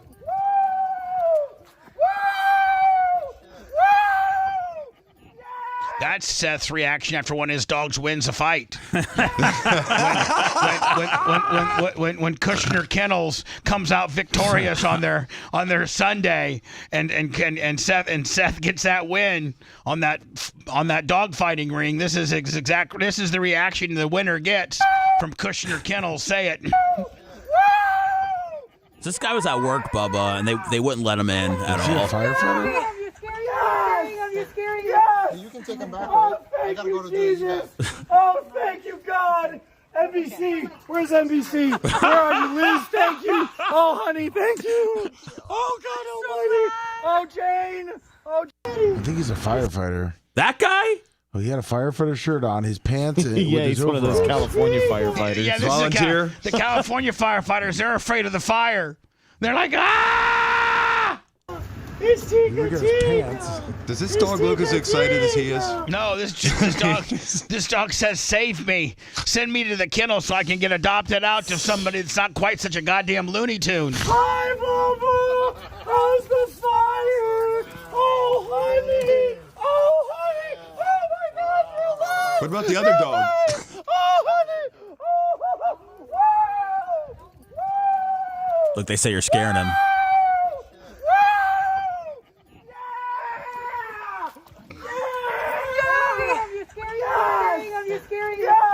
Look at the dog. Dog's like, don't let me go back. Let me behind that fence. He wants to go back behind the wall. Let me go back to the fire. It's more peaceful. Oh, thank you, God. NBC. Where's NBC? Where are you, Liz? Thank you. Oh, honey, thank you. Oh, God Almighty. That, you know what? That's California. Like, that's California. Someone will scold you for having too much emotion. That lady literally, if this is real, which first of all, I can't tell if it's a setup or not the way he reacted, but if that's real, that lady literally was just like squashing his celebration. Oh, I know. That's California That's for California. you. Walking their dog. You're bothering your own dog. Hello, who's this? Hi, Bubba. Hi, who's this? Kathy. Hi, Kathy. What can I do for you? I'm the girl from Missouri that misses listening to you. You're the girl from what now? Missouri. Missouri. I moved to Missouri from Florida. Oh, that's right. And we've asked you to listen to the show and give us some critique and what you think. And I've done that. And what are your reports back? Pretty good. You answer me pretty good all the time. Well, good. Thank you. I'm glad that I answer you pretty good most of the time. Thank you. I got a question for you. Okay. Am I allowed to say the name of a radio station you used to be on? Yeah, sure. I mean, we don't stick our heads in the sands and Well, act I like. don't want anybody suing you. Everybody sues you, and I can't stand it. Not really. Not when I have my attorney here. Oh, okay, your attorney. What year were you on WFLZ? I was on FLZ from 92 to 96. Okay, I listened to you back then. I couldn't remember all the stations. Yeah. It went from FLZ to XTB 98 Rock, from 98 Rock to 102.5 The Bone. Oh, yep. And then 102.5 The Bone to Bubba 98.7, which was 98.7, yeah. And then when did you have that restaurant off of 19 somewhere? I can't remember the name of the restaurant. Well, I had several restaurants: Bubba's Ale House, you had Planet Bubba. So those were usually during the 98 Rock years. So that would have been from like 96 to 02, 03. Yep. Okay. Yeah. All right. I used to listen to you a lot because I used to drive a lot. Yeah. So I miss you. I miss you too. Now, by what means do you watch this show now? Facebook, YouTube, Rumble, X? I signed on to your website, the one that I talk to you on, that I send you messages to. Oh, Bubba Army. We want you. Bubba Army HQ? Yeah, yep. And that's getting ready to be even simpler, Lummy, as I think we are actually at the finish line for the most part with the app. Yes, we are. So We're right there. You'll have an app on your phone that syncs up with Bubba Army HQ, and it'll even be easier for you. Okay, because I miss listening to you. Oh, my God, I miss your voice. Well, you don't have to miss it. You can catch it every day, sweetheart. Thank you, my darling. All right. Good talking. When I come back to Florida, I'll let you know when I go visit Florida, and I'll come in and say hi. Perfect. It's been a while. Appreciate it. Maybe a little oral, you never know. Old times. Oh, you haven't changed. Oh, my God, I love you. Good talking to you. Well, good, too. I've been trying to get a hold of you. I was going to wish you Merry Christmas, but first time I just pulled over and said, I'm going to try him again. Well, there you go. But I do listen. I listen to you, but I miss you. I listen to stations here, but nothing's the same. No. Nothing. You're one of a kind. Very much so, and I got such a great group of people and such great fans like your listeners like yourself that it's a very special and rare thing, my friend. I know. Well, you are very rare and special, my darling. And thank you for answering me on the emails or whatever how we communicate. You always answer me, so thank you. All right, Mama. Good talking to you. Hope to see you or hear from you back soon. Yeah, you will. You will. Thanks, Bubba. Bye now. Bye. You're listening to the Bubba the Love Sponge Show. If you want 24/7 on-demand Bubba and the crew, go to BubbaArmyHQ.com. The Bubba the Love Sponge Show will be back after this.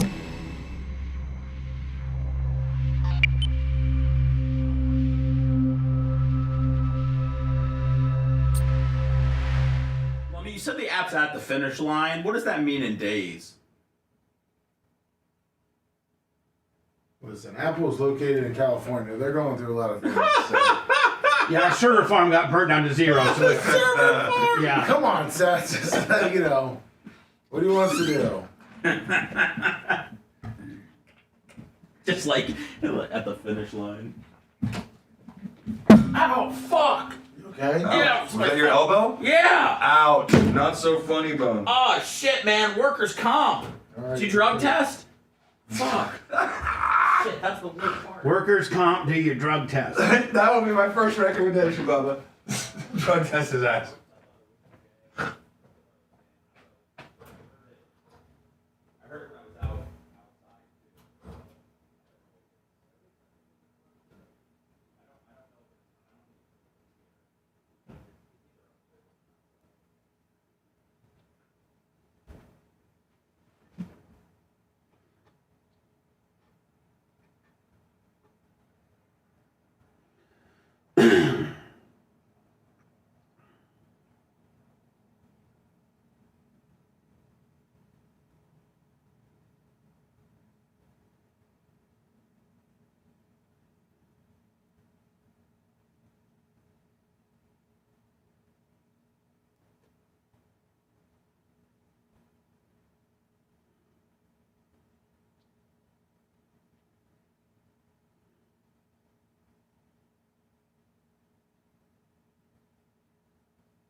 I saw you have some painter's tape lying around. I might take that. For what, buddy? It's good for sealing up cards when you mail them. I take the tape off of the stuff that people send me and reuse it. I mean, if it's still sticking, who am I to throw it away? If it's still sticking, I'm still sending. That's right.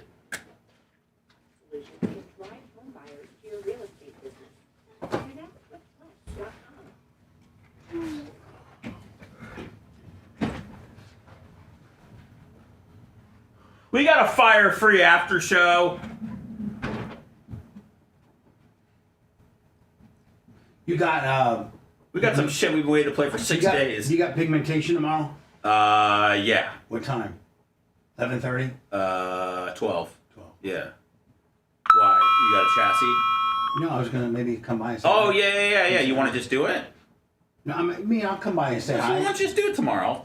Take the day off. Whatever, we'll figure. I'll get ready for the pig box. I'm not gonna do it.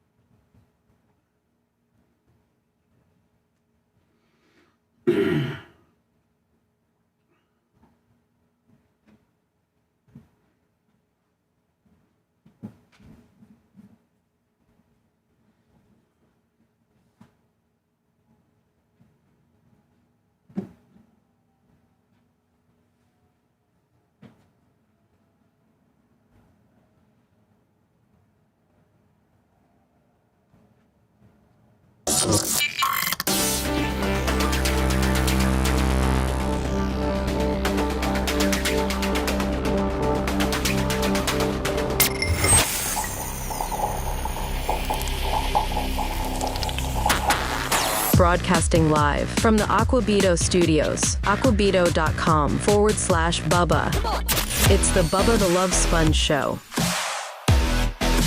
Pretty much gonna blast out of here pretty soon. I don't know who the hell's trying to get a hold of me. Oh, damn. The Uncensored Show, which is also a podcast starring me, Lummy, Rhett, Seth, will be heard here momentarily right after the show. Let's call it like 10:30, 10:35. Sounds good. Hi, who's this?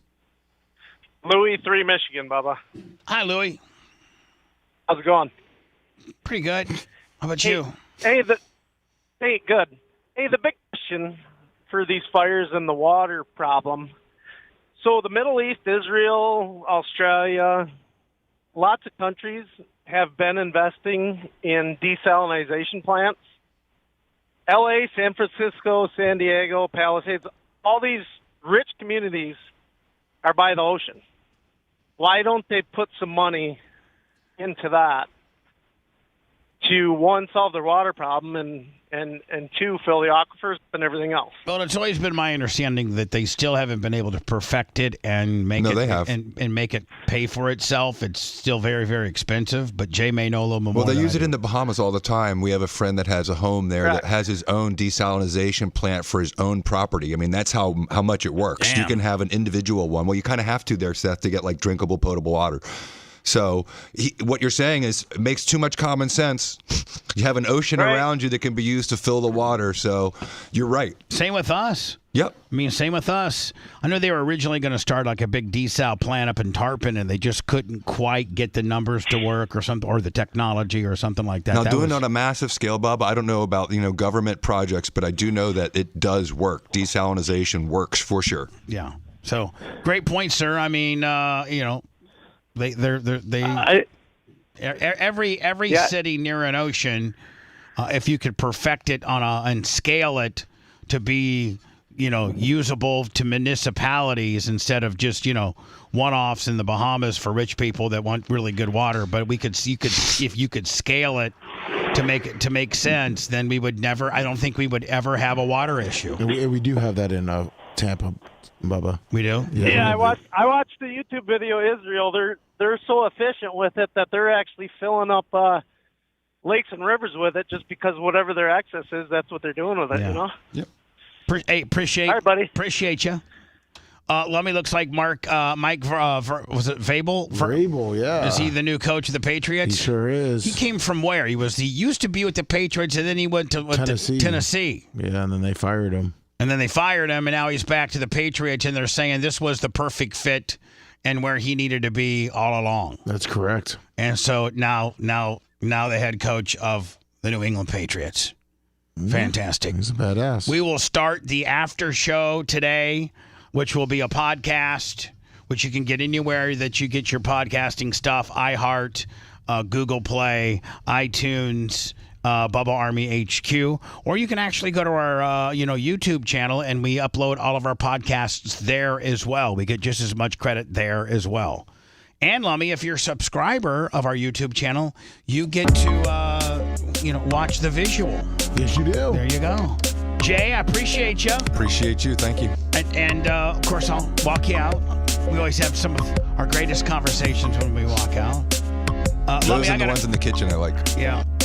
We'll be back at, 10:35, 10:40. Sounds good. Appreciate you.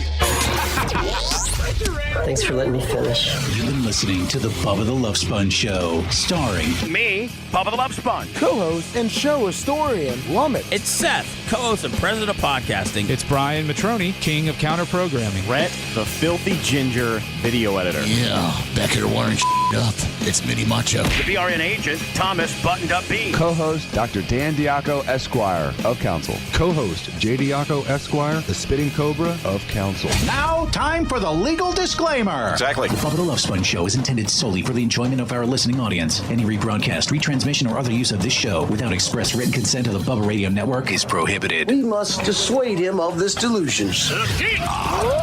Until next time, always remember. I'll repeat hello.